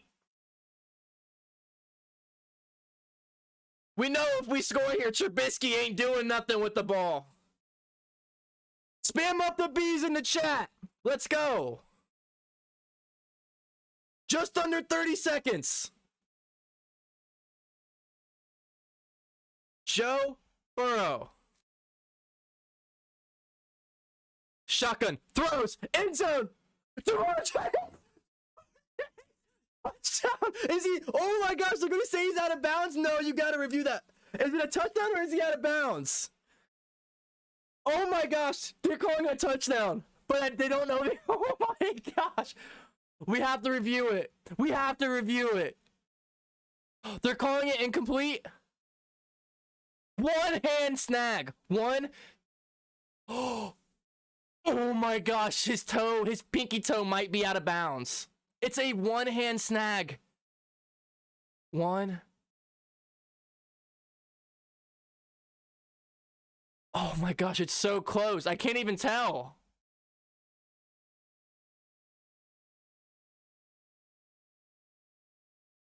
Oh my gosh, they already determined. They call it back. Burrow steps back. Can he do it again? Burrow gets rid of it, almost sacked by TJ Watt. There's a flag on the play. Once again, he gets close from getting sacked there. He gets out of the sack and throws it towards the sideline. Incomplete pass. TJ Watt is hurt. He's coming off to the sideline. Illegal hands to the face on the defense. Automatic first for the Bengals. This is insanity. If you're in here right now, how are we feeling? Let me know how you feel in the chat. Watt almost gets the sack. By the way, he came off. Yeah. La'el Collins, he pushed his helmet off, literally, like quite literally knocked his helmet off. TJ Watt is going to walk to the locker room. If I read his lips correctly, he was pointing to his pec and he said, "I tore my pec." Don't want to jump the gun, but I could have swore I read his lips coming up the sideline. He's pointing to his pec saying, "I tore my pec." I don't know. 1st and 10, 5 wide Cincinnati. Burrow, end zone, incomplete. 2nd and 10, still 13 seconds. Holy crap. If you're in the stream, please hit the like button. TJ Watt goes straight to the locker room. He knows he tore his pec. If he knew he barely did anything, he wouldn't go straight to the locker room. It's got to be a bad injury if he walks straight to the locker room with the game on the line. I think the TJ Watt injury has got to be massive, because if it was a small injury, he would get back in the game. 2nd and 10, trips to the right. 2nd and 10, Burrow throws, end zone. Oh, that's got to be targeting. That's got to be targeting. Incomplete Tyler Boyd. That's got to be targeting. And there's a flag on the play. It's going to be targeting. That was a nasty hit by the Steelers safety, headhunting Tyler Boyd in the end zone. You already got a concussion to T. Higgins. Does Tyler Boyd have one now? And they didn't even call the T. Higgins one. The refs are talking over before they call it, but you gotta call that. That's the 2nd time that it's been called today, and should be 3.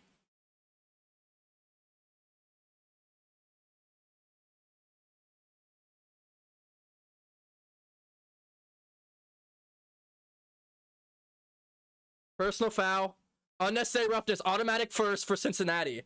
It was a clear as day. It's the 2nd time they've done it. Should be the 3rd. Minka Fitzpatrick that time. Minka's out here headhunting, bro. He's been doing that all game. I bet that headhunting felt good. Now you just got Joe Burrow and the Bengals 1st and goal. 6 yards. 1st and goal. Bengals. Joe Burrow. In the pocket. Throws under pressure.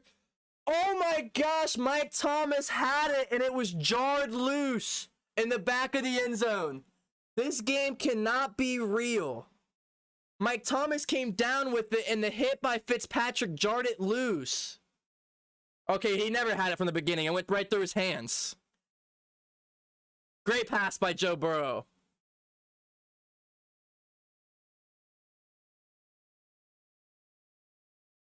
Questions. T. Higgins in the game. You know, if he's in the game right there, instead of Mike Thomas, is that caught? I don't know.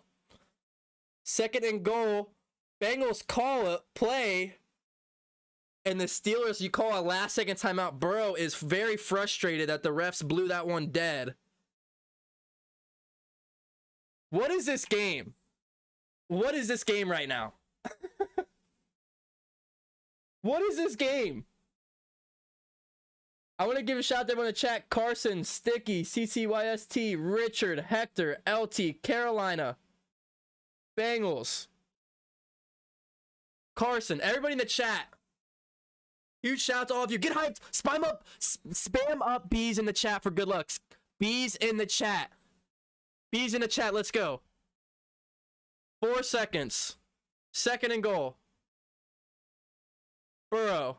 Steps back, throws, end zone, touchdown, Jamar Chase! It's over! It's over, Jamar Chase, end zone!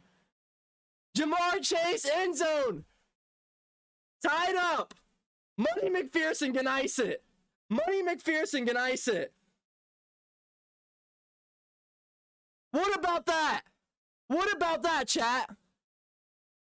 What about that?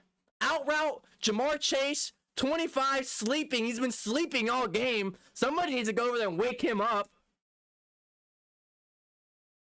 Jamar Chase. Who other? Keys to win. Uno. This is for the game right here. Extra point. Extra freaking point. Money McPherson for the win. Over 200 people live in the stream right now. Here we go. Tied up at 20. Zeros on the clock. Zeros on the clock. What are they stopping it for? They're like stopping the PAT. Guys, get a like spike going right now. I need 2,000 likes on the stream. Get a sub train. I need a sub train going right now. 3K subscribers, and we're going to give a Jamar Chase jersey giveaway. I had to do my push-ups. I haven't even done my push-ups yet. I got to get those in any second now. Here we go. 20 to 20. 20 to 20. Zeros on the clock. Money McPherson, can he ice the game with an extra point? Mike Tomlin looking a little nervous. 200 plus people in the chat right now. I don't know what the refs are holding the game up for.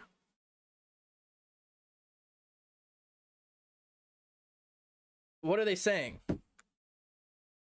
Oh, here we go. Here we go, folks. Chat. Get going, chat. I need you guys. Where's the good luck bees at? Where's the good luck bees at? Here we go. Tied up 2020. 2 seconds on the clock. Extra point Money McPherson. Can he ice it? Money Mac.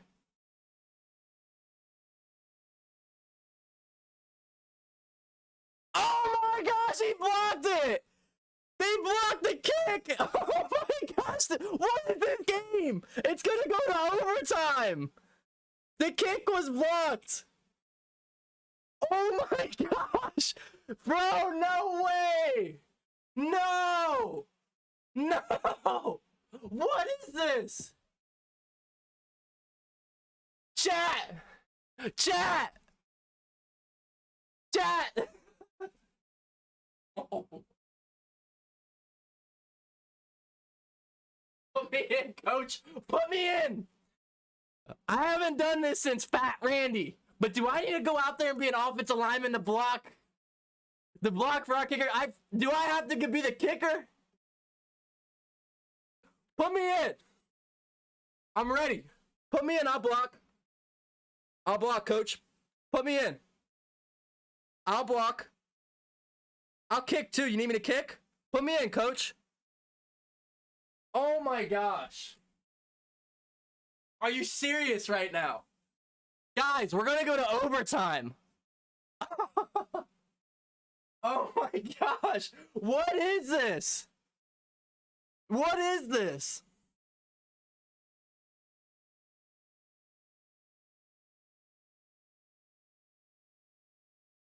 What is this? They're gonna kick this one off. Wrapped up. Overtime. Overtime. I gotta do my push-ups real quick. We have 20 points. Should I do 20 and do a solo 21 push-ups? Oh my gosh. Well, 20 push-ups anyway. What?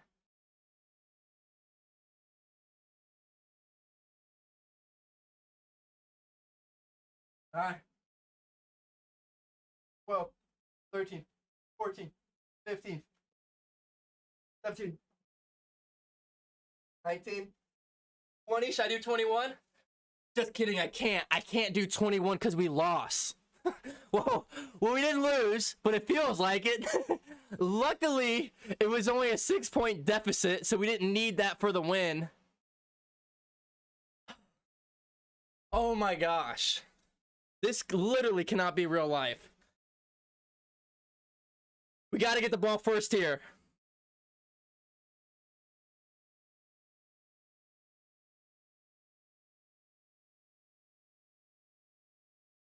Come on, we gotta get the ball here first. They call tails. Oh! Damn. Steelers are getting the ball first. Luckily, Mitchell Trubisky is their quarterback. But still. Oh my gosh, you're serious. You can't be serious right now. You can't be serious right now. Wow, I look really pale. You can't be serious right now. You can't be serious right now. Oh my gosh. Prime says every team that was losing has came back. Really? Oh my gosh, look at the Saints. They're now beating the Falcons 27-26. The Panthers are beating the Browns 24-23. You're not even kidding. The Colts tied it up and are going to overtime 20-20. Jacksonville's losing 22-26. You're not kidding. Who said that? Almost every game, the team has came back. What the hell is going on? Almost every game, the team has came back. Bro. Yeah, so we got about 200 people in here live on YouTube, and I'm losing my mind on stream. So come tune in. This is insane. This is literally insane. Dude, if you guys are in here, please hit that like button. This helps my channel. Hit that subscribe button if you haven't already. And now the Bengals, start of overtime, have to kick it off to the Steelers. A touchdown for the Steelers would give them the win. A field goal or anything else would give the Bengals offense a chance to come back onto the field.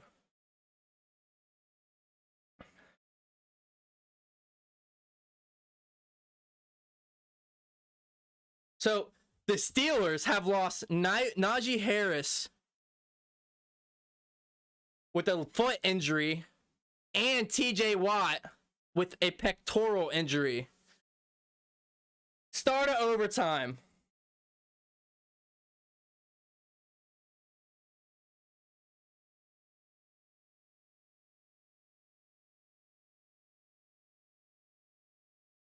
Here we go.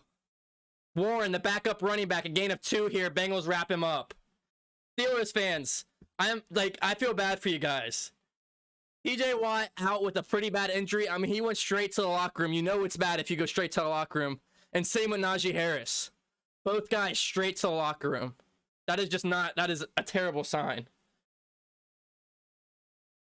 I literally can't comprehend what's going on in this game right now. 2nd and 8.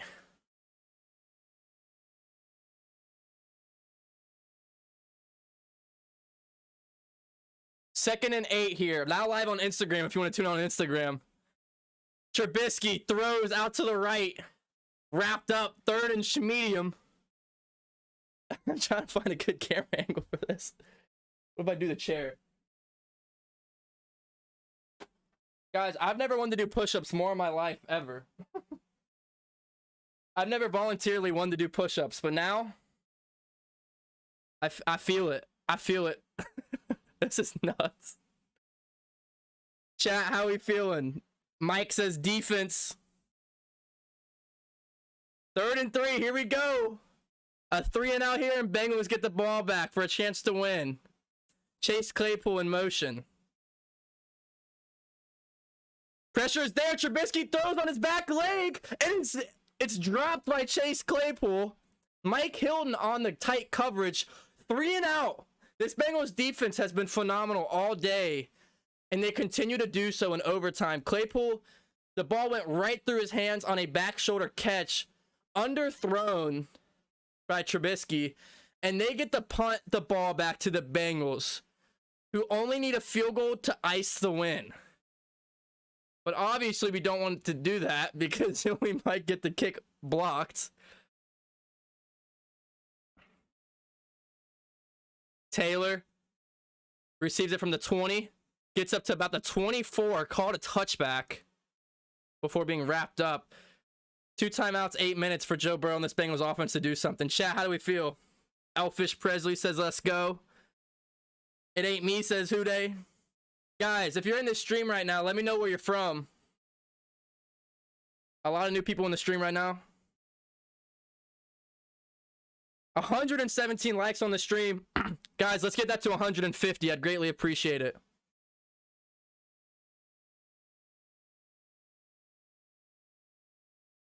What is this game?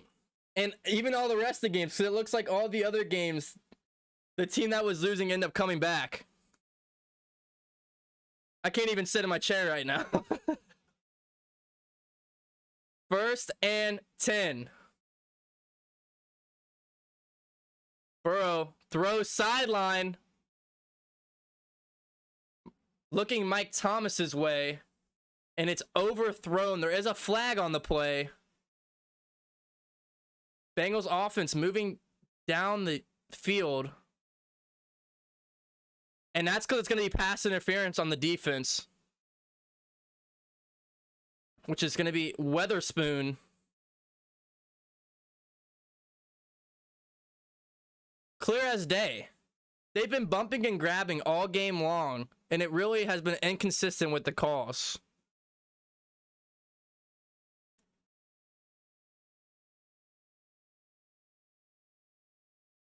See some people from New Orleans in the chat. Loud buzz on the Insta Live. Probably because it was on my laptop. Hold on, here we go.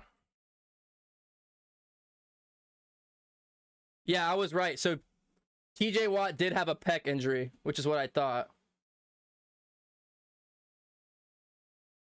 I could have swore he said, and I quote, I tore my pec. When he was coming to the sideline, they were showing him. 2nd and 11 for Cincinnati. Oh. 2nd and 11, here we go. Burrow in the pocket tosses to Pirine. The running back receiving yards has just been too easy for the Bengals today. If there's one thing this amazing Steelers defense lacks, it's the ability to cover running backs in the receiving game. Pirine and Mixon have just been running all over the field in the receiving game, and there's been no answer on the Steelers side. So great job for the Bengals offense and Zach Taylor to figure that out and abuse it all game long. And the Bengals will be on the B logo at midfield.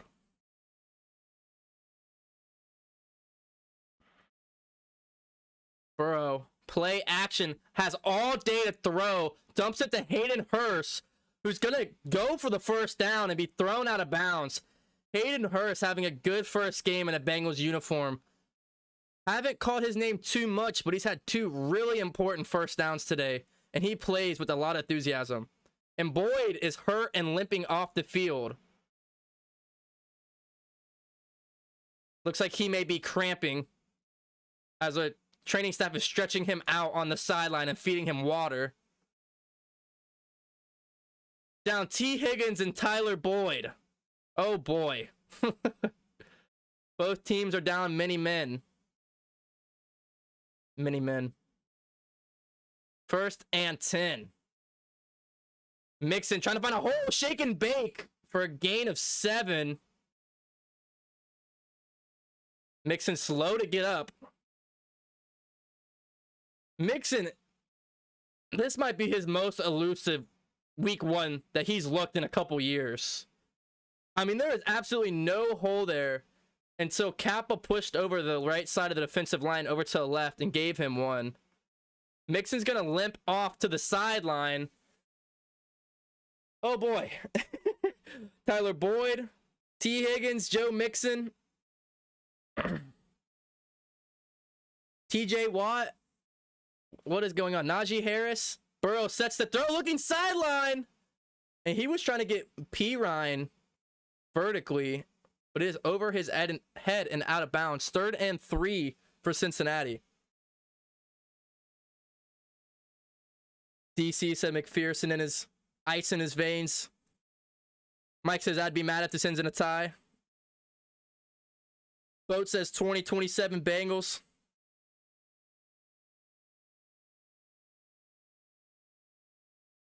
Chat, how we feeling? It's getting quiet. Is that a lot of quiet Steelers fans in the chat, or who? What's going on? 3rd and 3. Burrow steps up in the pocket. Pump fake. Got the defensive lineman. Rolling out to his right. Has a man. Hayden Hurst with a tippy-tap catch on the sideline. Welcome to Cincinnati. Blows a kiss to Paycor Stadium. And that's going to be inside the Steelers' 15-yard line. You could settle for 3 for the win, but you might as well go for the kill, considering what just happened for the PAT. Oh, there goes the IG Live.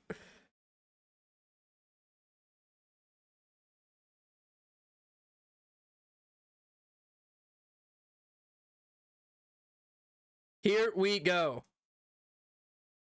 1st and 10.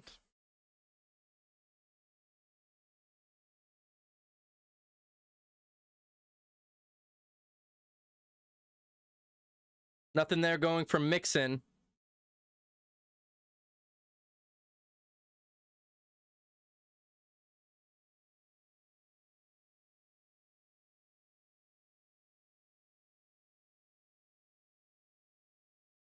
Oh boy. I literally can't comprehend what's going on in this game. I've said that since kickoff. I still don't get it. Here we go, 2nd and 10. Burrow's going to be under center here. About 14 yards to go. Play action, rolling out to his right. Throw on the run. Another Hayden Hurst reception there, but that's only going to get about... Or that's going to be Drew Sample. That's only going to get about a yard or 2 there.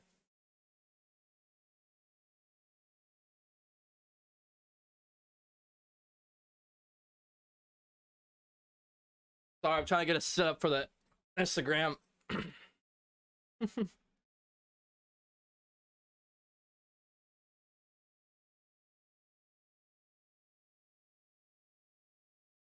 Pull this up.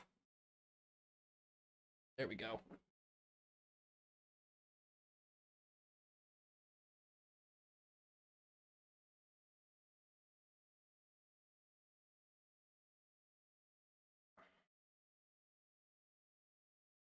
Third and 8. Are they going to send out McPherson? They do. So they're not going to go for the jugular. Money Mac McPherson went for the PAT to win. It was blocked. So not necessarily McPherson's fault. His entire career, he's been clutch. In his rookie season, he had 5 game-winning field goals. 2 in the postseason. Obviously, we remember those. And here we go, week 1, NFL season 2022. And this one's from 29. Here we go. From 29 yards, Evan McPherson, Money Mac. For the overtime win. He missed it. He missed it. He shanked it. Money Mac has never done that in his career. He had 5 game-winning field goals last year, 2 in the postseason as a rookie. It was a bad snap, a very high snap, and he missed it. Missed the PAT, and now he misses the game-winning field goal in overtime. Oh my gosh. Chat. Chat. Chat. What's going on? My gosh. Chat.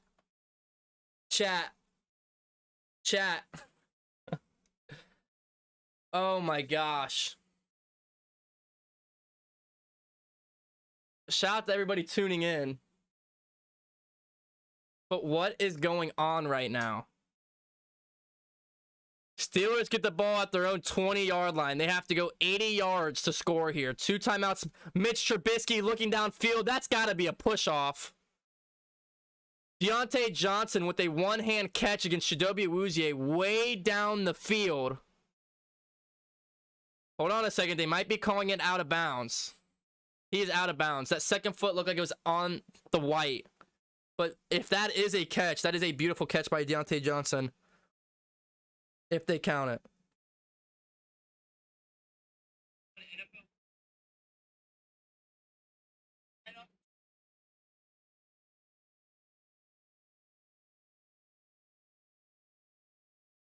It's gonna be the play is gonna be under review here. They're gonna see if he got.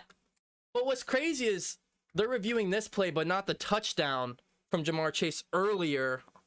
Maybe because it was under 2 minutes in the fourth quarter. Maybe that's why. But then you can review stuff in overtime. Guys, chat, how you feeling, Jason? Foo, how we feeling? He says typical Bengals. What do you mean by that?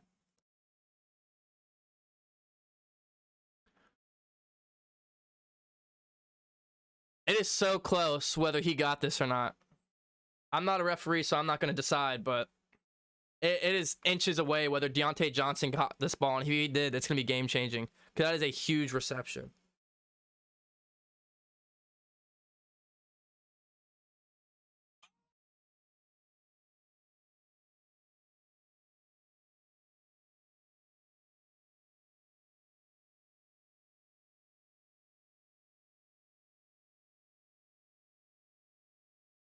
I'm just watching this back, guys.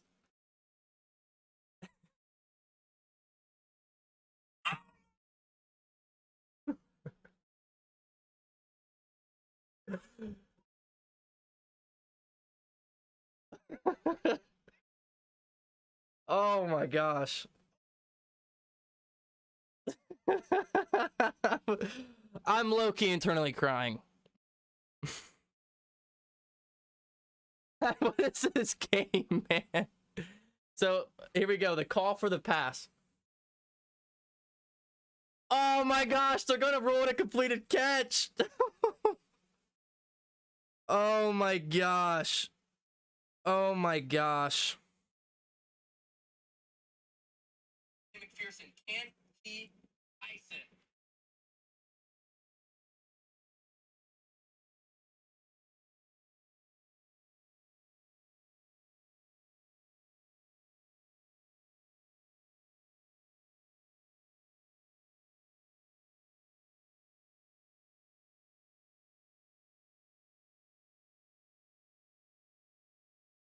Here we go. 1st and 10.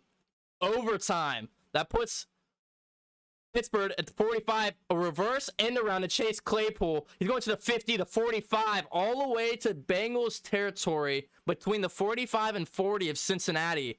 And that is what Pittsburgh needed. Steelers using Chase Claypool as more of as a running back than they are a receiver today.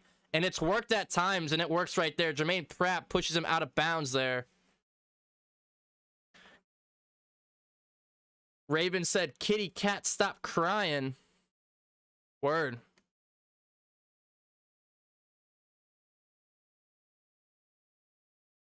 Here we go. Trubisky throws, and he's nailed as he's thrown, and it's going to be way underthrown there. He took a shot there by an unblocked blitzer. Gets back up, though, and it's going to be a 2nd and 10. Oh my gosh, Texans blew a 17-point lead. And then the Colts, another good kicker, Goggles, Blankenship, Hot Rod, he's another top kicker in the league, missed a game winner.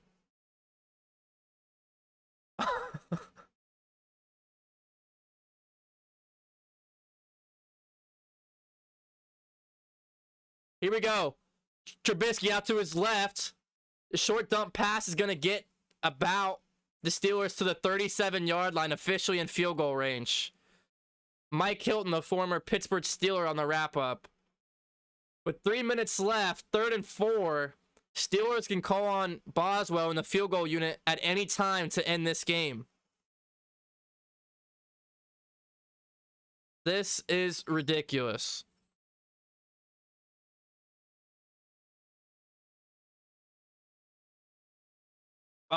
Boswell's made one as far as 56 from outdoors. 3rd and 4 for Trubisky. A sack here would be momentum changing. Hubbard off the edge. A quick throw to Deontay Johnson. And he's wrapped up around the line of scrimmage. So 4th down, here we go.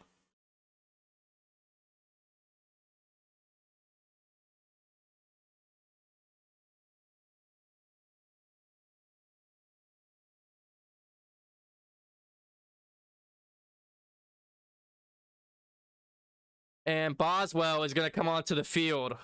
Chat, spam up the B's if you're a Bengals fan. Spam up the S's if you're a Steelers fan, because this is it right here. This is for all the marbles. This is it. 4th and 4.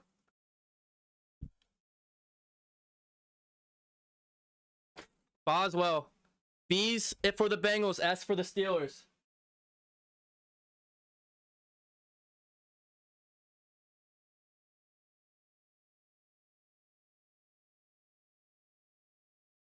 "55 yards in overtime. McPherson misses his chance to win. Boswell gets his. From 55, Chris Boswell and the Steelers.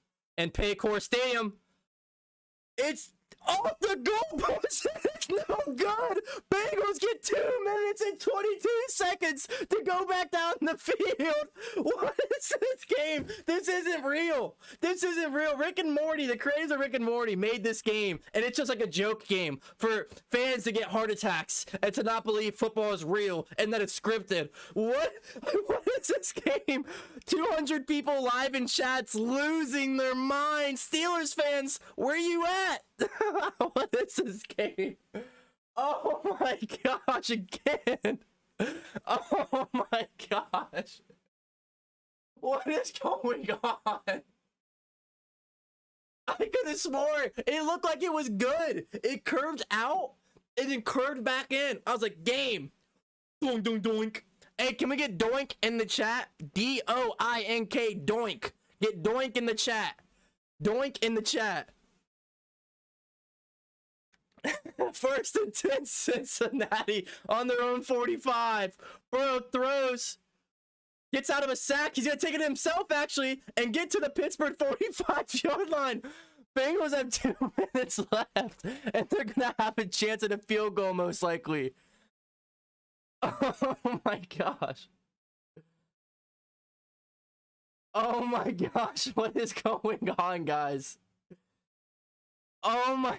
2-minute warning, 4th quarter. Oh my gosh, are you serious? I have a headache. I have a headache. Does anyone else have a headache? Guys, get a like spike going. Get the 200 likes on this video, and let's get a sub spike going. Where's my subscribers at? 3,000 subscribers, and we're doing a Bengals jersey giveaway. I do live play-by-plays every single week of the season, so I hope you guys are entertained. I hope if you're not entertained by this, then I don't know what to tell you. I don't know what to tell you. I mean, I'm about to flip this room literally upside down. Like, no joke. This is insane.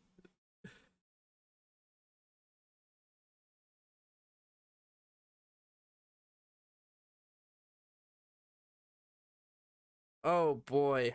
Does anyone else have a headache from this game? Does anybody?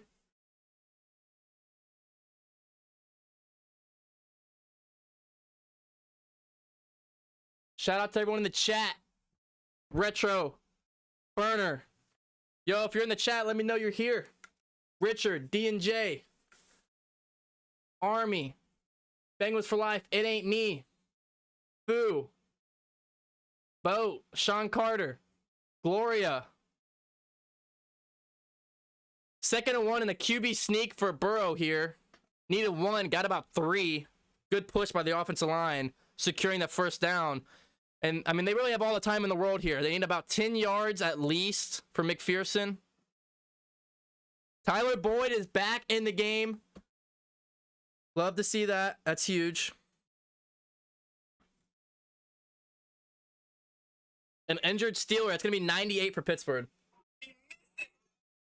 There we go. Some subscribers, baby. Shout out to Foo. This is why we need a sub train. So we can hear that good luck hooday. Let me get some hoodays in the chat.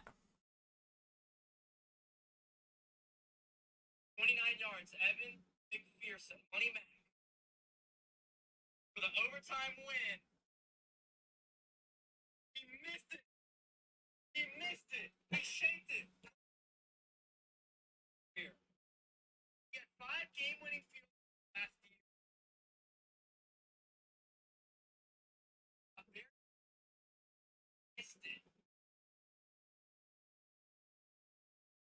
Guys, this game, I've never seen a game like it. 1st and 10, Joe Burrow from this. He's going to dump this one off to Hayden Hurst for a gain of 5 or 6. Hayden Hurst steps out of bounds and stops the clock, moving closer and closer to help get a closer field goal. Although at this point, I think they should just kick it from 60, because that just seems like what McPherson would rather kick a 60-yarder than a 30-yard. Now Hayward is hurt on the field, and he's gonna take a breather on the field. I think these guys are just fatigued, man. This is basically a 5-quarter game.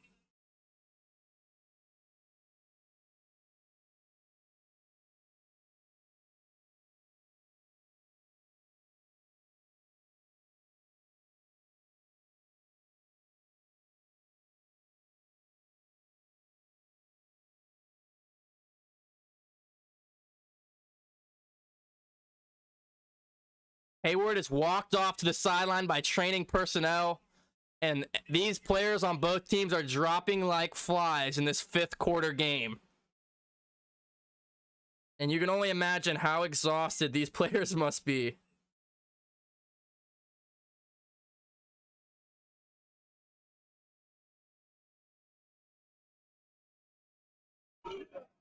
Here we go. 2nd and 4 for Burrow. Shotgun. The blitz is there by Pittsburgh. Burrow gets it off and throws this one away. Best thing he could do there. Shout out to Zaid Blue for subscribing, join the DC TV family.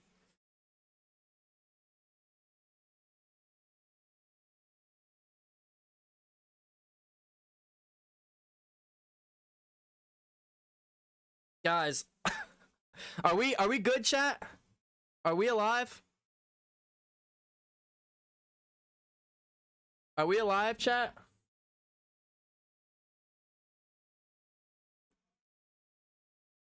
Nearly 200 people in here live. 3rd and 4 for Cincinnati. Burrow fumbles it. Bengals pick it back up. Pirine rushes it all the way back to about the 38. And that just pushes the Bengals back even farther. 4th down. Where would this field goal be from? Pirine not just recovered it, but he took it about 15 yards himself and ran it back to closer field goal range. If he would have just fell on it, it would have been back to the Bengals' 50-yard line. Pirine with the veteran example to pick up that ball and take it as far as he could back to the line of scrimmage. What a great job by the veteran Pirine. And it's now 4th down. Clock is ticking with a minute left. And I just fell out of my chair. Oh my gosh.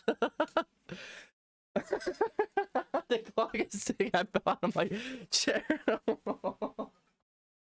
4th down. I gotta watch that back. Hold on, I'm watching it back. 4th down. Steelers call a timeout. Hold on. I gotta watch. It just fell out of my chair. The refs are talking it over. I am not sure what's going on, but they have the ball stopped here.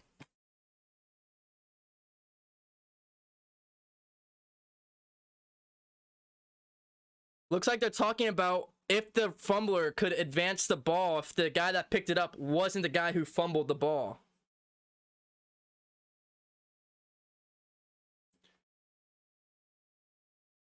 Oh my gosh.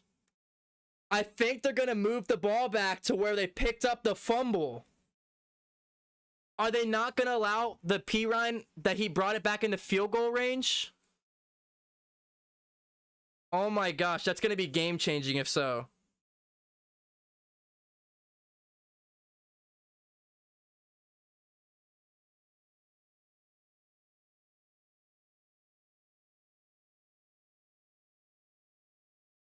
Wow, so now it's 4th and 16. Is Kevin Huber punting? Oh my gosh, are we going from field goal to punt? Wow, because what kind of rule is that? If it's 2 minutes or under, the guy who picks the ball has to be the guy who fumbled it, or they have to call it at the spot And of course, we kick a punt that's a touchback. We can't even down them inside their 10. What a terrible job by the punt team.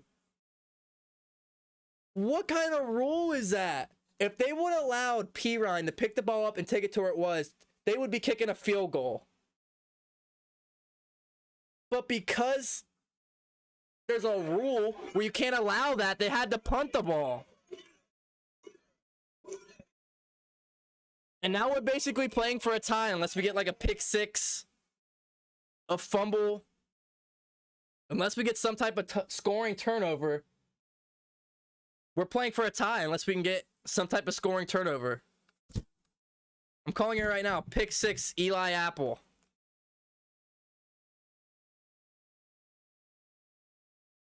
The refs don't even know what's going on. They keep stopping the clock for like literally no reason. Chat, how we feeling?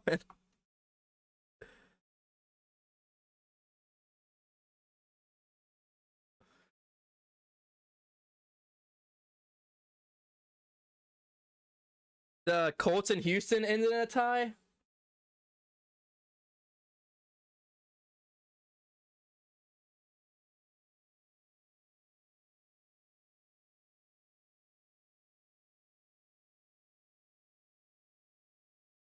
$56 seconds remaining. From the 20, Mitchell Trubisky. No timeouts, throwing deep, almost picked off.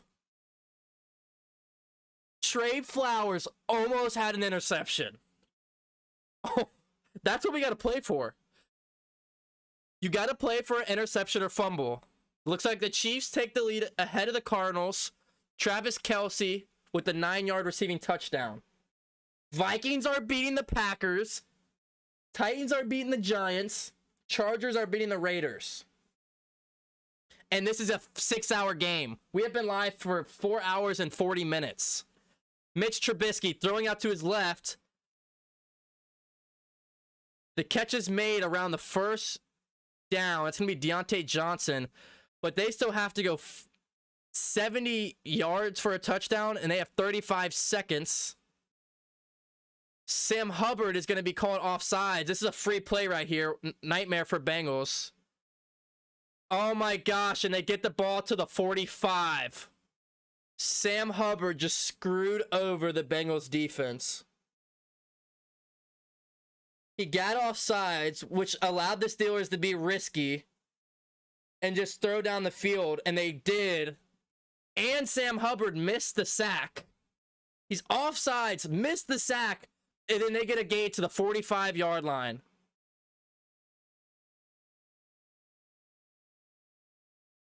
That's not what a captain does right there. Chris Boswell is now lacing his cleats. Oh, boy. A throw over the middle was a slant to Deontay Johnson. That was broken up. 2nd and 10. You just can't get penalties right now on the defense. You got to play clean football. You can't give them free penalty yards. You just can't. 21 seconds in overtime. And Chris Boswell is warming up his leg. Guys, there's 200 people in this chat. Hit that like button for me. Hit that subscribe button. Join the DCT family. I greatly appreciate it. Paycor Stadium. Pittsburgh on the 45 of Cincinnati. Needs a couple more yards here at least. Trubisky and shotgun. Pressure's there. Throws it quick. Gets it out to the tight end. Von Bell on the tackle, but that gets the first down. And they're in field goal range now. They can kick a field goal now. That gets to Cincinnati 35. Oh my gosh. So now Boswell should come onto the field. 8 seconds left. And now he's going to kick a field goal. Spam up B's for good luck. Spam up B's for the good luck for the Bengals. Spam up S for the good luck for the Steelers. Oh boy. Oh boy. 8 seconds remaining, and Boswell is going to come on for a chance to win the game.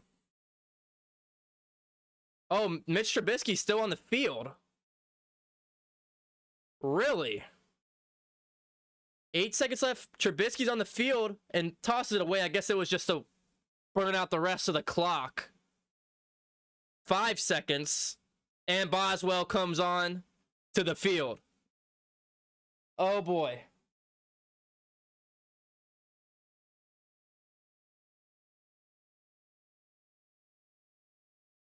$53 yards. McPherson had the win in regular time, missed. Had the win in overtime, missed. Boswell missed. And Boswell now, 5 seconds left in overtime. 53 yards.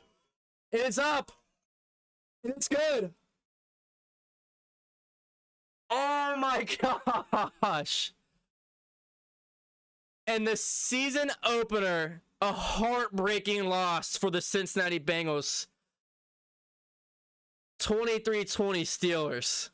Oh my gosh. I've never had a game like this before. With all these missed game-winning field goals and overtime and regular. Oh my gosh. Heartbreaking. Heartbreaking. I'm speechless. Speechless. What a game. What a game. Obviously, it didn't turn out how the Bengals wanted it. But, I mean, that's game of the week. I mean, they'll be talking about this for the rest of the season. Shout out to Xavier hitting the subscribe button and joining the family. But they'll be talking about this week 17 when it's coming down to the last, divisional games and who's going to win the division, who's going to, clinch the bye, who's not going to win the division but still make it in. And they're going to be looking back at this week 1 game and be going, well, this game right here. Congrats to all the Steelers fans. You guys get the week 1 dub. You guys will need it. I'm going to be looking forward for the second game in Pittsburgh. So that's going to be a crazy game. What week is that? So the Browns lose? Damn. So the Browns won, the Steelers won, and the Ravens win. That is the worst scenario for the Bengals week 1. That is the worst scenario for the Bengals week 1. But, I mean, there's still 16 more weeks, right? So, Bengals will learn. And look, Steelers might have won this game, but if you're talking raw talent, built rosters, one of these teams, don't even look at it like Bengals Steelers. Look at one of these teams and look, one team had 6 turnovers and still should have won the game. They missed a PAT. That tells me who the better roster is. Just because the better team doesn't always win. But congratulations to the Steelers. I'm just end of game looking at the entire game.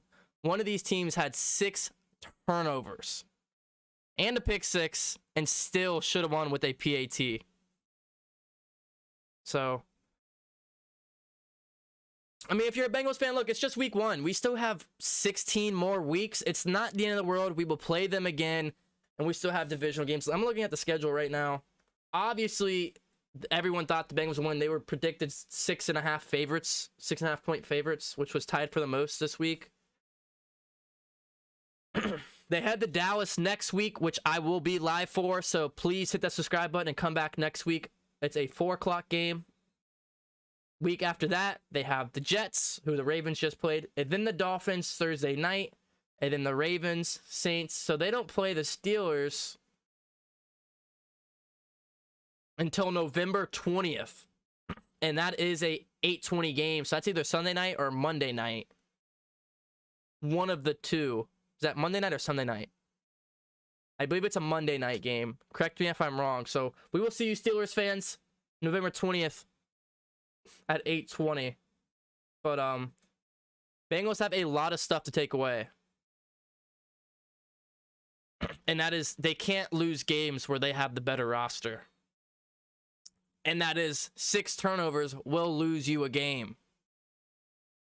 We got to look out for T. Higgins when he'll be able to return and be healthy. Same with Tyler Boyd and everybody else that get injured. And if you're the Steelers, you lost you lost your star running back and your star defensive end, who's probably the best defensive player in the National Football League, to injuries. So you guys got to look at those, and hopefully they're okay moving forward.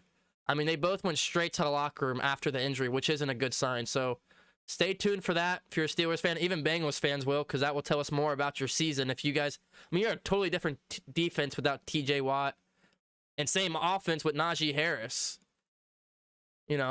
So Bengals will have building blocks to look on and move on from here. But obviously, this isn't how they wanted it to go. Like I said, my biggest takeaway is you give the ball up 6 times and you still only lose the game by a missed PAT. That tells me who's the better roster, but looks like Kansas City's up 14-0 over Arizona. AFC North just got a whole lot more interesting. Our next AFC North opponent will be October 9th against the Ravens in a pretty big game. Who do the Steelers play next week?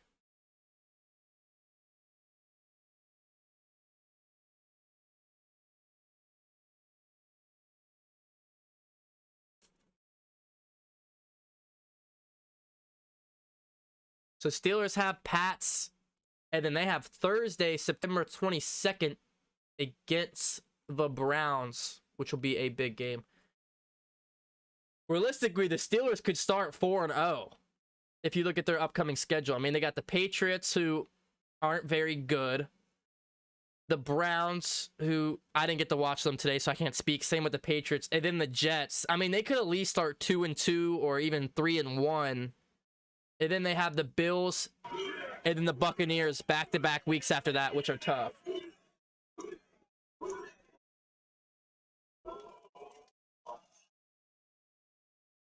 Thanks, Hector. I appreciate that. But yeah, Steelers could be looking for a good first couple of 4 to 5 weeks here. For them, the Ravens have the Dolphins, Pats, and Bills. So they could start 3-0, 2-1, heading into Bills and Bengals back-to-back. Bills, Bengals, Ravens, Browns back-to-back. Or no, they are the Ravens, Giants, excuse me. Bills, Bengals back-to-back. Have Giants that week, and then the Browns. That's a tough month for the Ravens. And you look at the Bengals schedule again. Man, Cowboys next week. They're a good team, man. We'll get to see them. Is it tonight or tomorrow the Cowboys play? I believe it's tonight against the Bucks. What are your guys' thoughts? I've talked enough today. I've been talking straight with no breaks for 4 hours and 51 minutes. I'm not ending the stream until we hit 5 hours. So I'm going to stay on here for a couple more minutes. And I want to hear your guys' thoughts. You guys were awesome today. Thank you for all the support, Bengals and Steelers fans. We had a consistent 150 to 200 people in here throughout the stream. Totally awesome. We're so close to 150 likes. For the most part, you guys were pretty respectful, besides a couple, Pittsburgh children, which isn't every fan base.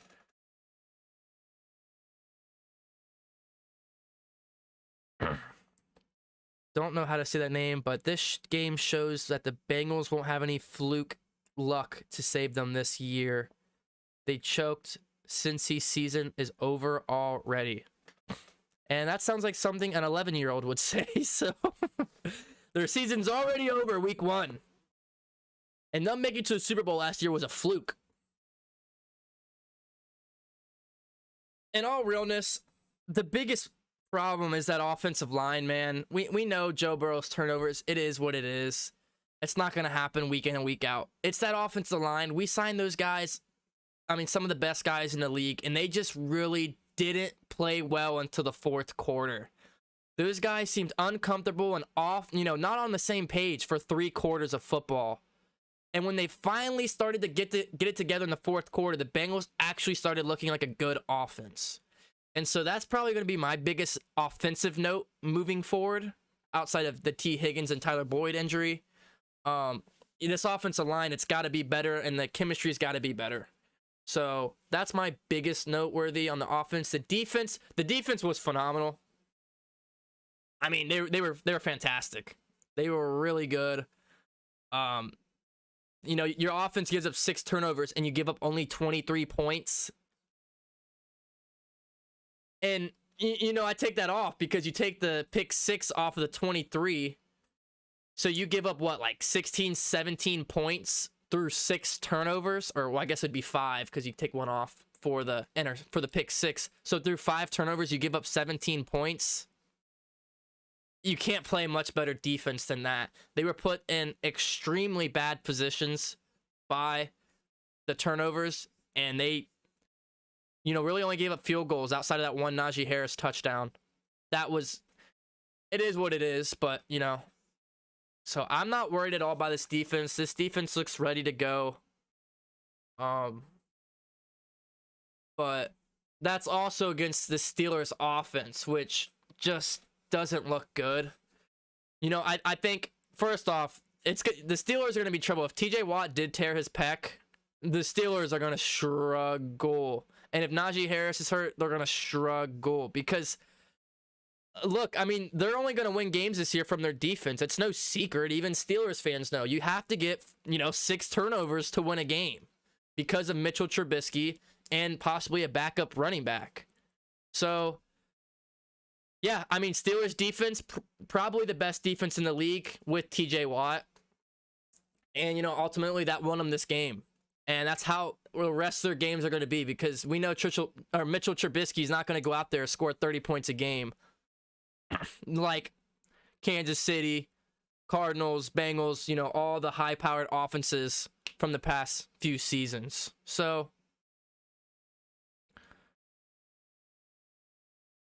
and like AWOL said, he said my guy Burrow has to stop forcing balls 100%. And, that first quarter, you could tell that first interception was because, he got sacked the first play. You come out and you give up a sack on the first play, which was by the rookie Volson.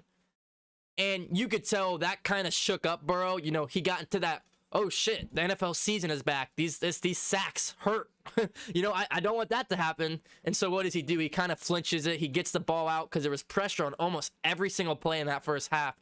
And you could tell he wasn't 150% coming out of this first game. He didn't get a full training camp. He hasn't had a full training camp in all his career with Cincinnati. And so, not to sit here and make excuses, but that definitely had to play a part in some of his playmaking bad choices. He was just trying to get that ball out and avoid the sacks he was getting because the offensive line was so pitiful in the first half.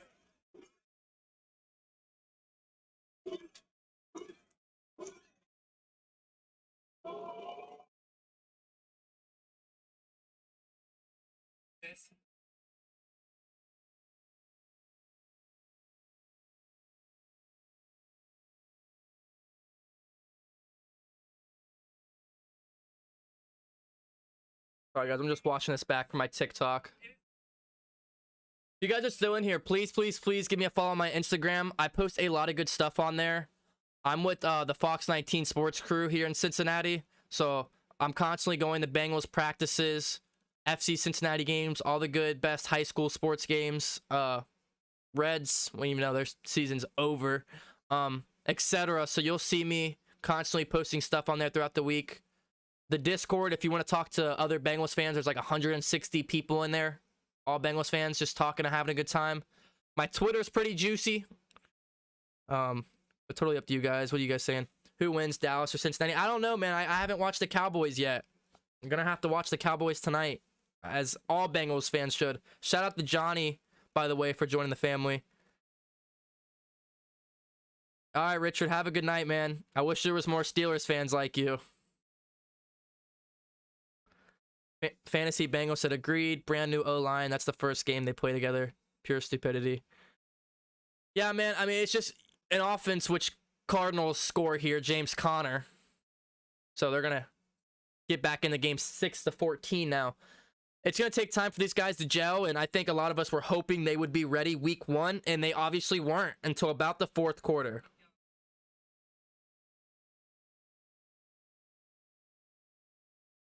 In this season opener, great lock. Oh my gosh.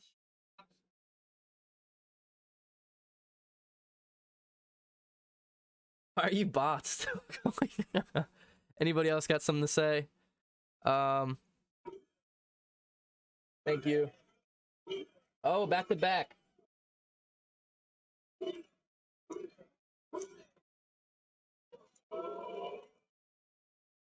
I want to give a shout out to Richard and Army for both subscribing. Thank you guys. 619 Bengals fan says bad coaching by Taylor. You know, I gotta rewatch it before I say that again, or before I say that. I think he did a good job majority of the game. I didn't like when he kept running that I formation toss. It just didn't work, and he kept doing it like 5 or 6 times, and I couldn't understand why, because it blatantly was like backfired every time. So yeah, that was pretty interesting to watch. Why he kept going back there. I mean, a lot of the picks really aren't on him. You know, I don't think he coached necessarily a bad game. Like I said, I would have to go back and watch it before I say that, at least for this game. So I'm not going to say he had a bad coaching game. He can't help his kickers missing field goals. And, you know, he's not the offensive line coach. So Frank Polak is going to have to get that O-line fixed up for next week. And obviously this Bengals defense was coached up pretty well. I mean, I know he's the offense coordinator. He's calling the offensive plays. But when you score, or when you give the ball up 6 times and you still score 20 points, has that ever been done? Has an offense given up 6 points, 6 turnovers, and still scored 20 points? Could you imagine if half those turnovers were field goals or touchdowns? 35, 40 points. So I can't sit here and say bad coaching by Taylor at this moment. Yeah, have a good one, Richard.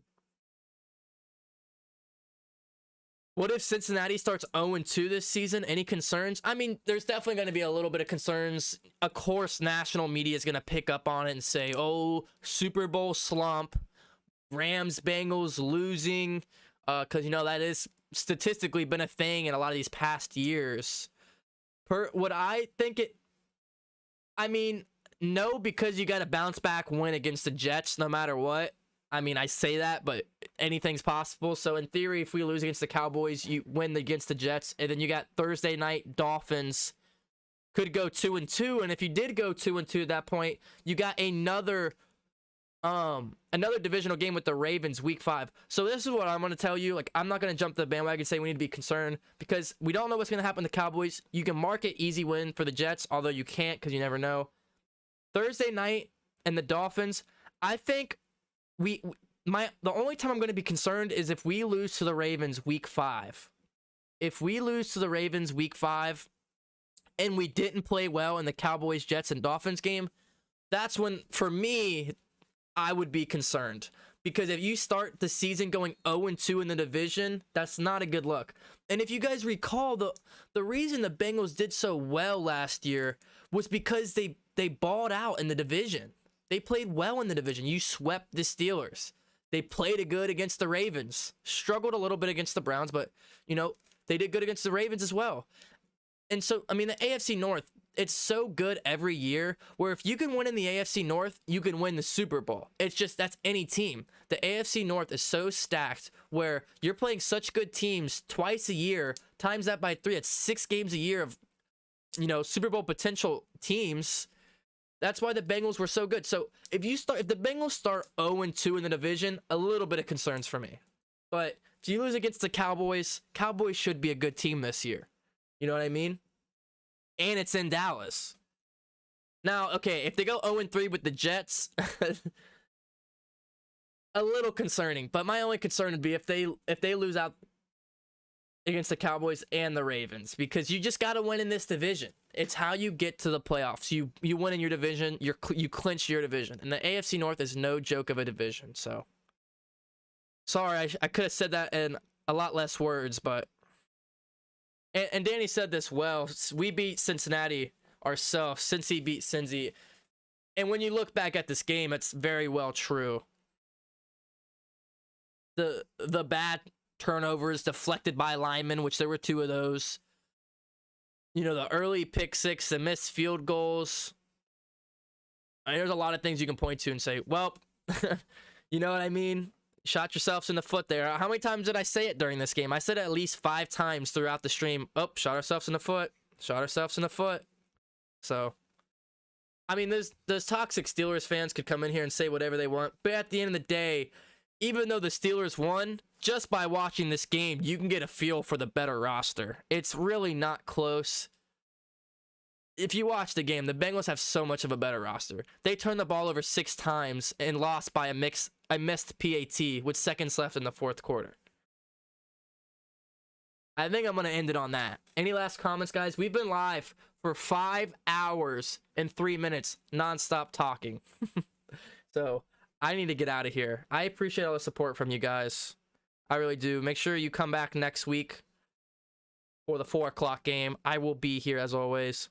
Might get a video up this week talking about the game or prediction for next week. We will have to see what my busy schedule. Exactly. And if you just look at this Pittsburgh offense, especially if Najee Harris is out, their offense is bad, man. That's such a bad offense. And that's part of why it stings a little bit for me. That Steelers offense is going to be one of the worst in the league for sure. And if their defense, if that TJ Watt injury, if he tore his pec and he's going to be out, what, 2 to 3 months? Their defense isn't going to be amazing. It's not going to be what it was today without TJ Watt. You know, TJ Watt had what? How many sacks? An interception, some deflections, tackle for loss? Majority of their pressure comes from TJ Watt. So I'm going to leave it on that. But nonetheless, they got the win. That's all that matters for the Steelers.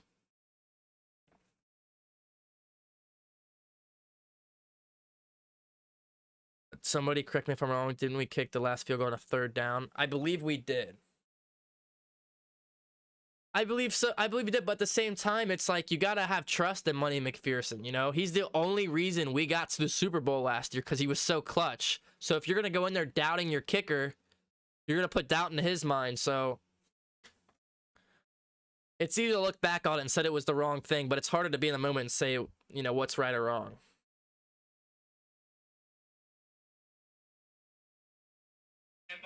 Oh. AWOL, man, and the rest of you guys, Cincinnati Nation. Don't be too hard on yourself this week. Don't buy into what national media says. I already know national media is going to come out. Steelers winning the division. This is the Ravens' year. The Browns have a chance. Super Bowl slump Bengals. They're going to be bottom of the division. They're going to be picking top 10 next year. We all know Stephen A. Smith and ESPN, all the national media is going to be saying that about Cincinnati this week. Don't sweat it. Have a good week. If you need anything from me, reach out to me via my socials. Ooh, I apologize. And yeah, I hope you guys have a blessed week. And I hope you guys enjoyed yourself today.